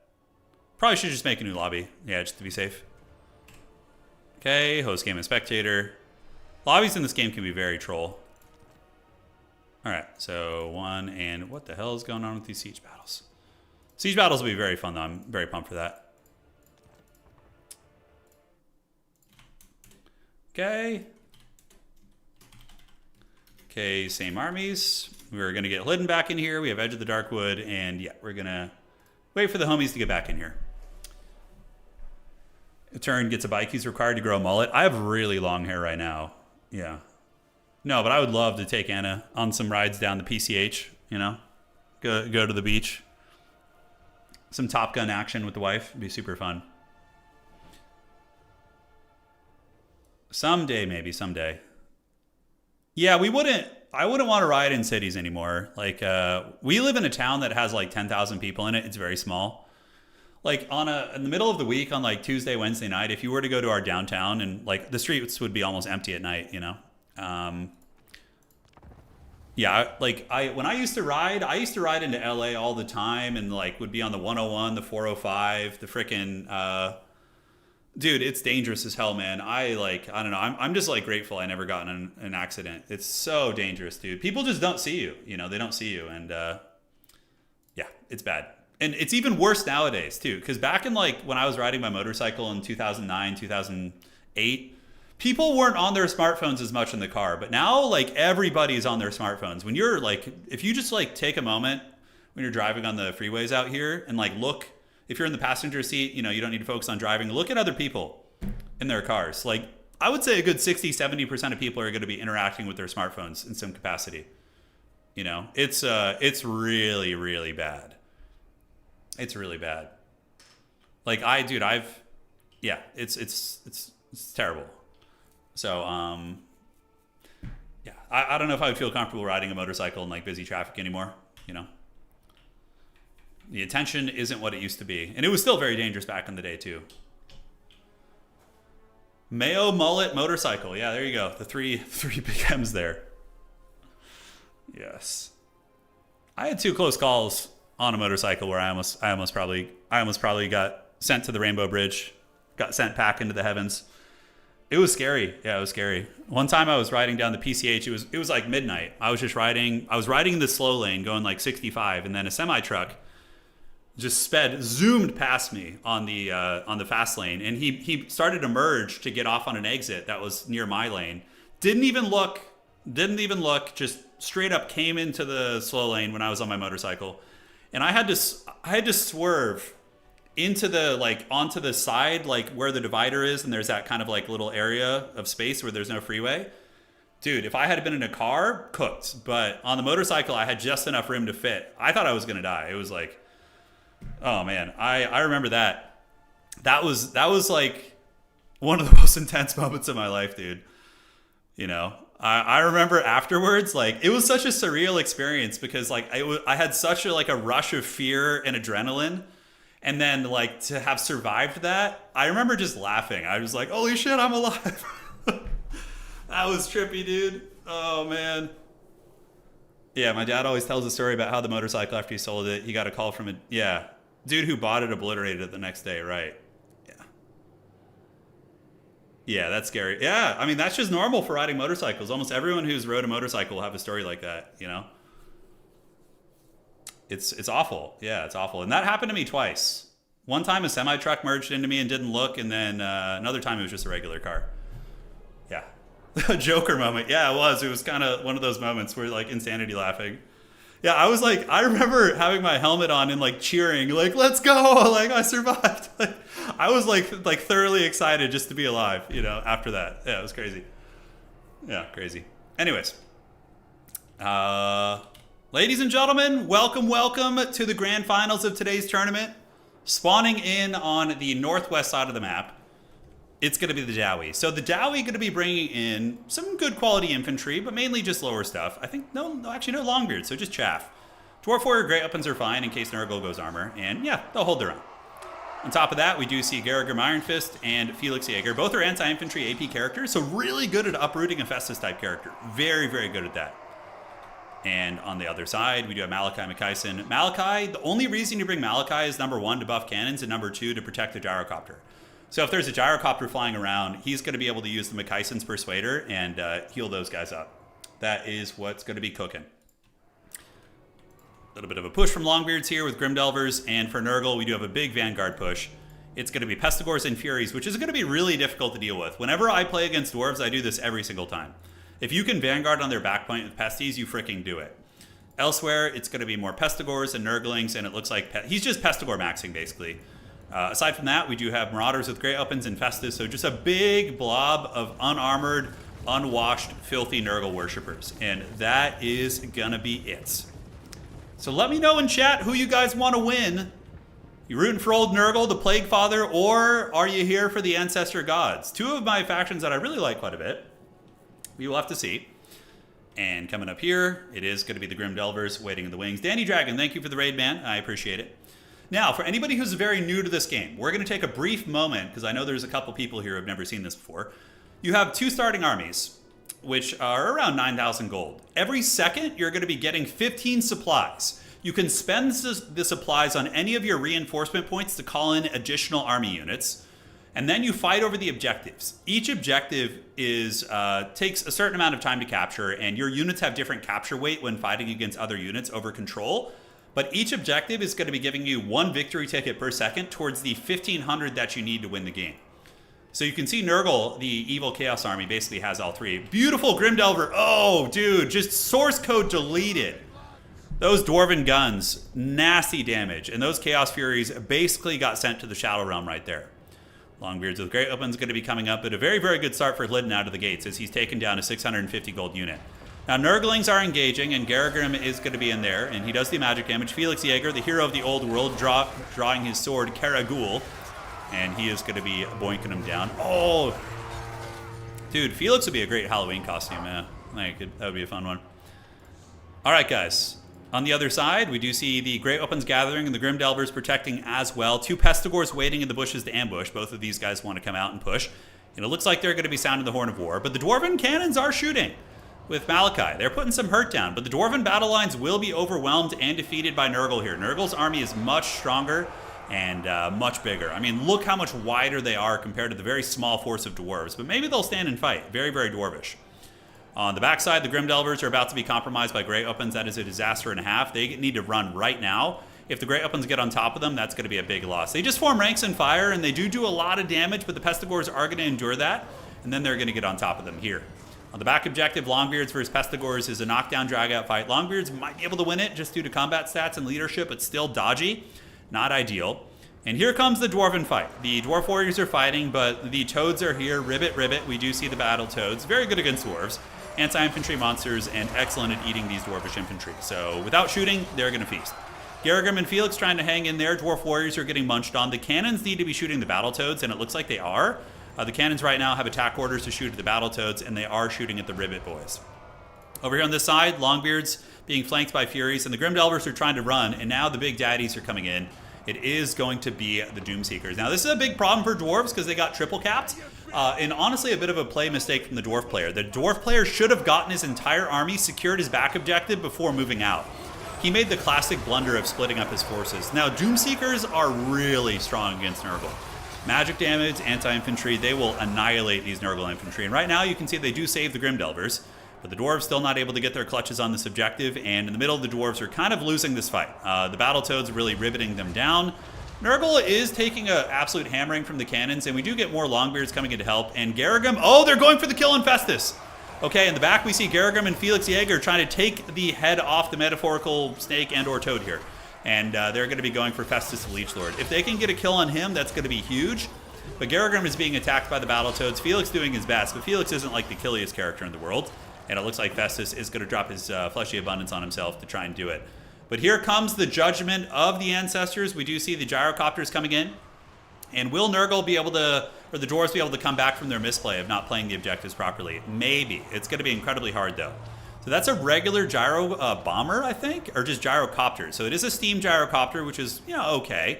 The Skyhammer would be much better. It would be able to clear out a lot of these blob units. And the Doomseekers do obliterate the Marauder units as well as the Pesticore unit, and now need to make their way over there to try and get this point.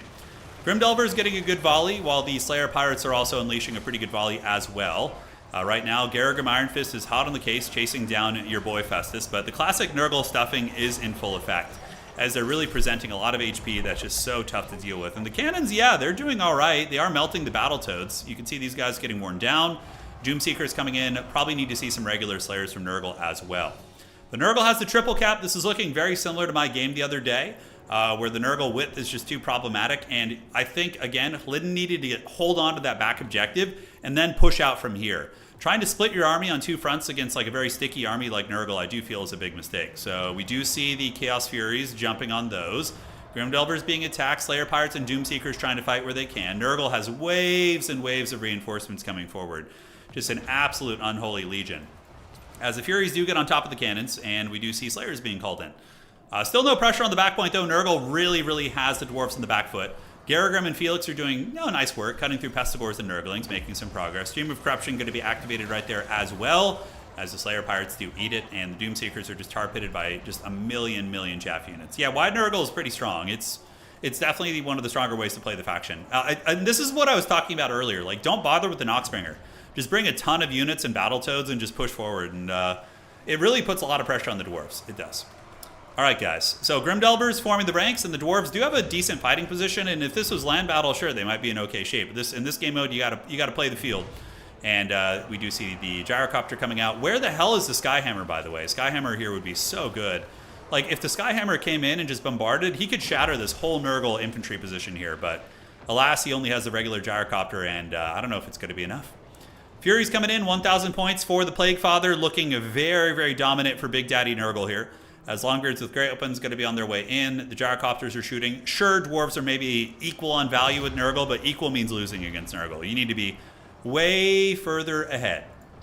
Fury's coming around the backside. Nurgle going full send on the stuff. Maybe sending Felix and Garrigam to try and get Objective 1 wouldn't necessarily be a terrible idea. That is 6 capture weight. That is not insignificant. To the back, more Furies going to be jumping while the cannons continue shooting. I think they're obstructed. They're kind of... Yeah, the cannons are obstructed, dude. He's kind of standing on top of them, on top of each other, which is very inefficient. One of the reasons why some of the trades might not be exactly as he likes it. Warriors of Dragonfire Pass, Slayer Pirates, and Doomseekers still doing good. We do see Festus being hunted. A couple Longbeards heading over to the middle. Could send some chaff units, some miners over there to try and grab that, but don't know if he's going to do it. Pulling back the Gyrocopters here. So Grimdelvers are being forced to retreat. Slayers cutting up whatever they can. But Nurgle's at 1,200 points. We do see the middle objective in the process of kind of flipping to some Longbeards here. But the Battletoads are coming here. Yes, you're watching the end to Infinity Wars. yeah, it's gonna be a rough outcome. Big Swarm here, correct. All right, so Fury's being dispatched, and a really good job defending the Gyrocopters, but Malachi also doesn't seem like the choice. Malachi against Nurgle kind of sucks, honestly. Well, what is Malachi going to do? He's going to get tar-pitted in melee, whereas like a Thorgrim, a Grombrindle, any of these other characters, even Ungrim, right, is going to be able to kill the Battletoads. There's a lot of better options you have.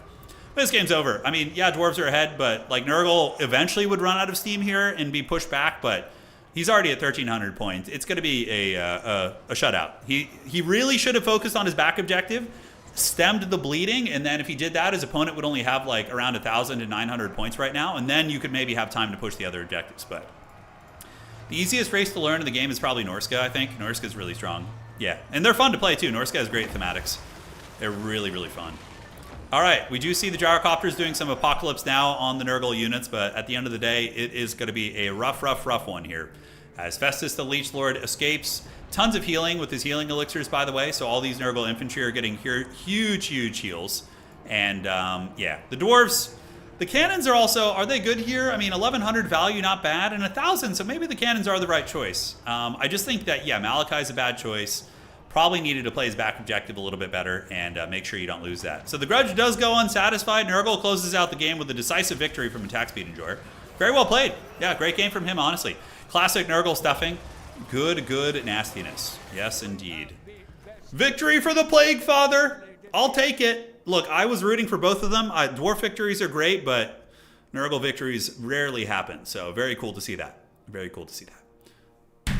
All right, guys. GG, well played. Congratulations to our winner. It is Attack Speed Enjoyer. He has seen the light. He has given up the OP Wood Elves and embraced Grandfather Nurgle. I love it. The whole comment section is going in the books. That's right. All right, guys. Now the moment you've all been waiting for. The climax of the stream. The money shot is coming. It is Siege Battles. All right. So the Siege Battles are going to be hosted. Join up if you want to, guys. I'm going to be an attacker today. And we are going to get a, we'll do the Helmgart. Helmgart's a really fun one to attack. All right, so this time around, we have 22,000 and they have 15.4. So we are both going to be spending, can I do custom? We can do custom funds, right? Where everybody has, hold on. So default funds is what? That's going to be 22. And then custom funds is going to be, we'll give both sides 15,000. Let's see if that works. Yeah. No, but then they're down to 10.5. God, that's so annoying. I wish it wouldn't adjust that. Okay, so let's go default funds again. Damn it, that's annoying. All right. So how are we going to do this? We are attackers, but the funds have to be equal. So both sides can spend 15,400. Okay? Let me do this. So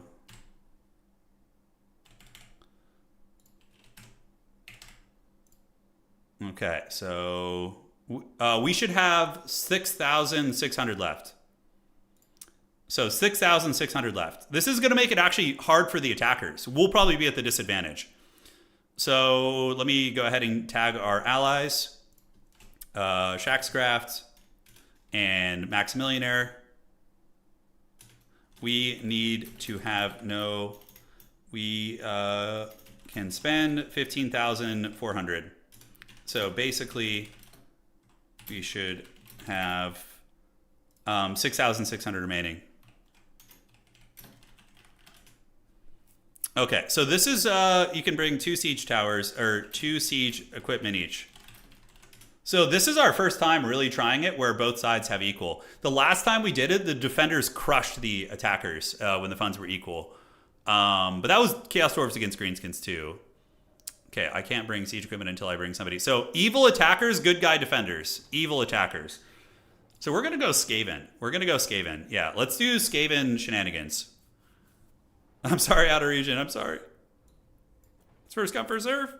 All right, so we're going to go rats, and we're going to burrow our way into the city. Yes, and then. All right. No and then.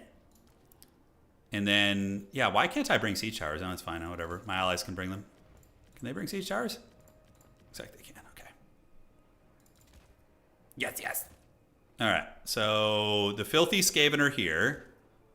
And what lord do we want? We probably want a lord that's like has healing and is sustainable. I don't know. I think this is good actually. So let's do that. Yeah, we'll get you here. Great. Yeah, he's gonna. Our region's gonna go play against 5 AI right now. Yeah. I don't know why. Why is it not letting us bring siege equipment? By the way, is there something with the settings? I don't know. Weird. I guess we're just going to raw dog it and just punch through the walls. The old-fashioned way. Okay. So elsewhere, yeah, that's important. They can definitely do some scary deployments on us. Oh, it's because it's an Empire fort. Okay, so that makes sense. It's the fort. Yeah, so definitely, like, I'm running out of expenditures pretty quickly here. We're going to want to get you and you.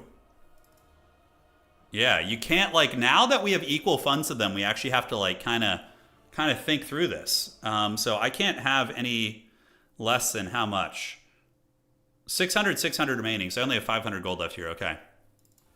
So let's do this, and we're going to get you guys, and what else do we want to get? Yeah, okay. Yeah, this is interesting. This is interesting. All right. Oh, no, now I can bring siege equipment. Okay, it's letting me bring siege equipment now. Yeah, okay. It's letting me bring a tower based on how much I spent. Got it, got it. Yeah, Tretch is hard to kill. He is. He's a menace. He is for sure a menace. We can get you guys in the mix. All right, great. And then I need to fine-tune my spending a little bit. So we're going to have the same amount of funds as them now. Yeah, we're going to have the same amount of funds. Okay. So Max and Shaq, you guys probably got to be... Yeah, this is good. This is going to be fun, actually. I'm very excited for this. Very pumped for it. Pump up the jams. We got, what, 850 left? We got you. You've got all your tools. Any sort of characters I want to bring. Gorch is not bad. He's definitely good against some of the scaries here. All right. Yeah, good luck. Have fun.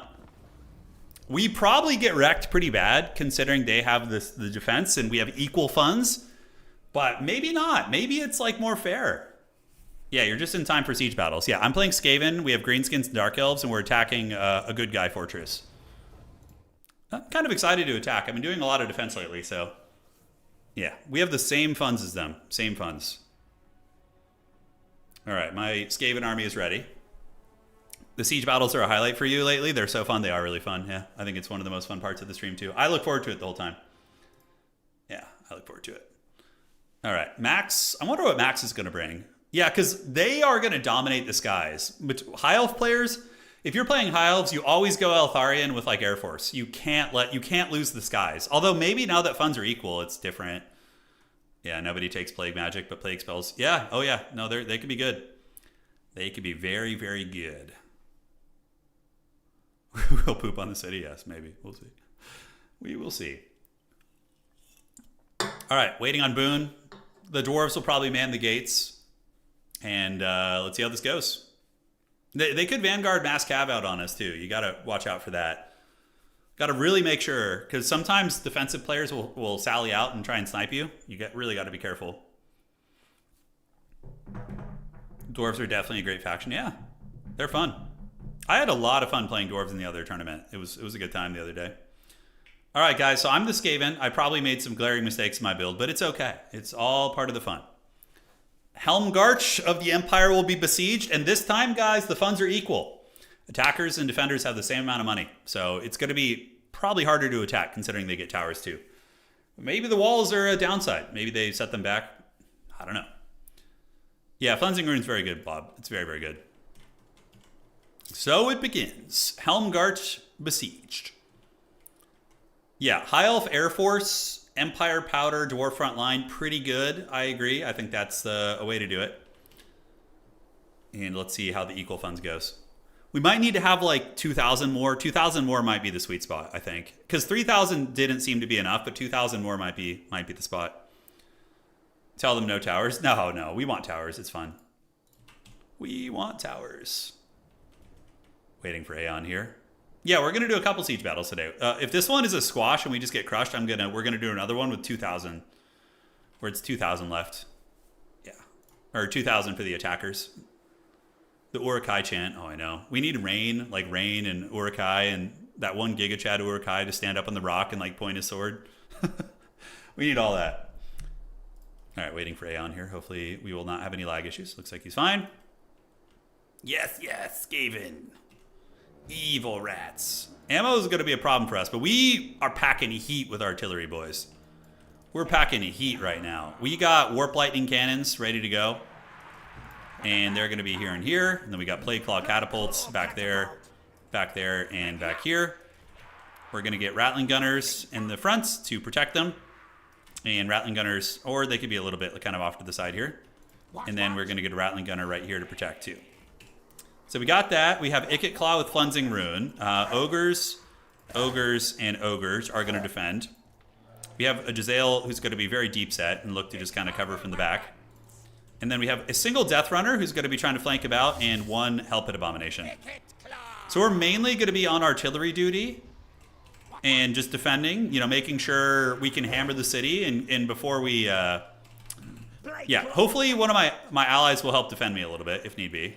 They might sally out and go for me. I don't know. Because they could Vanguard deploy right here, but we have Ogres at the ready. So we have Ogres here.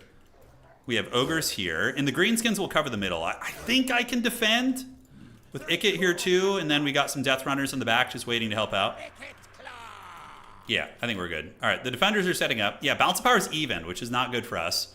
Wow, they have 3,000? I guess our army is pretty small because my army is mainly Arty and stuff. Yeah, Avalanche is good. Avalanche is good. That's true. I wanted to go with Plague Claws, though. Try those out because I might just punch a hole in the walls, to be honest. Now, what buffs do they get? They get like a buff, right? From defending? They get something or other. I don't know what it is. Anyways, let's ready up. It's go time. Avalanche Mortar would be a good choice, though, in Siege, but it's also very vulnerable. It's like putting all your eggs in one basket for a really expensive price point. We're going to take Fire at Will off, Fire at Will off. We need to have... I'm going to maybe punch down this tower first. I think that's not a bad idea. I don't know. Because I don't have anything to really get the walls. I wonder if they're going to actually even defend the walls. Like, these rats can sneak over here, and they can climb. Do I have a tower, a siege tower? I don't think I brought one now. All right, so I could go sneak these rats up on the walls, but I think I want to save that for later. Like, late game ninja rats in the back of the city is what it's all about. Yeah, trying to value trade, really. Soften them up before we move in. We gotta, like, now that we have equal funds, we can't just unga bunga. It has to be, like, good value trading. And Plague Claws are really, really good damage. They do quite a bit, so. Skitter leap. The great horned rat demands victory. Equal funds. All right, let's get it. Come on. Okay, looks like somebody was like last second getting ready here. So we're gonna do Archer, Archer, and Archer. We're gonna get the Warp Lightning Cannons to shoot at the Sky Cutter and one to shoot at the Sky Cutter too. Pretty good. Ikit Claw's just gonna go, and yeah, we're just gonna unleash the artillery. Look at that. Look at the Skaven torrent of fire coming in. Oh, yeah, dude, that's what I'm talking about. All right. So we are just value trading. If we can get these Sky Cutters offline, oh, dude, this is too perfect. Okay, we gotta go over there. Yeah, go get there. And we're gonna go ahead and do a, you guys ready for Gotham's Reckoning here? So we're gonna do a Flensing Rune. Oh, yes, the Rattling Gunners are getting them. Oh, yes, feast, my sons, feast. All right, so that's good. And now we're gonna go ahead and get you to shoot into the Everqueen's Courtyard and you to shoot into those sisters. Oh, God, it doesn't get any better than that out of the gates. Oh, yes. Yes. The Howling Warp Gale from Ikit Claw. Absolute chadliness. Okay, so that is an amazing start. And now what we're going to do is knock a hole in the wall here, I think. So I think we can do that right over here. Hopefully, my allies, you guys, we got to be patient. Don't blitz the front gate. They're waiting for us. We got to soften them up first. We got to soften them up first. Just let us butter them up a little bit. Yeah, you can see the Everqueen Scorecard are running right now. So we're going to go shoot at these guys. And now we can shoot at the Slayer Pirates, shoot here, and we can get one of you guys to shoot at the Silver and Guard too. All right. So we got you guys creeping in the shadows. The Rattling Gunners can move up ever so slightly. The artillery should be good. Yeah, I wish I could communicate with my team. We should value trade first before we get into the city. If at all possible. We do see the Archmage of Metal there. And let's see if we could rip some... oh, never mind. Oh my god, it's a Skyhammer Squadron. Okay, we need to take that thing down right now. So we're going to go ahead and Howling Warp Gale that thing right now. And lock it in place and then shoot it with the Rattling Gunners here if we can. So that's good. And then the Jezzails, we can just move them up and get the Hell Pit coming up too. They're not pressing us outside the city. So yeah. Oh, dude, the Rattling Gunners are in range. Damn, the range is pretty long. But yeah, our Warp Lightnings are doing a hell of a lot of work. Be careful charging the gates, guys. We can soften them up first. It's a siege. We don't have to go balls deep. Just soften them up, use our artillery, you know, butter some bread. Let's get you guys back in the Everqueen's Courtyard and get you guys on those Sisters of Avalorn too. All right. So, yeah, we do get the Skyhammer in the trash a little bit, which is great. And now we can switch our shots onto the Archmage. Because they want us to bro charge in there, you know? They want us to get in. Okay, so we're just waiting for these little rats to do their thing, and then we'll have some fun with that. Let's get our dudes back this way, and keep going here. Yeah, looks good. We're keeping Ikit Claw healthy, and the Sisters of Avalorn are eating it pretty hard. Cleansing Rune will be very good in the gatehouse too, but we gotta watch out. So yeah, let's drop a brass orb back on you guys. That's gonna be nice. And check it out. All right, let's do that. Cool. And we're gonna come down here now. Yes. The Plague Claws are doing awesome work, like absolutely hammering these elite units. We're absolutely hammering them. Those are basic archers. Yeah, we need to get those Sisters of Avalorn offline. Ikit just chortling in the shadows. Let's get you back. Ogres can be on the wings. We're gonna get you here. And the Warp Lightning Cannons, we can just knock down a hole in the wall for now, I guess. Or maybe we just tell them to stop, hold position, and save their ammo. Yeah.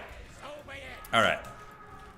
So what do we got? We are up in the walls. We have the tower. I mean, I could just knock down the tower. Probably a good idea, honestly. Can the Helped Abomination attack it? I don't think so. All right. Jezzails don't really have too many targets, but the tower is going to start getting it. And Ikit Claw is just waiting in the wings. Hopefully the Blorks can get that tower. I mean, it feels bad wasting resources on it. All right, so what do we have in the city here? We got archers. Let's hit those flagellants. Yeah, they're going to be a nice pick. Yeah, so we're just going to kill this tower so we stop taking DPS from it. And yeah, in the meantime, let's get you over here. Wait in the wings. The Warp Lightning Cannons are doing good. The Rattling Gunners we're going to save for like pushing later. Be patient, guys. Patience is our virtue here. We got to be patient. Just wear them down. Wear them down. We don't need to bro charge in. All right, so do we have another Brass Orb coming? We do not, but let's get those Sisters of Avalorn with the Plague Claws. All right. Ikit Claw. We've almost got the tower destroyed. The skirmishing is going good. Yeah, the greenskin player pulled back, which is smart. Use our siege. Okay, so that tower is going to get it. That's going to be the base tower down for the count. Outstanding. And I want to send these guys in, but I don't want to blow our load too early. Now what we can do is we can try and punch a hole in the wall. These walls are actually almost destroyed already, so let's knock them down. And then I can get in there and start really causing some mischief, you know? We have our secret agents, the Plague Claws. Yeah, they're having a little bit of an issue there. They're targeting the flagellants. Let's get that Hellblaster Volley Gun offline, yeah? I think that's going to be good. All right, we need to, man, yeah, the artillery is getting way too close. I need to be very on top of that. All right, Brass Orb on you guys, on the Everqueen's Court Guard. Let's get him. Yeah, perfect. We do get that. And the Ogres are chilling. How are we looking here? Good. One of them's line of sighted, unfortunately, so yeah, we got to move you out of the way if we can. The Elite Archers are almost just straight up gone, just almost dead. Some Slayers of the Walls, yeah, freebies, great. And the Warp Lightning Cannon, yeah, we took down the Hellblaster, so that's awesome. Move over this way. Once we get a wall breach, we can get in and do no extra funds for the attackers. We have the same amount as the defenders. All right, that wall's almost breached. The Skaven seem really good in siege battles, and it looks like over here we have a fight going down too. Khorne Hellebron and fighting Caradhran, okay. So, okay, we've got a breach in the walls now, guys. Now we can cook a little bit. We can pull our Ogres over. And, yeah, I mean, there are unfortunately Silverins guarding there, which is tough. And they're in the breach, so we could just hammer them. Yeah, we could just hammer them here. All right, so let's get our Ogres going. We're keeping Rattling Gunners for later, although we could probably take one Rattling Gunner and get it, like, near the gatehouse to provide fire support. And remember, I have the fat scheme here, guys. I have the fat schemes. All right, let's see if we can creep. I don't want to show my hand yet with my infiltrators. I don't want to show my hand. Yeah, nice. Silver and Guard are getting it. Ikit Claw could get in there. I could go get a big Cleansing Rune in the gatehouse. Probably a good idea, honestly. Let's creep over there if we can. And, dude, I hate when that happens. We got to move you back. So we're going to move you all the way back there. And Warp Lightning Cannons have gotten the walls down. Let's get you back there. Warp Lightnings can just start shooting the other towers for now. Take a little bit of pressure off our team. And let's go ahead and get a Cleansing Rune right here on all these guys. Yeah, we got to do something with our magic. I don't want to just be... Goddamn, dude. These catapults. So mean. Yeah, I was trying to shoot a bit of a weird target. So we're going to set up the Rattling Gunners right here and shoot into the gatehouse. But you get a big Cleansing Rune right there and hit like the whole army. So that's great. Ikit Claw so far has been an MVP. And do we try and... How do we break through here? Yeah, the Rattling Gunners should start unleashing a salvo there. We got the Warp Lightning Cannons taking down a tower. We got you there. Balance of power is definitely looking good for us. Definitely looking good. Okay, so that's getting hammered. Good, good, good, good. My hidden units were revealed, were they? Okay, it's time to spring the trap, I guess. See if we could run a little bit of a distraction here. We're get on the Silverins, get him with that business there. Man, getting through there is going to be so hard. It's going to be so freaking hard. All right, so we get the Death Runners in. They jump on an archer, which isn't the best, but it's something. We're going to shoot those Sisters of Avalorn. And now we're going to creep through the streets. So the Death Runners are going to go. We are getting Rattling Gunners, although we are eating it pretty good here, so let's get back. I could take the Ogres and try and brute force them, but guys, look, we have the Haggard Rats in the city. Concealment bombs. Yes, yes. The Infiltrators are here. Hell Pit. Yeah, it seems like I need to be deeper set to hit them. Yeah, we're having problems with that, so we got to really square that away. All right. So, oh, dude, yes. Let the Eshin Rats feast. Uh-oh, Demogryph Knights. Flee, flee! Flee the city! All right, Demis are coming. Ikit is nearby. I could do a Storm Demon here. I really want to try and break through. It's so rough. The Plague Claws. We need to provide a little bit of fire support to our allies, probably. So let's just hit these Slayer Pirates and hit the Flagellants up there, too. It's going to be hard to get in, man. It's going to be hard to get in. All right, you guys just finish them, because Demogryph Knights are coming. You know what? Let's actually just go jump in here. Yeah, let's get on top of these Silverins and just push it. Push the tempo real good. All right, so we're going to get you in. And what do we have here? Yeah, if we use them to bunker bust in now, I think it's worth. We'll get an Ogre in there too. So we're going to get all of you guys in. We see mainly chaff units. You guys need to pile in. What are we snared by? Concealment bombs? I don't know what's going on there. All right, you guys go there. Why are they stuck? They're like stuck on some shit. That was weird. All right, so the catapults are all firing. Yeah, they're hitting stuff. We're hitting the Flagellants up on the high ground here. So let's finish off those Flagellants. The Death Runners have gotten into melee with the Sisters of Avalorn. I think the Hell Pit, we can do the Fluid Injection. Fluid Injection! And Flensing Rune, not super good against these type of units. It sucks that we have to do that. I would love like a Clan Rat right now or something, but you know, it is what it is. All right, you move up, do your thing. And how are the catapults doing? So here on this side, we are getting through the Silverins, but it's very slow. The Death Runners finishing off the Sisters of Avalorn. We could make another opening, honestly, but there's no like walls that are low here. Yeah, it doesn't feel great. All right. Their towers are starting to saturate in and do some really good damage too. We could do a Flensing Rune here. I don't hate it, so because that's going to hit a lot. All right, so we might need to get Ikit out. The Death Runners are doing their best, but the Dwarves are coming over with a lot of stuff. I have no idea how my allies are doing. No idea. All right, so those guys are getting it pretty good. We can start hammering the healthy Flagellants now. Ikit able to escape. We probably need to get the thing out of here. Flensing Rune did some work. Yeah, but we gotta retreat before things get ugly. Yeah. Let's just use our Rattling Gunners in the gatehouse here and the Warp Lightning Cannons. We're gonna knock down this part of the wall and see if that can give us a little bit of a better option. All right, so you're there. We're retreating out. Ikit Claw was able to escape. And yeah, if we can knock down that wall, maybe it's better. Yeah, Flensing Rune, not amazing. Value on Ikit so far, 1800, could be worse. And those Flagellants over there are getting it, yeah. We got Shades, Dark Shards, pretty big cockfight here. Balance power is still even. Yeah, Plague Claws do have a lot of ammo, it seems. Let's get that open there. Okay, are they actually coming out to fight me now? Oh, that's brilliant. We can just swarm them. They're going to get wrecked. Oh, and the Rattling Gunners mowing down the Slayers too is great. All right, that's a mistake from them. But Slayers, you know, they have their grudge erection, so. Fluid Injection. Let's get them pumped. Unlimited power to get the extra resources, and those Slayers are going to get annihilated there. Plague Claws are going to run out of ammo eventually. Let's actually see if we can get those guys, yeah, back there before we have problems. And then we've knocked down a lot of the Flagellants. Let's get on those Giant Slayers. Okay, so here we breached. These Rattling Gunners are in melee, but the Slayers only have a couple models left. And it looks like we're going to get through. The Thing Abomination has healing. And the Warp Lightning Cannons, we can go after their tower there so you can get it. I don't know if they have enough ammo to really do that, but yeah, we've now got a pretty big breach here. All right, Plague Claw Catapults, how are we looking? Yeah, shoot again. Ooh, nice one right there. Oh yeah, we got those grenades, nice. All right, so we're in the city now. We probably want to consider getting our Rattling Gunners up and our Jezzails, who still have a lot of, you know, staying power left. So let's see if we could actually shoot through the breach there and get those guys. That'd be really good. Ikit Claw, get on the Everqueen scorecard, do it. All right, how are my allies doing? They need to be very careful. This is a methodical push. You gotta like conserve every ounce of your power. Granted, We are running a little bit low on ammo now, which is sketchy. So let's get you guys in. The Rattling Gunners, though, are going to have to take over and start doing some of the heavy lifting. And the Jezzails, we need to get you in, too. We got to get everybody in. All right.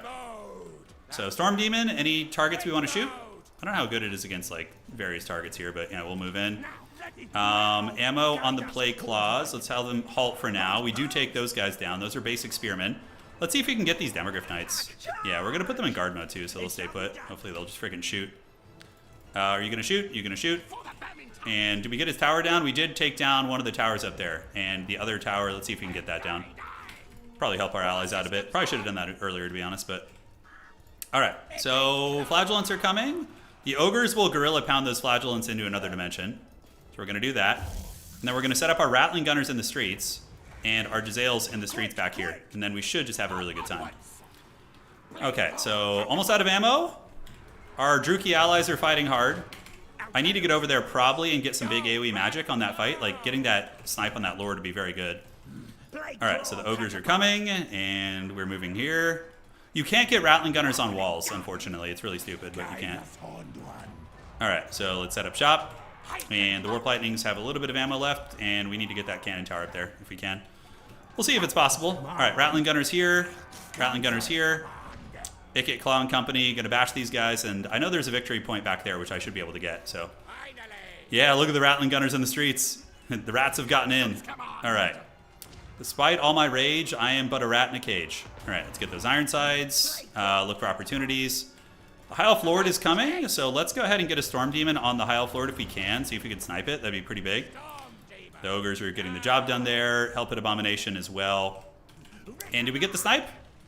Okay, there's the snipe.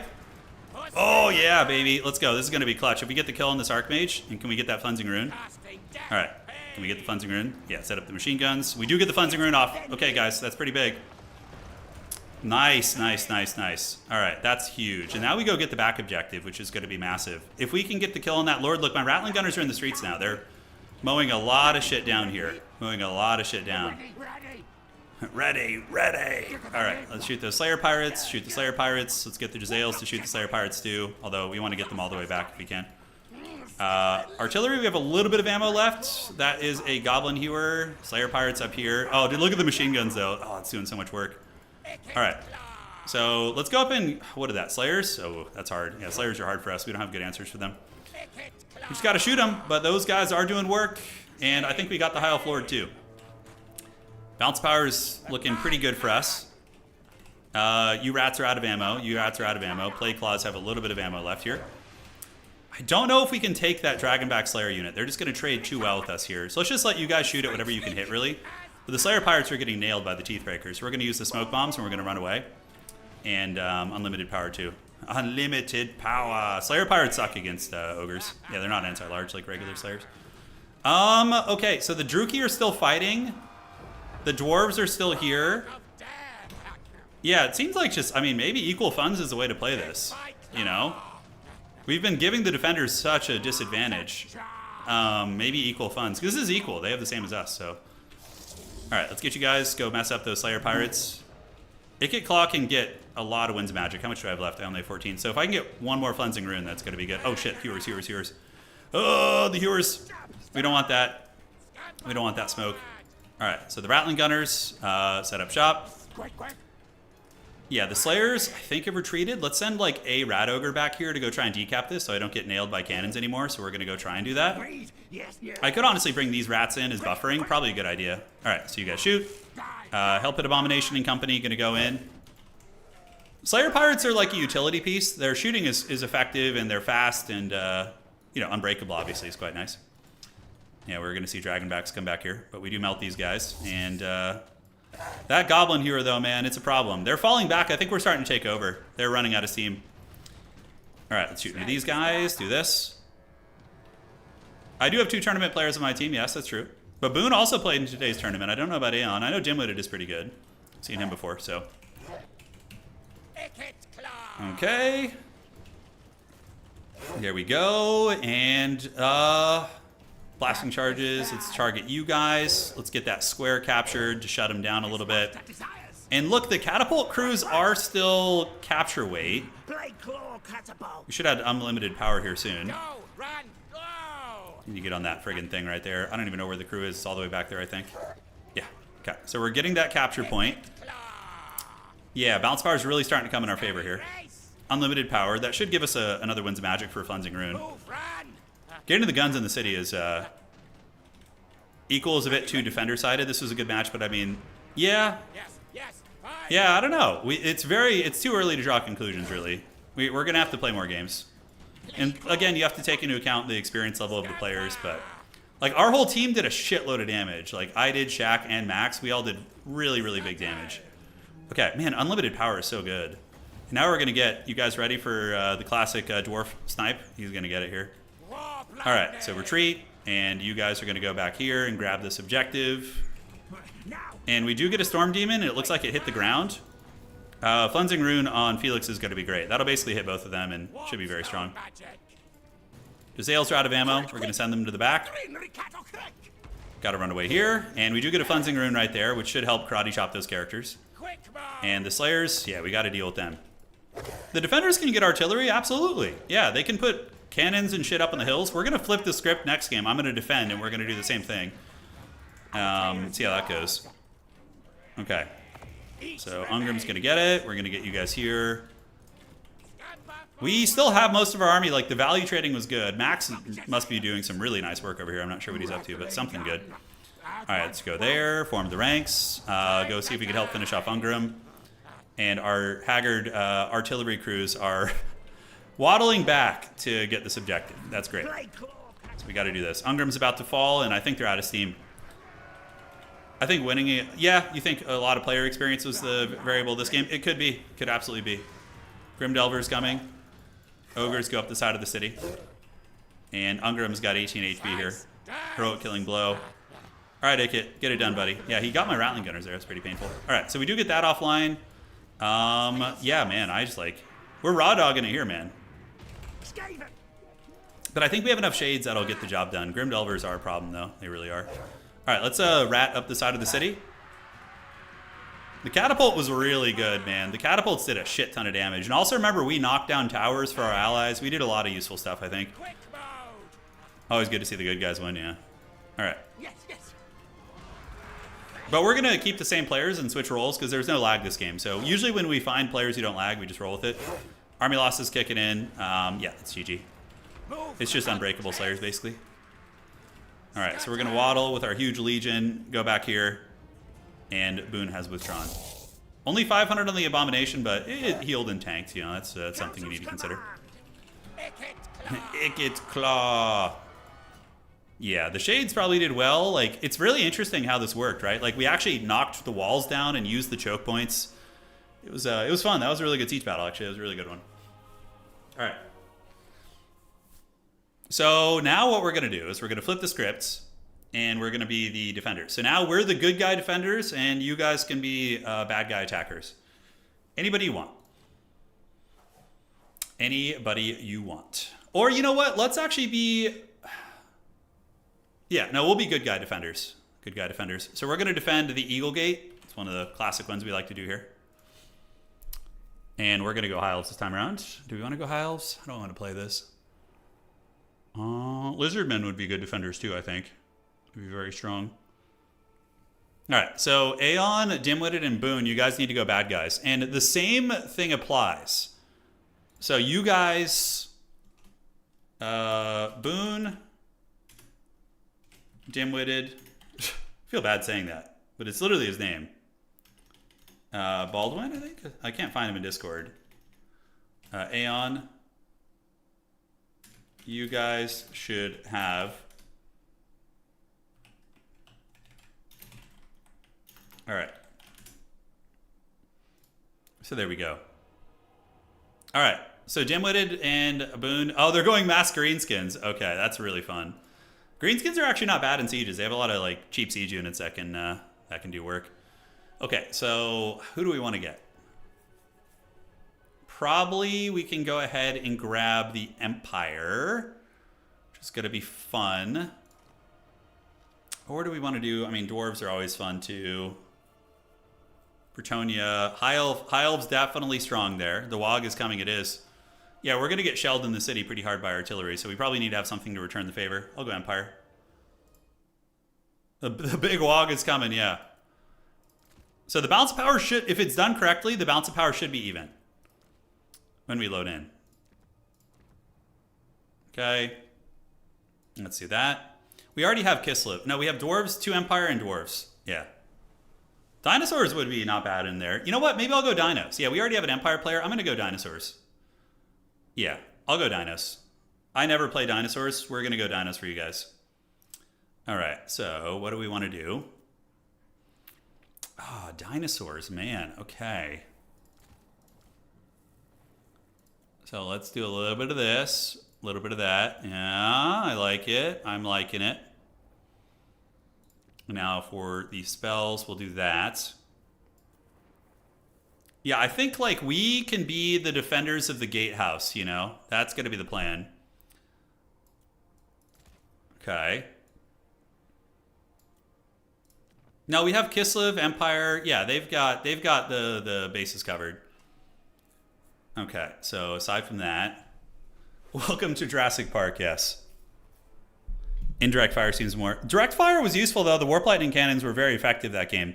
If you remember, the Warp Lightning Cannons annihilated the 2 flying units out of the gates. That was really probably one of the reasons we won, too, is we got the snipe on the flyers. So that was quite massive. Lord choices. Oh, Lord choices. Okay, so we're going to want... What do we got? Greenskins all day? Yeah, greenskins are coming for that booty.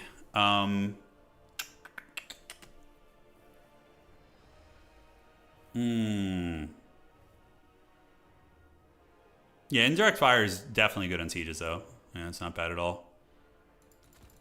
Okay, so we're going to get 2 of you guys. Hey, make sure you guys... I can only really defend one side heavily, so make sure Shaq and Max, you guys have something to defend your gates and your walls. You know, something. I'm going to need an Apex Predator. Yeah, I mean, maybe. So they don't really have a good flying threat. That's one thing we don't need to worry about too much. All right, we're going to get you guys in the mix. And a couple little gremlins. So I think that could be really funny if that works. I have a great idea. The Rattling Gunners killed the Flyers with Warp Lightning Cannons. It was a team effort. Yeah, it was a team effort. That's the way I like it. 6 Wyverns. I wouldn't even care if they brought Wyverns. It would not be a problem. That would not be a problem at all.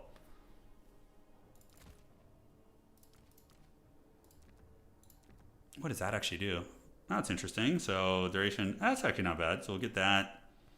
And then, no, and then, where can we save a little bit of money? Such an awkward amount of money we have left here. Okay.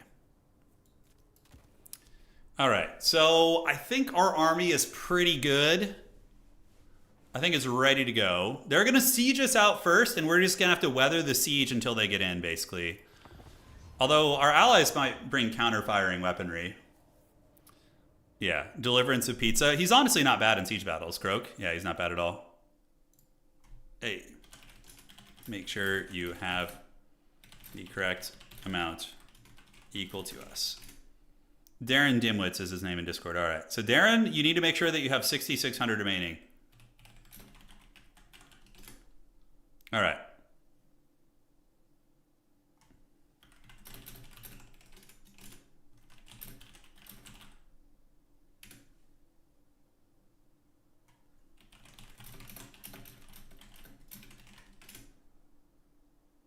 Okay, and yeah, so make sure, Boone and Aeon, that you guys have the same amount as us. We're testing right now. This is like learning. We're getting some data.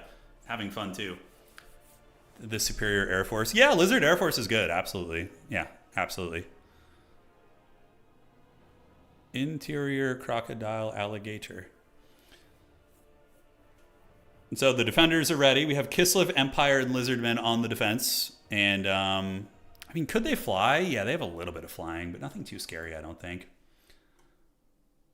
Lizardmen are definitely on the good guy side. I mean, they're more like, you know, they're a little alien, but if it came down to it, the Lizardmen would definitely work with probably another civilization to stop like order or stop chaos. Like, because, you know, it's even mentioned in the cinematic trailer for Warhammer 2. Teclis is like, we should be friends with the Lizardmen to stop chaos. You know, it's something that is possible. Like, Lizardmen can be homies if they deem it, you know, that it's gonna be. Yeah, Lizardmen are definitely an order faction. They're definitely order. Tomb Kings are like neutral, but on the good side. They're on the good side of neutral. Yeah, it depends. If you're talking about Ark in the Black, then they're definitely evil, but.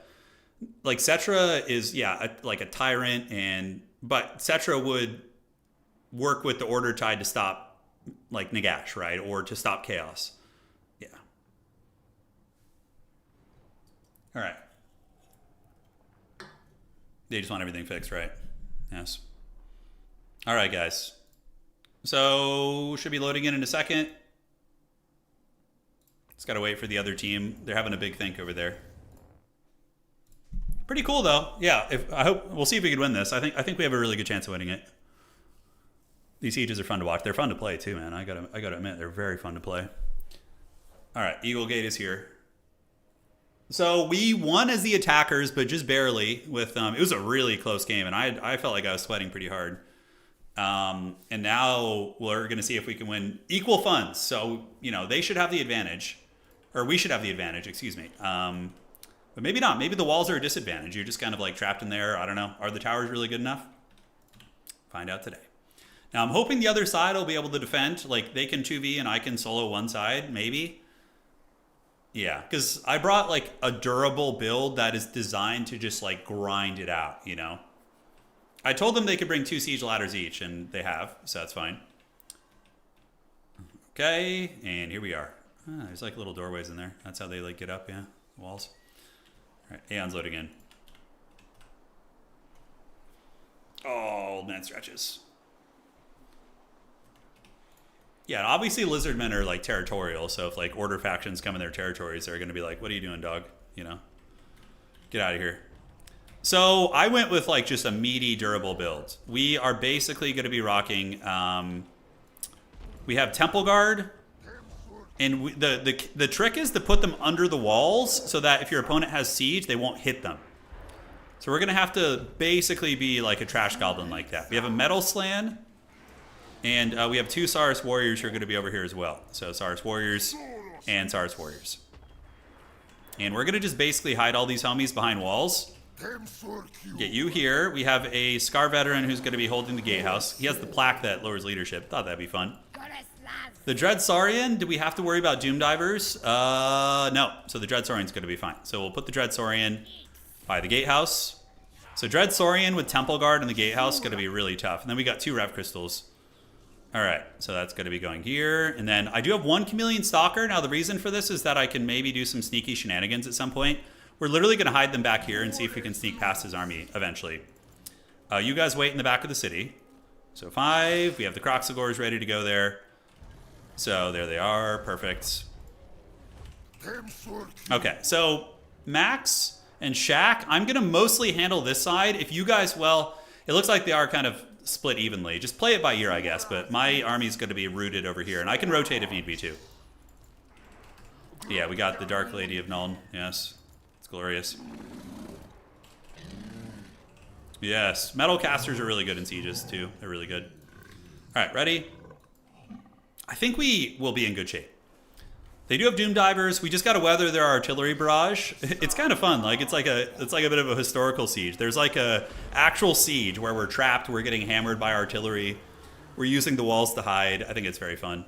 You know, I'm thinking of not building the tower until they run out of ammo. So maybe save the tower for later.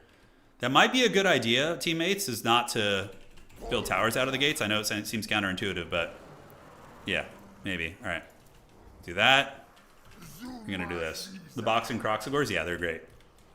All right, good luck. Have fun. Hopefully our little wall towers will do some damage. We definitely want to get them targeting probably their artillery out of the gates. I don't know if this actually will maintain that order, but yeah, the Doom Diver needs to go too. All right, so you attack that. And can we get the other tower to shoot? The other tower needs to shoot at the... Yeah, we're going to go here. All right, so they're coming to the gatehouse, but I'm ready for them. We're waiting. Greenskins don't have like crazy AoE magic, so I'm not too concerned about it. We got mortars firing and artillery firing as well. The Wog is coming. And here comes the siege. All right. They're going to have to advance eventually, and the cold-blooded ones will be waiting. They will be waiting. I could put Saurus back up on the walls, but I don't know if I want to. I'm more than happy to just chill and wait them out. Yeah, the towers are still shooting, which is good. And yeah, we're actually getting a Doomdiver catapult down. So they're gathering at the gates. It's a bold strategy, Cotton. I kind of want to sally out and attack them, but, you know, Aeon has 4 units, but... Yeah. What the hell is that? He summoned a spiderling behind the gatehouse. That's so haggard. Oh my god, that's so haggard. That's just free value for us. Yeah. It's not value, but it's a free kill. Alright, so those guys are getting it. Those towers are getting it. I will hold this gatehouse, by the way. It's not going to anybody. They're not going to get past me, bro. The gatehouse is mine. There should be like a better like toggle system in this game to like open the gatehouse and just have it like be open normally. Yeah, but we're going to make them bash through the gate. Okay, we're eating it, but we are hidden. We're going to try and stack over here, like get out of line of sight, and we're going to move you guys there. We got to stay out of line of sight of the artillery. Yeah, dude, let them come, bro. I'm so ready on this gatehouse right now. I'm so ready for it. Okay. So I don't know what that little goblin's doing. Looks like he's creeping over here. Yeah, gate's getting hit. Temple Guard are eating a little bit of damage, so we can go ahead and do a Rev Crystal on them. And that's going to be big magic. Ah, it's a Purple Sun. That's right. I forgot they have Purple Sun. So we could just kind of heal up both of these guys with magic or with the Rev Crystals. Yeah, it's fine. All right, so good play from our opponent's side. Where's my other Saurus unit? He's over here. He's over here. All right, so the gates are getting knocked down. Very slowly, though. Gonna get you guys over there. And now they get up on the walls. And those are, what, Crimson Killers? Yeah, we don't want to fight them on the walls. All right, so you guys, that little goblin's still hiding there. I gotta wait to spring my trap. And now what we can do is, they're not quite blobbed up enough for me, so I'm gonna wait till it's really blobbed up. You could rampage me out of the gate, maybe. Yeah, maybe you could, but it's fine. We'll be ready to respond if they do. Power Fist Croxagores will be a counter against the Blorks, so we need to get over there and stop them. That little goblin's still hiding there, making me nervous. I don't know what he's up to. Looks like some witchcraft is going down. I don't know what that's going to be. Some sort of a spell. Okay, so the Blorks are on the walls. Yeah, you can see the Hellstorm rocket battery shooting them. And we do see Night Goblins coming in too. Okay. Here they come. Yeah, Spiderling summon. The Dread Saurian's like, what the hell is this shit? But as soon as they come down from those walls, the Dread Beast will be waiting for them. And it's going to be fun. All right, let's move you guys in here. And we do have our Scar Veteran too. All right, so they're surging down from the walls, which is good for us. The Croxagores and the Dread Beast are going to just absolutely end their careers. So we're going to get you guys over here. And the Metal Caster is going to wait and be very patient. All right, so we're waiting. Battletoad is there. We can do our Shield to the Old Ones now. Really buff up the jams. And let's get the Dread Beast. Let's just like move him in there so he actually fights. And yeah, not too blobbed up at the moment, but there will be opportunities for the blobs later. And looks like the other side we're holding pretty well. All right. Yeah, that's gotta favor us. Like with the Dread Saurian just ripping it up there, dude. That's gonna be pretty nasty. All right, let's do a little bombardment right there. Yeah, looking good. And the gate is coming down. Nice little bombard there. Was not bad at all. That's gonna hurt, so we gotta try and dodge that if we can. Rev Crystal, heal you guys up. Yeah, Purple Sun, won't you come and wreck us? Feels bad. And we do have the Saurus Warriors in reserve too, by the way, guys. And we have the Salamanders. I'm waiting for them to get a more opportune angle. But yeah, the Blorks are having a bad time versus the big dogs. So despite the siege towers, it looks like, wow, they're rotating over here. Wow, they're abandoning the other side. They're coming all in. Oh, dude, let them come. This is the defensive power fantasy, boys. This is what it's all about right here. Let's buff up our Temple Guard again. The gatehouse is almost broken. Battletoad's still in good shape. We have banishments too. They're up on our walls, which is obnoxious, but you know, what can you do? And we got another Crimson Killer coming, and yeah, here they come. So there's going to be a lot of shit over here, guys. We'll have to pull in the Saurus to hold the line. So the Saurus are going to hold the line here. Big waves coming. But once the Empire rotates over here, because look how much of our team is over here, guys. Yeah, you guys need to rotate. I'm going to start drawing penises if they don't come over here. You guys need to come. Yeah, because I am about to get 3v1'd. All right. Yeah, the Dread Saurian Chad is holding well. Saurus are going to get under the walls and wait for them. Battletoad banishment soon. I love the archers up on the wall. It's so funny. We could probably get these salamanders to start wasting them. Giving them the biz. Yeah, they have our walls. We're waiting for this. There's not like too many opportunities yet, but there will be eventually. Oh, that's actually an opportunity right there. Damn, look how like weirdly blocked they are. Maybe we're gonna get some good value there. All right, so the salamanders are returning to the favor, and our allies are sallying forth to help us. We're gonna get the Saurus up on the wall. Oh, those are black orcs. Never mind. We gotta stay down here. And oh, look at that Searing Doom. Damn, look at the Searing Doom just knocking those two goblins off the ladders. Epic. Ita chutu mazdamundi. Oh. So we've gotten 3,000 value, dude. The old one's putting in work right now, dude. All right, let's Rev Crystal these guys, and we're gonna Rev Crystal them again. So the Sacred Croxagore is doing an absolute amount of heavy lifting. Salamanders, great work, knocking our opponents off the walls. And we're gonna start shooting it. Probably conserve ammo, to be honest. All right. So yeah, they're having trouble getting in. They took the walls for now, yes, but we will get them back at some point. And I'm waiting for the gate battle to begin. Did they get through? Oh, they've gotten through. Good thing we have the Chadley Temple Guard waiting, as well as the Scarvet. All right, so will they come down? Power Fist Croxagore is looking pretty good. Elspeth is on the walls. They're really consolidating everything. Look at the Empire's actually sallying out to try and hunt their artillery. I think that's really funny. Oh, man, they are going to discover these stalkers. I'm saving them for the late game. Okay, here we go, boys. This is it. All hands on deck. So this is where we cackle. You ready? Okay, the value right now, 760. What is it going to be after this? So we're going to cast the Final Transmutation. Hopefully it doesn't bug out. It kind of got cast on top of that. Oh, everything got hit. Everything, bro. Oh, yes. Oh, yes. That is what it's all freaking about right there. All right. And the salamanders can start shooting at the Acid Burpa while the big Chungus here continues. And we need to get our Rev Crystal heals being used perpetually. So we're going to get the Croxagores healed up again. Yeah? Okay. So we were at 700 value. Now we are at 3,800. We need our Kissa player to do some big damage. He hasn't been in the fight too much, it looks like. I'm sure he'll whip it out here. We'll see. Rampage on the Shredder of Lestria. We have another heal for it, so we're going to do it. Shredder of Lestria going strong. Okay. Paul Blorks are coming down. We have an Elemental Bear in reserve as well. All right, so that's good. We're going to do a banishment.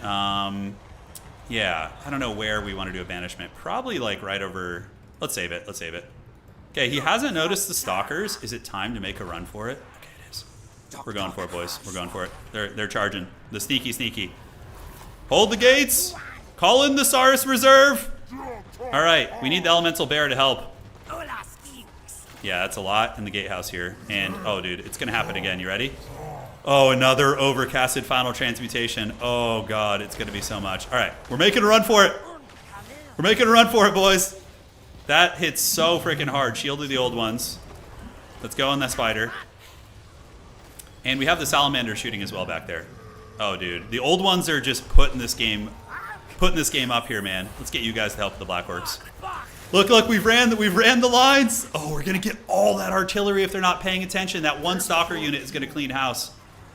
All right, do we have enough for another? We don't. We have another for Searing Dooms, though, so that's good. All right, Dread Chad keeps fighting. Our allies are getting in now. Look how much damage we've done. 14,000 value. All right, keep the Croxagores fighting. And the Dread Chad is bullying that unit right there.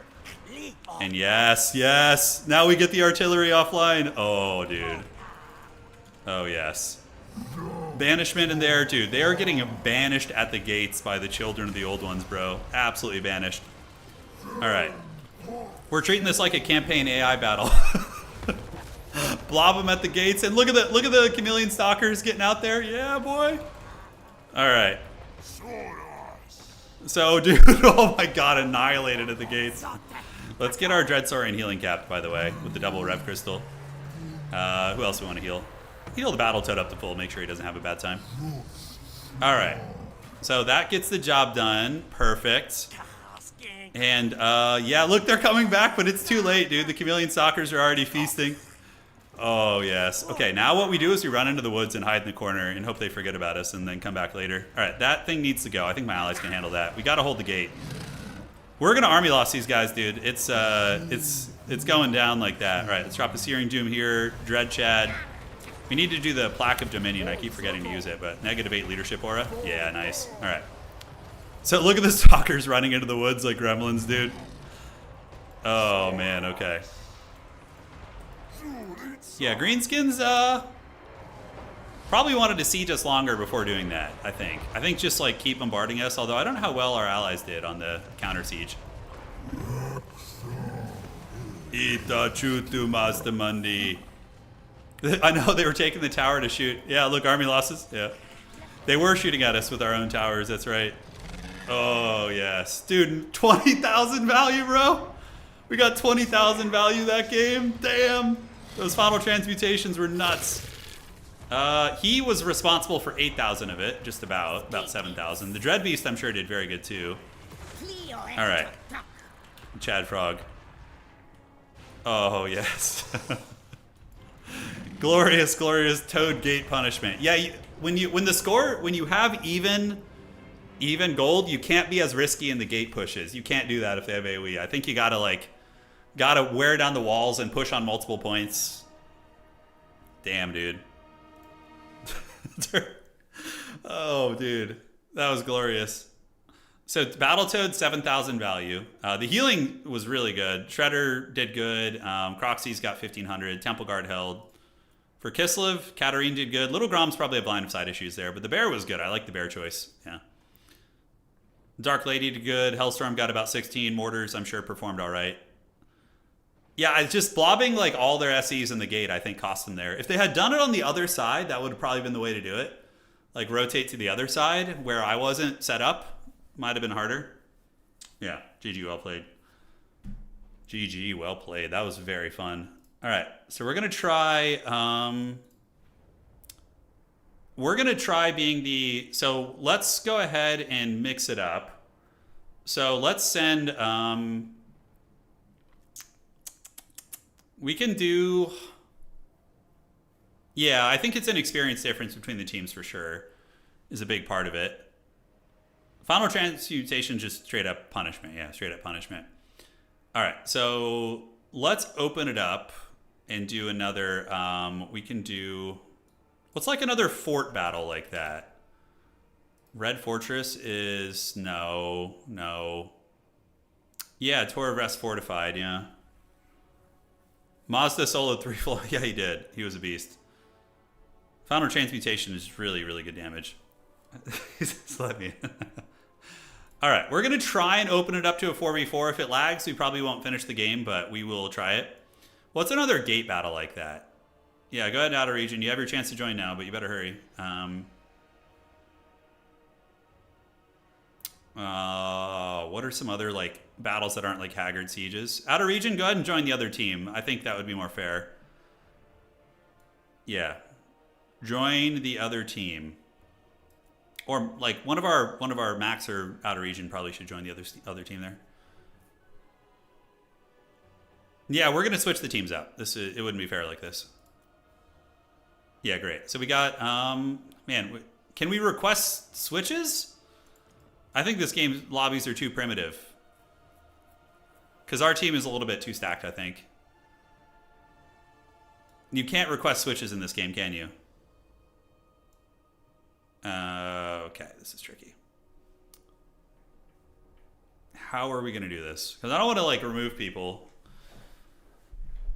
So, okay, so what we're going to do is, can you drag and drop? Yeah, let's see. No, you can't. This game is just too haggard. You can't do that. So what I will do is we're going to be on the attack this time. I will be the attack. We'll go ahead and play Helmguard again because I just want to test Helmguard. I know you guys might get sick of it, but we'll figure out more siege maps. Yeah, so I am going to go ahead and jump out. And then let's have... I can join the other team and let's take like one other tournament player up to the top side as well. We have a couple tournament players here, of course, but... So I'm going to be with the attackers this time. So go ahead and switch it up. I don't know if the lobby's still going to be there. Let's see. Should still appear, right? All right. So you guys should switch around a little bit, and then I'm going to join back in there. Great. More funds. I want to try even funds. I want to get more of a taste of it. Hopefully we don't have problems here. Let's see. Might just need to make a new lobby, which is it is what it is, if that's the case. You can't request swaps. It's so haggard. That's like a feature that's like available in almost like every RTS game. So like here, it's just too old and decrepit to do that.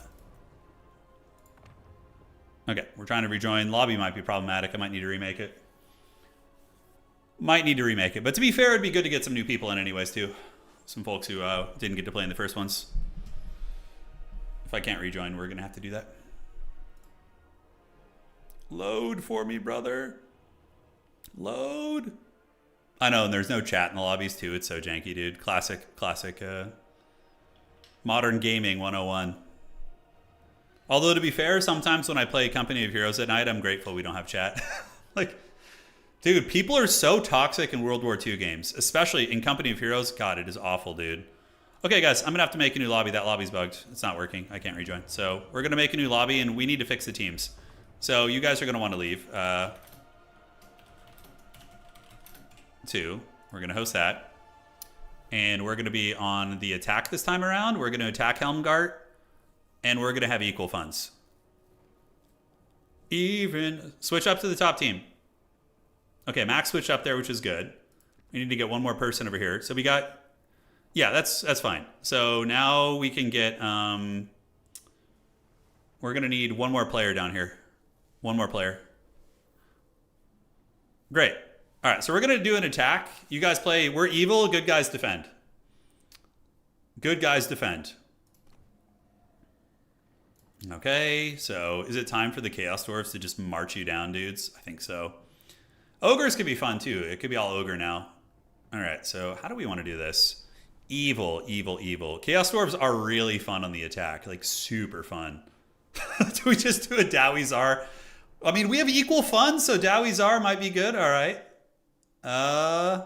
Okay, so... Myself, Aeon, Boone, and Gear, we need to make sure that we have 6,600 remaining. You can't spend more than that. You can't spend more than that. Good guys on the defense. Good guys on the defense. I am on the most recent game version, but we have the Total Tavern map pack on, so you need to have that. Okay, so let's do this. We're going to do that and get the blocker up while we work on the army. All right. Hiles, Bretonia, Dimwitted, you can't play Zinch. We need you on something else. We were doing evil. Evil versus good. Tomb Kings, if you're going to play Tomb Kings, make sure you pick like Ark in the Black or something. Don't play like Cetra. We're trying to have it be thematic, Boone. So if you're playing Tomb Kings, play an evil character. Or pick a banner that is evil. It could be like, you know, whatever. Do it. All right. Baru it. Okay, so you definitely got to do that. And remember, guys, we don't have to like get in right away. It can be a process. It can be a siege. Remember, it is a siege. We don't have to just go bananas out of the gates. You know what I'm saying? Okay, so now we have a bit left. For the Lord choice, I think, who do we want to do? I'm going to get you. So Air Force, yeah, going air against Tempest and Wood Elves is really dangerous, so probably not even going to bother going air. Myself, I don't know, maybe we'll think about it. Okay. I mean, Cetra is like, you know, questionable evilness. There we go. Okay, so how can we deal with this? So we have about 1,400 to spend. Yeah, you need to have at least 6,600 remaining. Yes. Not at least, but that's the most you can spend, is what I meant to say. All right, so could see a Sally out. We could see them move out of the city and come after us. So, yeah, probably having some defensive tools here is going to be quite big. Let's see what my allies are getting. Yeah, good. The builds are looking proper. Oh, yeah, I think that's all right. I think it is all right and all good. So now I need to cut a little bit of money here. A little bit of money, and we will, we'll need something to be able to push into the city eventually too. I can't be too greedy here. So let's get that, and then we're gonna get you on top of this. There we go. 6,400, okay, I got 200 Gs. So against Empire Kislev, yeah, we're going to be dealing with big stuff for sure.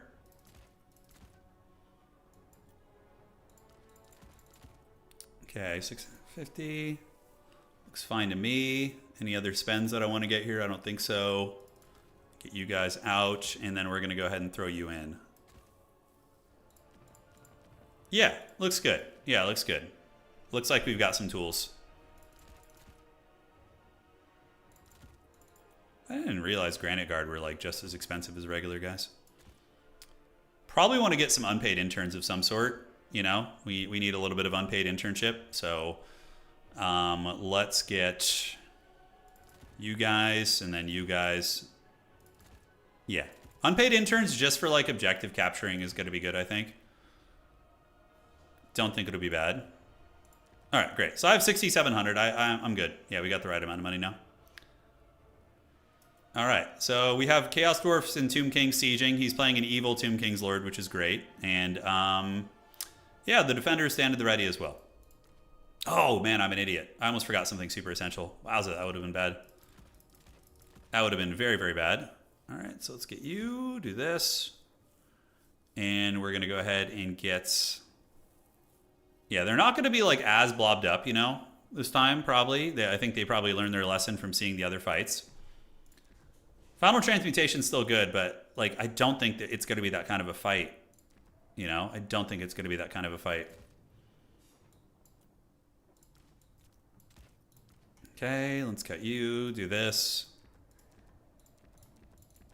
There we go. Nice. Nice. That'll do, pig. That'll do. All right, 6,600 left in the bank. I think we can maybe just get this instead, raw dogging it. Maybe one of these. Good. And then how much does that leave us with? All right. Yeah, I like that build a little better. Okay.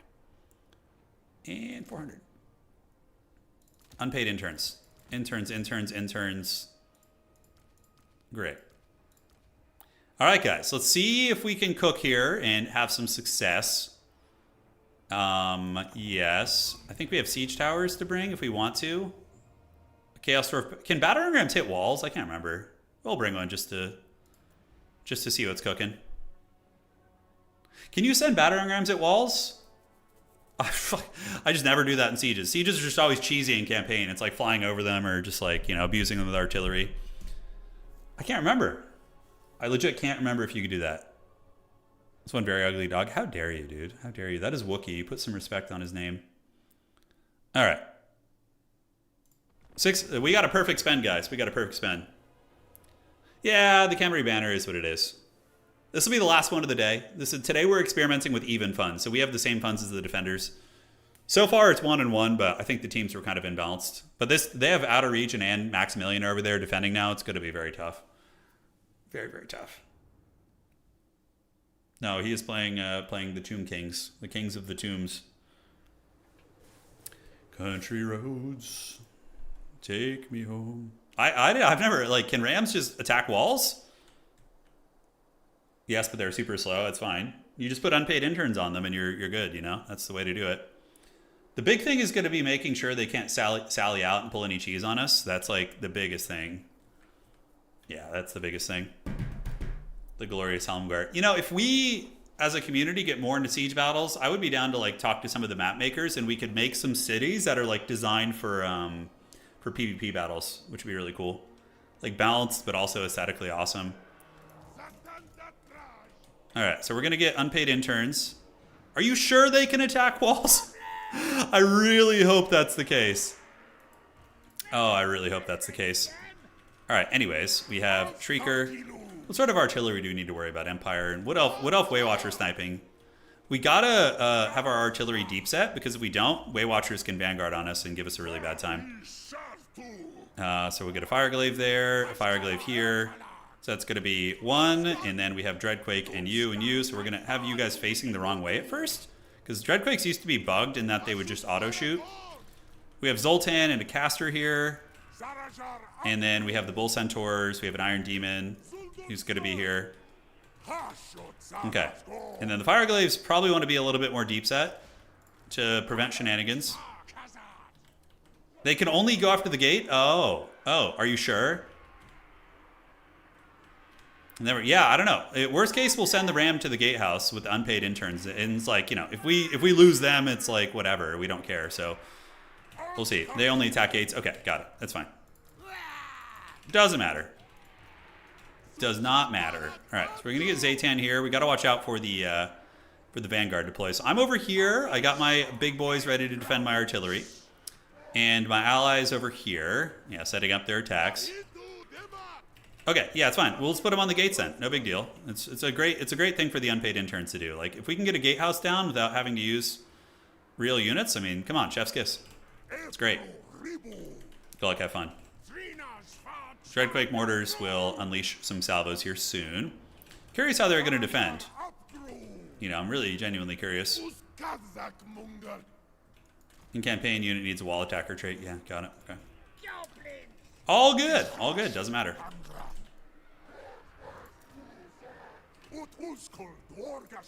Okay.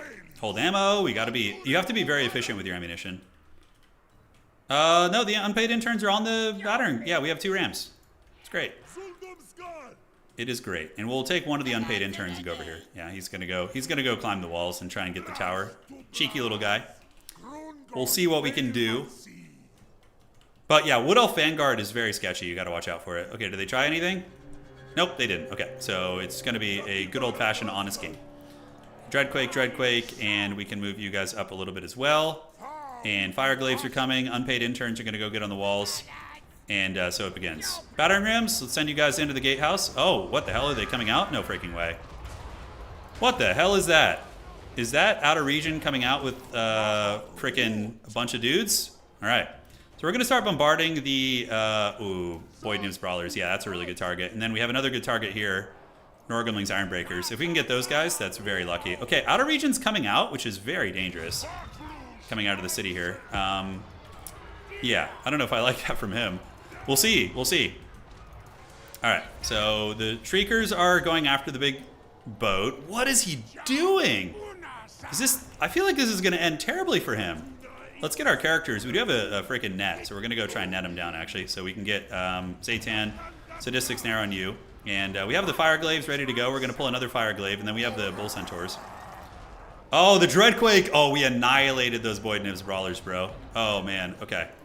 And this guy's having line of sight issues, so let's just shoot wherever. We can just shoot static targets. Cossars is fine. All right, so yeah, outer region sallying out of the gates with his boat. He's about to get snared by the Sadistic Snare of Zoltan, so we're going to snare him down. That's going to lock him in place for a hot minute. And wow, what is the range on that friggin' snare? There we go. Okay. So he's snared. The gun should be shooting at him now. And yeah, we have our unpaid interns heading to the gatehouse, which is great. So they can go up there. That's going to be a dead boat right there. And the Dreadquakes are definitely packing a punch here. Definitely packing a punch. We want to switch the targets around. So let's get you here and get you here. Move up a little bit.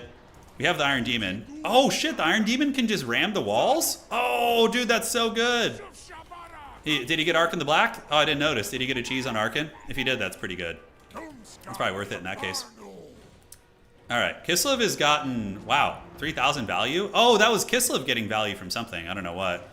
But the Wonder of the First Age is going to be down. Yeah, we got it down here. Looks like it's going to go. Yeah, good night, Sweet Prince.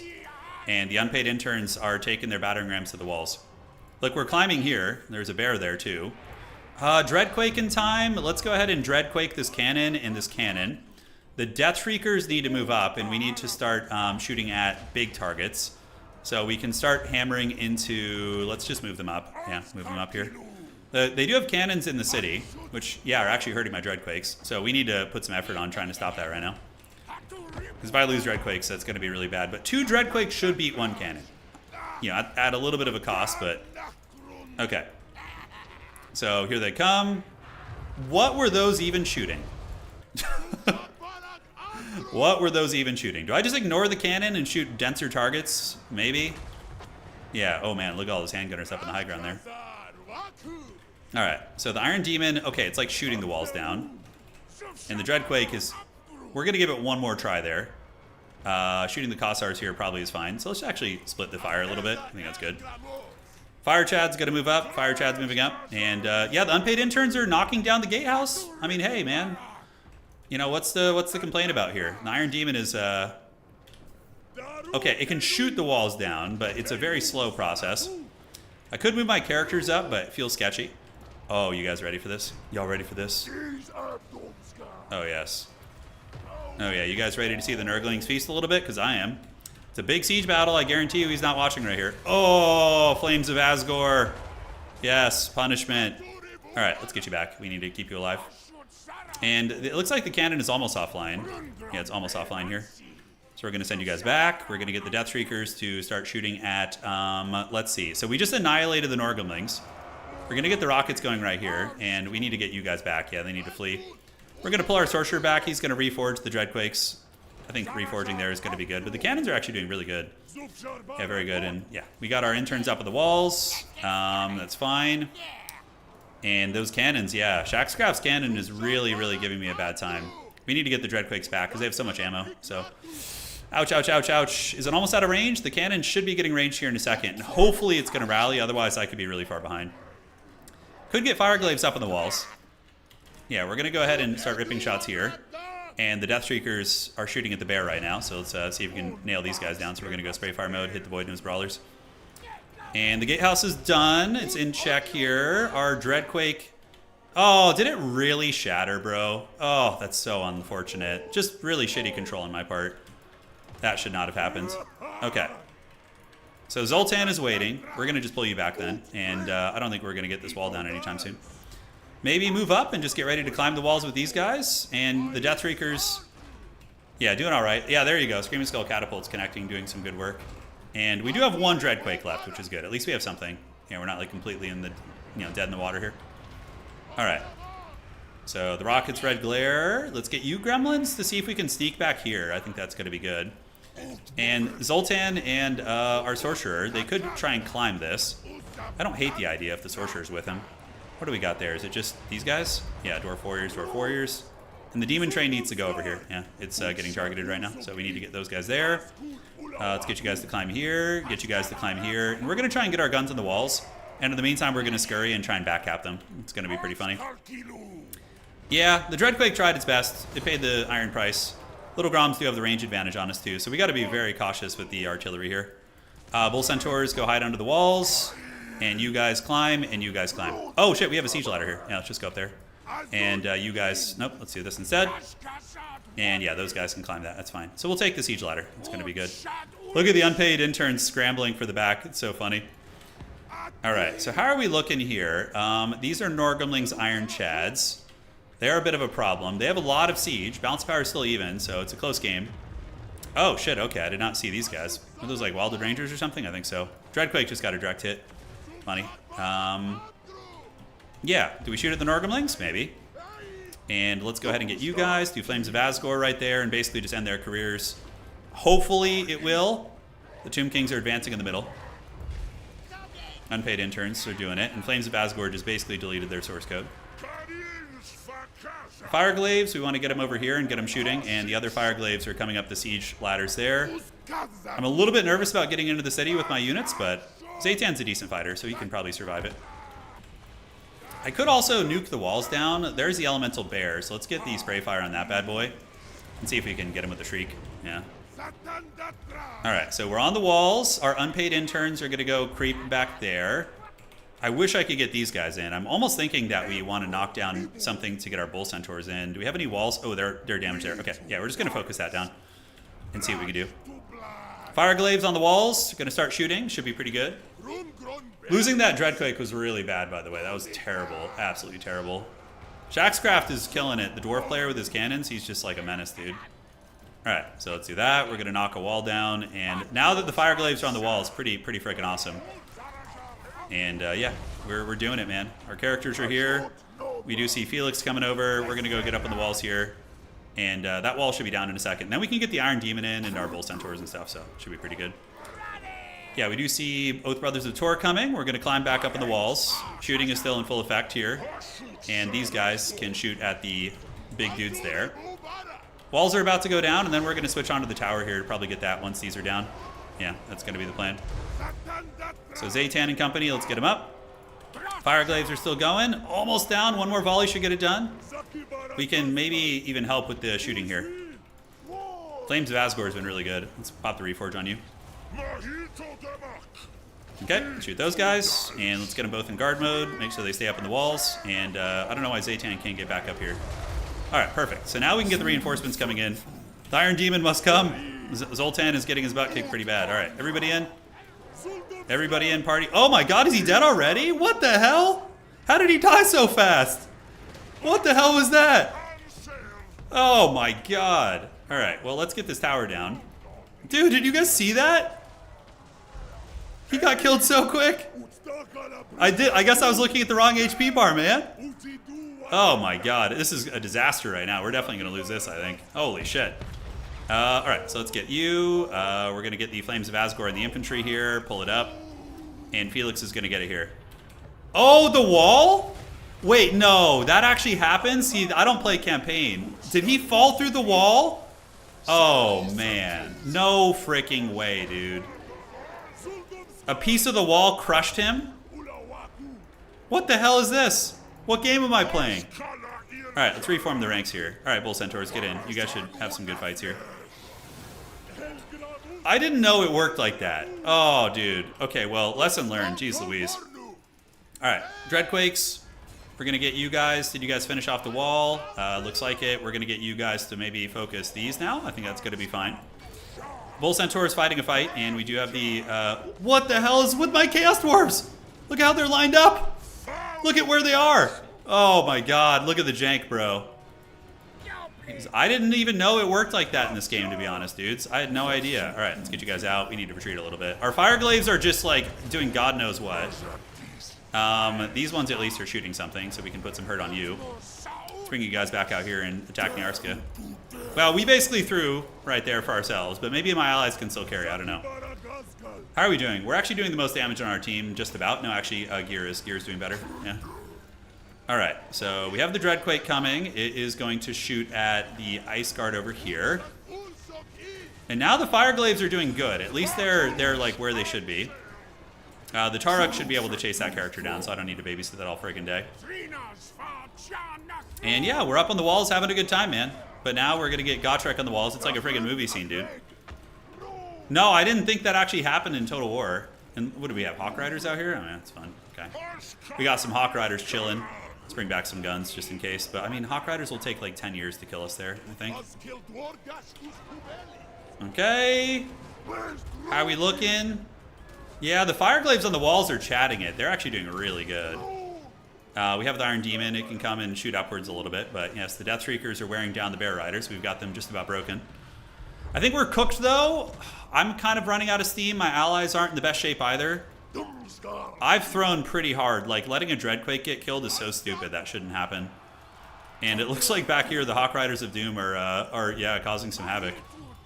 Can we get the Fireglaves down? Can we run them a little bit? We have Flames of Asgore. I don't know where we're going to go with that. Probably just need to make sure my artillery lives, and I can provide some support there.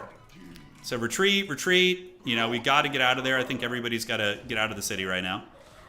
And the Hawk Riders have been mostly dealt with, it looks like. Good. Well played to my teammates. All right, so do we want to finish off this little Grom? Sure, why not? It's very vulnerable. And now we are going to get the Dreadquake to hit the Grudge Thrower. Is that really good? I think we just shoot the Ice Guard swords. All right, so we're retreating out of the walls.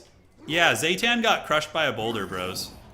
I didn't even know that could happen in this game. I've been playing this game forever, but, you know, again, I don't play single player really, so play a little bit. Yep, nice rocket shot. Fireglave's going to get out of the city here. We need to retreat, and our Sorcerer's out. We still have a lot of our army, and we are doing good damage, but... yeah, Outer Region has only done 3,000. Okay, who's carrying them? The Dwarves are carrying them. Yeah, the Dwarves are carrying hard. Did we get that tower down? We didn't even finish the tower off. Feels bad. Alright, so Fireglaves are here. They can set up and shoot. We have Flames of Asgore, man. We have our two Bull Centaurs. And those guys are going to get routed out of the city. Outer Region still has a steam tank here. I don't even know if it's worth shooting. So one little Grom is down, it looks like. And then we can... is it even worth sniping the other little Grom? I don't think so. Let's see if we can finish off the steam tank, actually. That's going to be nice. So you guys shoot that. Pistol shot here. Bull Centaur stand at the ready to defend. And let's get our Iron Demon up here. Yeah, so we basically just lost our Lord for nothing. He just, like, got crushed by a boulder. Today we learned about a new game mechanic. Fire Chads are shooting, doing well. They're going to retreat back. I mean, it's a decent fight. I think, like, if the funds are even, everybody on the attack has to play really clean, you know? Otherwise, it's just tricky. So he comes with the Bird Riders, and we can turn the Fire Glaives around and start shooting them. So they should be able to handle them, and then we'll get you shooting these ones. Should be a-okay. Yeah, we still have some anti-air. All right, Demon Train to the back of the city as like a Ninja Spec Ops play, maybe. Fire Chads are wasting the Hawk Riders, and the Dreadquake Mortar has a little bit of ammo left. Where do we even shoot? Let's get on those Ice Guards. I think that's the play. All right. So yeah, the Bird Riders are getting shut down by the Fire Glaives. Let's get them here. Knock them offline. Dreadquake is going to live. And we're going to the back of the city with the Iron Demon. We're going choo-choo train, full speed ahead. All right. So we'll look for a Flames of Asgore ability. Great. So yeah, the birds got forced back. It's fine. And we will just keep artillerying while we still can. We need to finish off that tower, by the way. Yeah, that steam tank is getting it. Although we almost have the steam tank down. Maybe it's more important to do that. We can have the Dreadquake try and finish that. All right, Choo-Choo Train is going for the back. We do see a tower coming up. My Harry Potter is nearby. Let's see what we can do. Unpaid interns need to get in the city as well. And we can take one Bull Centaur here. Is he just going to AFK back there? We'll keep our guns after him. They don't have anything else that can really... they can do that's going to be terribly helpful. Oh, we're going to hit the walls, aren't we? One got through and one missed. Yeah, I think it's still worth it to target there. So Flames of Asgore. We got, what, Peak Gate Guard there. We're going to get these Ice Guard ladies here. I think that's going to be good. And cool. So we have some Spearmen. We can just go around the side. Chill there a little bit. And Flames of Asgore should cook those Ice Guard. It looks like he dodged it pretty well. Honestly, like, a close-ish fight, you know, it didn't feel too bad. Like, if everyone on our team performed a little bit better, including myself, winnable game. Winnable game. 100%. Okay, so you guys come around here. Let's get on the side, and we're going to get on this objective. Dreadquake Mortar, where do we want to go? Do we want to try and shoot back here on these guys? That'd be really funny. There's still Demogryph Knights in the back, so we're not going to be able to get there and have success. Bull Centaur is coming. We're about to be army lost. GG. It was really fun. Really fun battle. Even if we didn't blow Zaytan up ourselves, we would have still lost. We would have still 100% lost. Yeah, it wouldn't have made a difference. Deathstreakers are out of ammo. Having done pretty well, though, mind you. And now it's just us outside the city. Yeah, they're pretty beat up, though, man. They're pretty beat up. Let's get the Pain Train coming. Yeah, the Deathstreakers are really good. Maybe the Dreadquakes, you could skip those. The Deathstreakers seem to be kind of cover all your bases there. Let's fight there. You're coming out here. Enemy Lords coming in. Evil. Evil Chaos Dwarves. We're attacking, but equal funds. So they have more. They have the same amount of money as us, and they have the towers and walls. It's been back and forth, though. This is close. Maybe like 1,000 or 2,000 extra might be the sweet spot, I think, for our games. Yeah, if you guys do any testing off stream, like while I'm not playing, and give me some feedback too, I'd greatly appreciate it. On like which funds you guys think are best for siege battles. But honestly, the even funds didn't feel too bad. You just have to play it differently. You know, you got to play it a little bit differently. There comes army losses. Yeah, GG. Well played, guys. Nice try. Fun battle indeed. Fun battle indeed. Also, their team probably has a slightly higher skill level than ours, I would say, with Outer Reach and a Max on their team. And you know, Shaq is quite good too. So, very well played. Yeah, I threw the Dreadquake, he threw his land ship, right. The defenders didn't need the land ship, that's true. Okay, I think we can quit battle now. Can we get out of here, or are we stuck in the game? I don't know how this works. Oh, there we go, okay. So, ladies and gentlemen, that was really fun. I hope you enjoyed the siege battles as well as the tournament. And if you want more Total War action for all of you homies on YouTube, please do drop a like, it helps out quite a bit. And for those of you on Twitch, consider following if you enjoyed what you saw. I appreciate all of you. It was a very fun night of Warhammer gameplay. And now I'm going to go hang out with my smoking hot wife. Maybe we're going to watch some Bake Off. We'll have to see. But yeah, that is it. Take care of yourselves, guys. Thank you for joining. Adios, do widzenia. And that is going to be it. GG, well played. That is that. See you guys around. And thank you all for your support as always. Cheers.